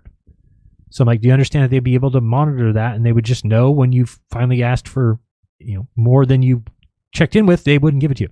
So you try and talk to those people, they will end up calling you names. I've seen it. They've broken down to the point where they're like, you're jealous, bitch. You're jealous of me because I'm making money and you're not, and you're never going to be rich and I'm going to be rich. And I was like shocked. I was like, what about whatever they're in? Well, now I look at it, I'm like, wait a second. So that's the same thing. It's a cult, just like the flat earth, right? The flat earth is the same thing. That when you go against the flat earth, the answer, despite you being in a cult, despite you being in the scam, you're going to fight back and say, what? You're an idiot. Flat earth is the coolest, realest thing there ever was. How do you get somebody to drop those three cognitive biases? it took me observation. I don't want to think that that's the requirement, because other people have not had to see it who have done it, but it does scare me a little bit to think about how far I would have gone against this if I didn't go. Maybe not far at all. I might have just accepted it because of the sheer amount of footage. Causing problems. I think last time I checked, and you can't hear it anyway. So have you seen people that are religious and then their pastor does something wrong, or the priest, and then they still defend him? Right? Same thing, cognitive dissonance. It affects people by keeping people trapped in lies for a long period of time. They can't get out. It becomes very difficult to get out. I think a lot of flat earthers are in that position right now, that they don't know how to leave the only community that they have. My advice to them would be to just recognize that it's wrong. And you won't want to be there very long. Most people don't want to promote wrong things. Most people don't want to sell people on wrong maps. Most people don't want to sell people on wrong apps. Some people do. Some potatoes do. It makes people double down, which we've seen in the flat earth, right? Rather than changing. You could just change your current beliefs. But because of the shell shock, the effects to our actual physical being, people don't want to do that. They run away from it. This leads to types of anger or reactions, emotional reactions that we've all seen before. Anger, denial, and even sometimes violence. Okay, that's because it's a disconnect with your mind and your body, what your actions are versus what you think. People who smoke cigarettes but know that smoking's bad kind of have their own cognitive dissonance there, right? You're contrary, your actions are contrary to your beliefs. So the solutions that we can do to bring it back would be to embrace the discomfort. Be okay with it. Okay, it comes with realizing you're wrong. Maybe you have to be like me and be wrong so much that pretty soon it's just like, okay, I'm wrong again. No big deal. This was a big one, but I think that I'm happier now and will always be happier having gone there. You need to practice what's called intellectual humility, okay? Meaning that you don't have to be right all the time. I think Globers do have this problem. I think that they feel like because they're back in the globe, they have to be right all the time. Obviously, flat earthers have it in a much greater scale. But I'm just saying it's okay to be wrong. In fact, I always have to tell people when I was, FTFE, him and I were going back and forth, and I was trying to get him to admit that east and west are circles if you stay on the longitude line, and he was trying to argue, no, it's a great circle, it's straight, whatever. But if you don't,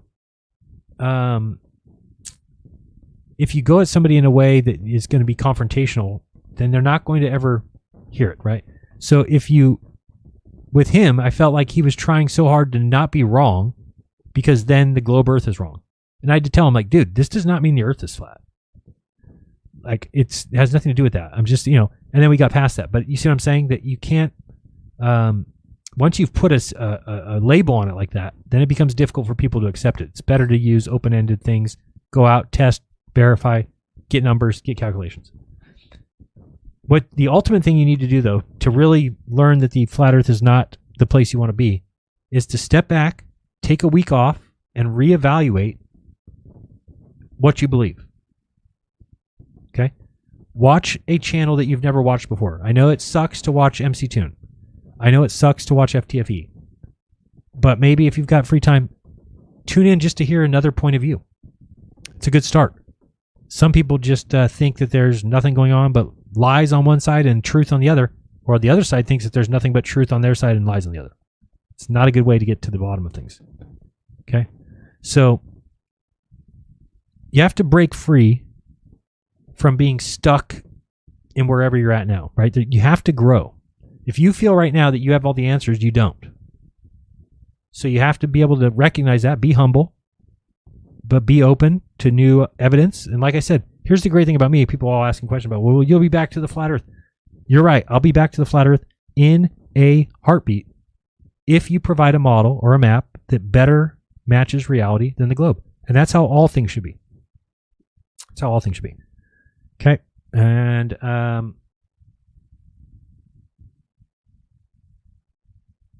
had a joke, but I don't remember it now. It's a funny one. Anyway, it's just about cognitive bias. That no, I can't remember it.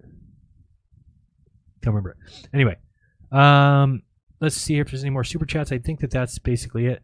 Just if you're dead set on believing something, right? Whatever that might be, nothing at all, not even reality, is going to change your mind, and that's a scary thought.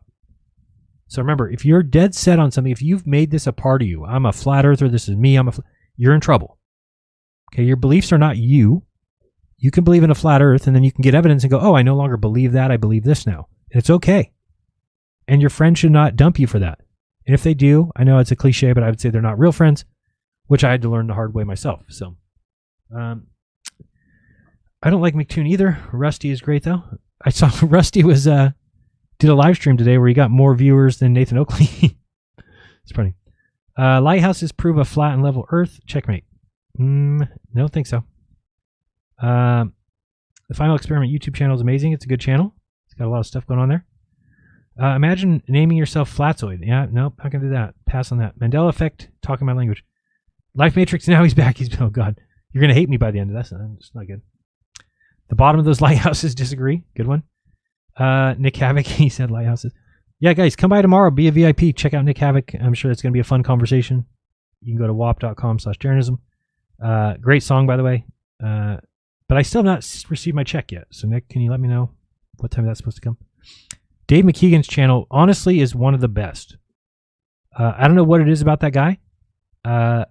Somehow I didn't like him before the trip, or at least thought I didn't like him. And by the end of the trip, I thought he was great. So, very easy to get along with, very not uppity, not spazoid. Not like if you go watch my film and tunes doing circles around me for some reason, like a piranha. He's not like that. He's much different. But anyway, I think that it's going to be a good show when we get going on the moon landing question. So if you guys don't know, Dave McKeegan and he wants me to bring all of my moon hoax evidence, and he will go through them one by one on the show, and we'll, whether it takes the 3-4 shows or however many it takes, we will get to the bottom of it, and either he will walk away and admit that there are some things that he can't explain and he needs to go look into, and there's a chance that the moon landing didn't happen, or he'll answer all my questions and I'll walk away and say, I was wrong about that one, that Neil and Buzz did walk on the moon. Yeah, there you go. Scoon remembers. Remember when FTFE, Craig, was wrong about circumnavigation being circles? He barely had to eat crow about it, because he quickly came out and said he was wrong after he realized he was wrong. Yeah, and in fact, I think that part of that I thought was at least nice of me is I never made it a big deal, right? So that's why I'm not a big fan of Red's rhetoric still, because Red's rhetoric, I've already apologized to him, said I was wrong, said he was right, said I should have listened. Okay, great. But for some reason, the guy thinks that now I have to bring him flowers and bow down to him every time I talk to him. And I was just saying, like, FTFE, when I showed him that he was wrong about something, I never even brought it up again. Because what is the point of that? I'm not trying, that's the difference between, I'm not going after people. I'm trying to get to the truth. So, but yes, thank you, Scoondroid. Do you remember that? And yeah, it was like 1 week where he was saying, no, there's not circles, it's straight lines. And then we talked offline and then he made a video saying, Jaren was right, I was wrong. And it was never really discussed again. Let's see, is that the... All right. Oh, yeah. Heat shield. I saw that one. Okay. Scoundrel. Thank you very much. Okay. I believe that is it. Let me see. You think the launch is going to happen tonight? I can't tell if it's clear, though. It looks kind of gross. It did rain all day. Let me see here. I just want to check. If it says Vandenberg, I don't think if it's like this, I'm not going to go and film. It's too ugly.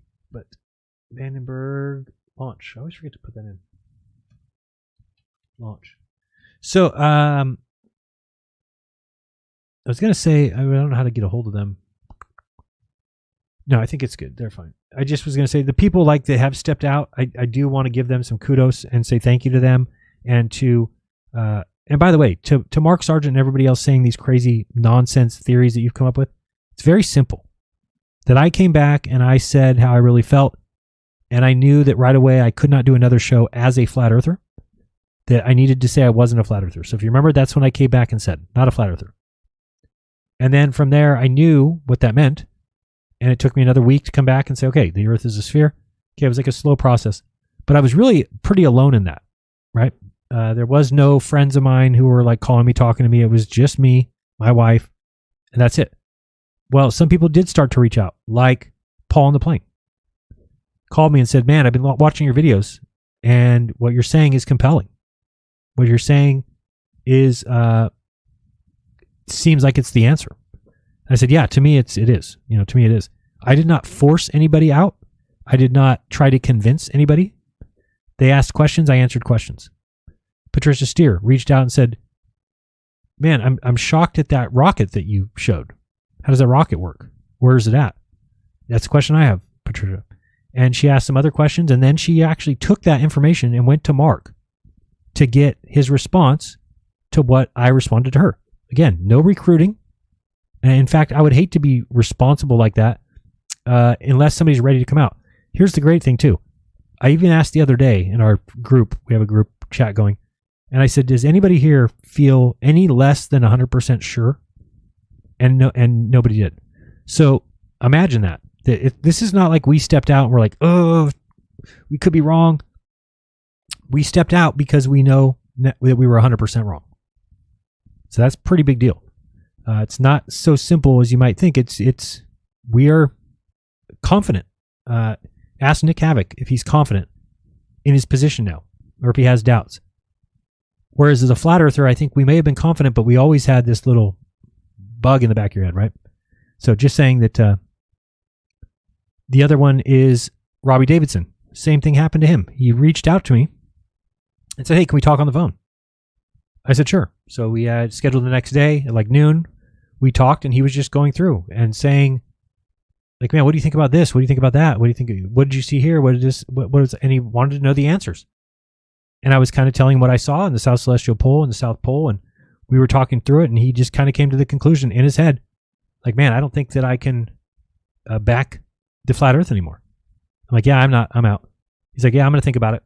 So there was no ever, Mark, in that video of lies he told, by the way, Mark, by far, in a way, the Dirtball of the week. Did we already do that? Yeah, we did it. I was going to play the song, and I can't see the thing. What is going on? Why isn't it in alphabetical order? Thank you. Enrique. You're not doing very well, Enrique. It's going to be a sad, quick employment, I think, here. I don't know. I almost feel like I should fire him, but it's not very nice. We won't do that. We'll leave him alone.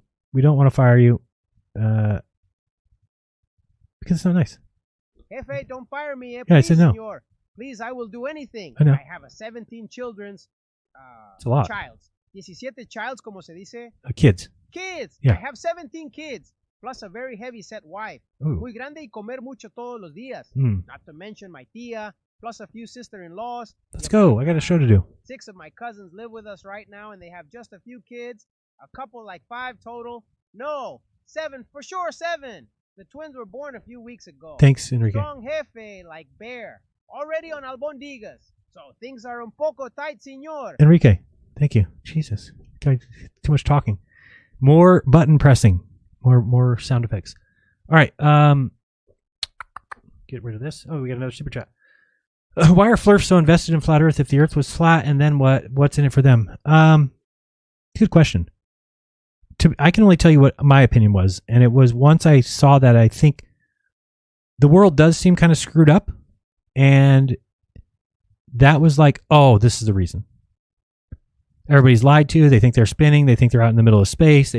And it was, again, it was just dumb because I don't think I did a really good, obviously, research into it. It was more I was looking for evidence of the flat Earth. Well, the weird thing about that is people used to believe the Earth was flat. Some people still do. It doesn't mean the Earth's flat. It's just if you go looking for that evidence, you're going to find it, and you're going to think everything's a lie that goes against it. It's everything I said in this video. It's Dunning-Kruger, it's cognitive dissonance, and it's confirmation bias. Those 3 are raping flat earthers in the butthole. I'm just saying. That's just what's going on. Excuse me. Enrique, no more long dialogues. So that That was a long time. You spent 10 years saying Earth flat. Yeah. Meanwhile, your bank account round like a zero. Enrique, so rude ass. All right. So what else do we have going on? I'm trying to think. We've got the launch tonight. If that happens, we'll see. Oh, I was going to look that up. That's what I was doing. Does it still show it? Friday, March 14th, 11:43. Huh. I don't know. It's usually I'm going to see the cloud cover here. Just want to see what it shows on this screen. I had something else. Didn't I? No. 4 hours. Live stream ready to go. Trajectory is out into the water.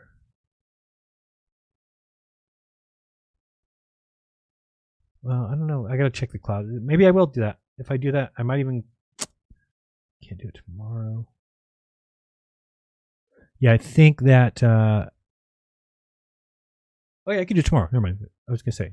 I'll be able to put the video up tomorrow. I was thinking tomorrow's Sunday. All right. So it is supposed to still happen if you're in California and you're up around midnight. What time did I say? 11:43? Head out there and film it. Just get on Google Earth, draw yourself a line so you know which direction you're looking. And that would be good. We've got Jake Davis Music says, I'm still flat, but I respect that you made a decision based on your own observations. You're an intelligent guy, and Neil Belson is a classic. That's one of the best videos ever. It's really good. So my question would be, did you get to watch where I was doing the lines of longitude in the south? I mean, there really is just no explanation for that. If you wanted to, you could say, oh, those lines are correct because there's land, and then they added space in the oceans, and that would just be all hell.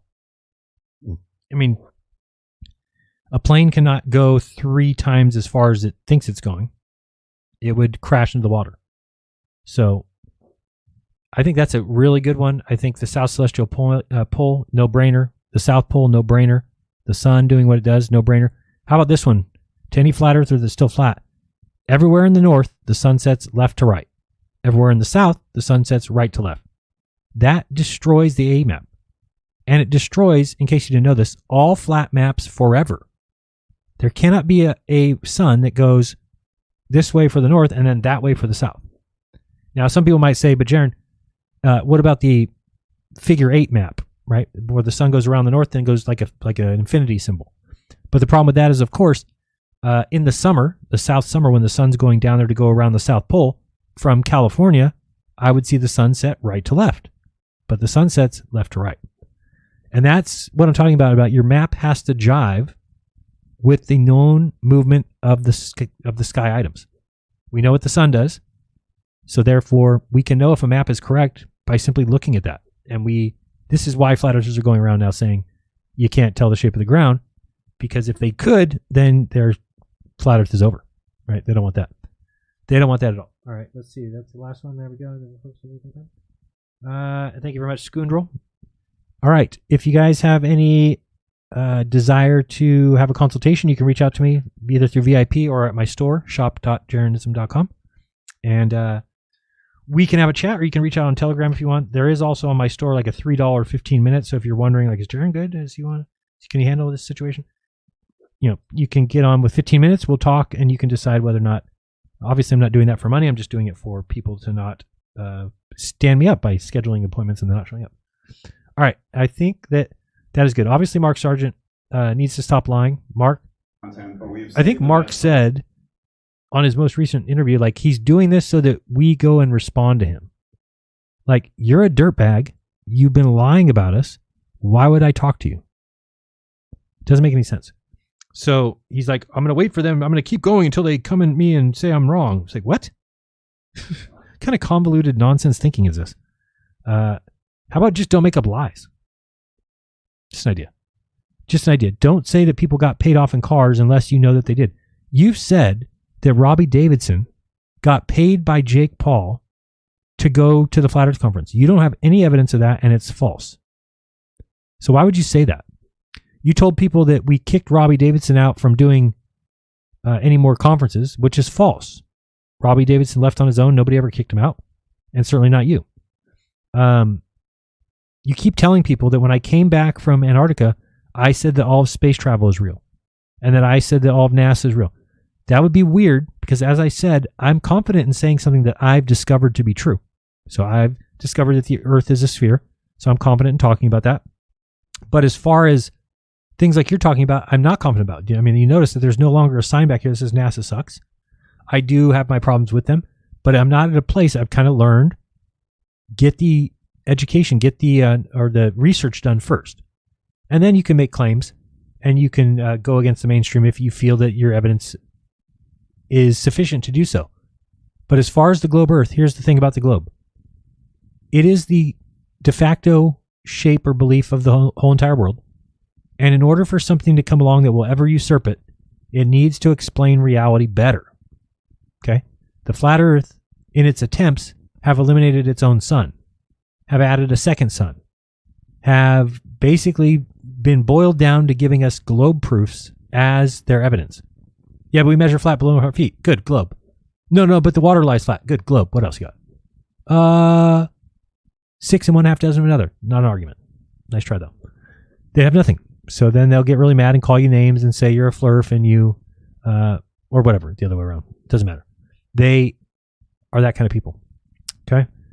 So I believe that we are done. I thought there was something else I needed to do tonight, but I can't remember what it is. We got the Moringa. We did that. Oh, let me check my notes. I have notes. And maybe I forgot something in there. We did that. Yep, we got that. So I do believe that next week this show will be going to something new. I mean, it'll still be Friday Unplugged, but I'm going to go into a new topic. And what I'm going to try to do, just so if you see it coming out here, I'm going to start going through these, and I have somebody working with me, going through the first 10 episodes and trying to chop out all the little individual globe proof skis.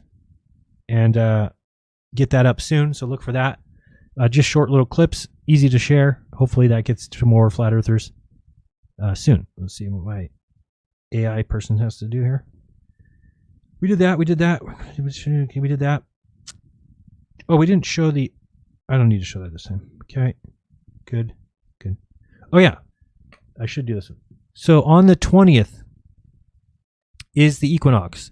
If you'd like to join in a project with us, I have a friend who's going to be doing the Eratosthenes experiment, and I'll give you the link right now in the chat. And then also, shoot, I don't know if I put it in here. No, hold on a second. I need to find this. It is pretty great that you can search all of your Telegram, though, but if you don't know what you're searching, it's not helping. You would have said the date, March 20th, right? March. What is that guy's name? Side guy? This guy? All right, well, we got other shows before that, so I'll do that because I can't remember his name right now, and I'm losing it. I don't remember what it was. And it was going to be, let me put Eratosthenes, maybe that'll get it. E-A-R-E-R-A. Eratosthenes. T-O. That's it. All right. Anyway, get ready for that, though. You're going to need a stick. You're going to put the stick in the ground somewhere where it's flat, level, and horizontal. You want to make sure that the stick is vertical. And it could be any size stick. And then you're going to wait until the 20th, and you're going to wait until the smallest shadow is present. So maybe you mark, get close to your solar noon. You can look it up. What is my local solar noon? And then just kind of make check marks on the ground or whatever paper, whatever you're doing the shadow on, over the course of like 5 minutes, so you can figure out where the lowest shadow is, smallest shadow. And then there's a form you fill out. Oh, I know where it's at. I got it. Put it in my save messages, Jaron. Come on, you should know that. Can we have a good laugh at this just because I think it's too funny? How about this? So good. No. Oh. Like I thought of the right one. But the sun goes off the wall back here. Can do this way. Tropic. The Tropic of Capricorn go this way? No.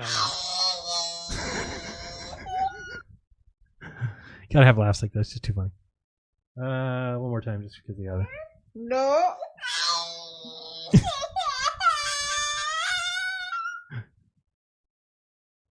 But can I... What about superfluid ceiling? No. Oh. Thought I was going to get it. No superfluid ceiling. None whatsoever. You are the weakest link. Goodbye. And all right, so we got that done. Good. Get that one? Good. Okay, where were we? We're doing this one. Wait, where was that? Yeah, here we go. Okay, and where's this guy's information? How to... Okay, so I'll read what he wrote. He just has here, in the upcoming equinox, 20th of March, I'll be participating in a recreation of the Eratosthenes experiment. A guy I know is running and managing it. If you want to take part, all he wants for the experiment is 3 items. A stick placed as vertical as possible on a horizontal surface, and then you'll find the length of the stick, the length of the shadow at the local solar noon, which is the moment when the shadow is the shortest. At the latitude where you're at, 2 digits after the decimal point is enough. The link to the form where you can fill in the results is right here. Also, you could take pictures if you wanted of the apparatus and the measurements, but that's up to you. So it'll be pretty drastic. I've seen it before where we'll all point to one direction, which on a flat map won't work. It'll all be all over the place, but on a globe Earth, it does make sense. Let me copy link. What's not doing that? Wait, how did it? Oh, great. That's great. I don't even have the link. Why don't I have the link for this? The link is right here, but I sent something else. Is it up here? Google Docs? Nope. Hold on. I don't know what I did with it. Let's go chat with this guy and see if he's got it. Send message. Where's that link? Google Docs. Got it. Okay, I'm going to put this in the chat. If you want to do it March 20th, like I said, join us wherever you're at. You just need to send him your latitude and your height of your stick and height of the shadow. Sorry, I just had a brain fart. Oops. What's it on? Control V. What is that? That's not what I was trying to send. What's going on? I'm trying to send this link. What is going on? That's what the link comes up as? Never seen that before? Oh, I get it. So come back. All right, here comes the link. Sorry about those two. Copy link and paste. Uh-oh. All right, there you go. So hopefully a bunch of people do that. I think it'd be great to see how yours lines up with everybody else's. There's that. Hopefully that comes a link. Good. All right, so we have that, and then I think that is it. I wanted to make sure that gets done. So, yes. And we're good. We check saved, and we'll be out of here. Save. And we had that. Havoc. We got my show. I'll upload my show here in a second. Or upload my speech. If you have nothing to do tonight, you might want to listen to that. And I'll only get better. I think it's one of my worst ever, but it's also just kind of new to me to be talking about that subject.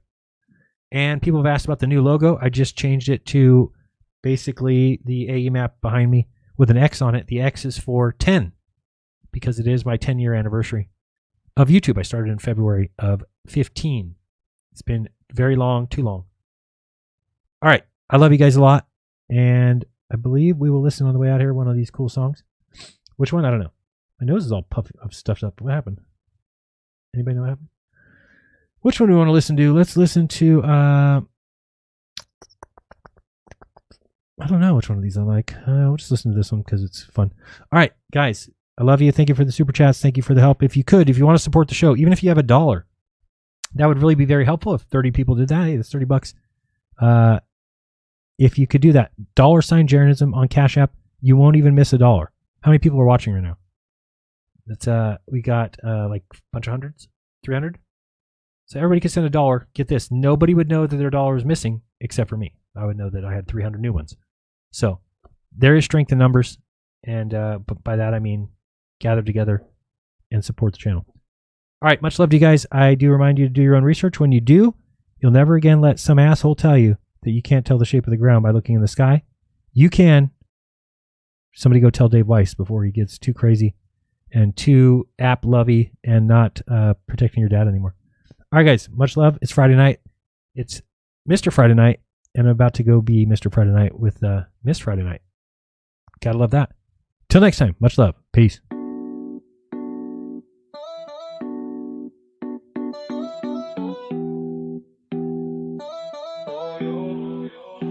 Yeah.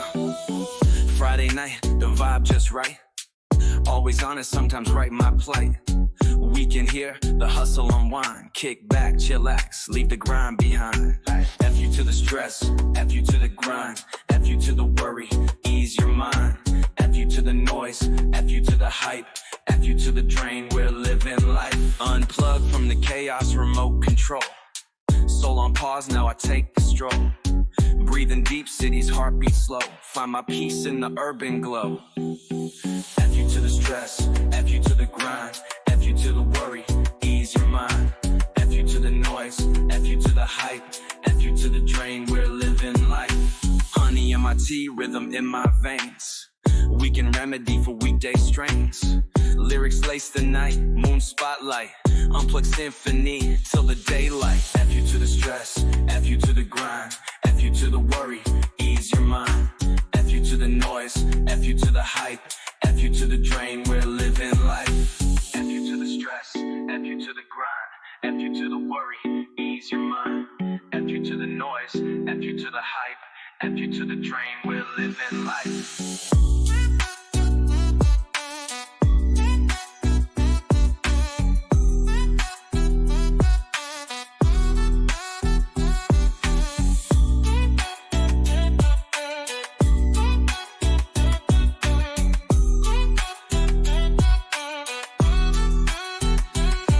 Unplugged from the chaos, remote control.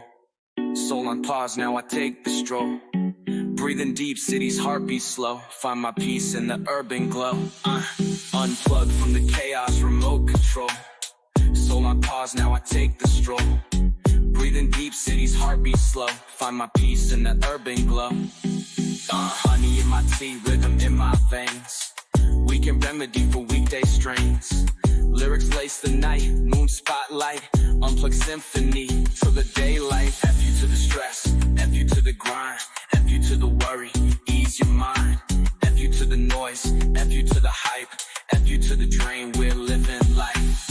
F you to the stress, F you to the grind, F you to the worry, ease your mind. F you to the noise, F you to the hype, F you to the drain, we're living life.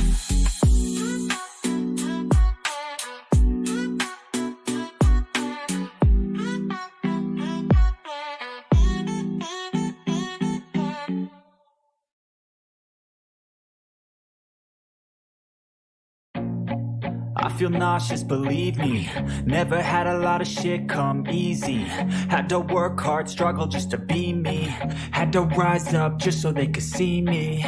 Did what I had to do just to feed me. And what was left over I put towards my dreaming. But the only thing in life that has meaning are the things you gotta work for, believe me. Take into your hands a plan.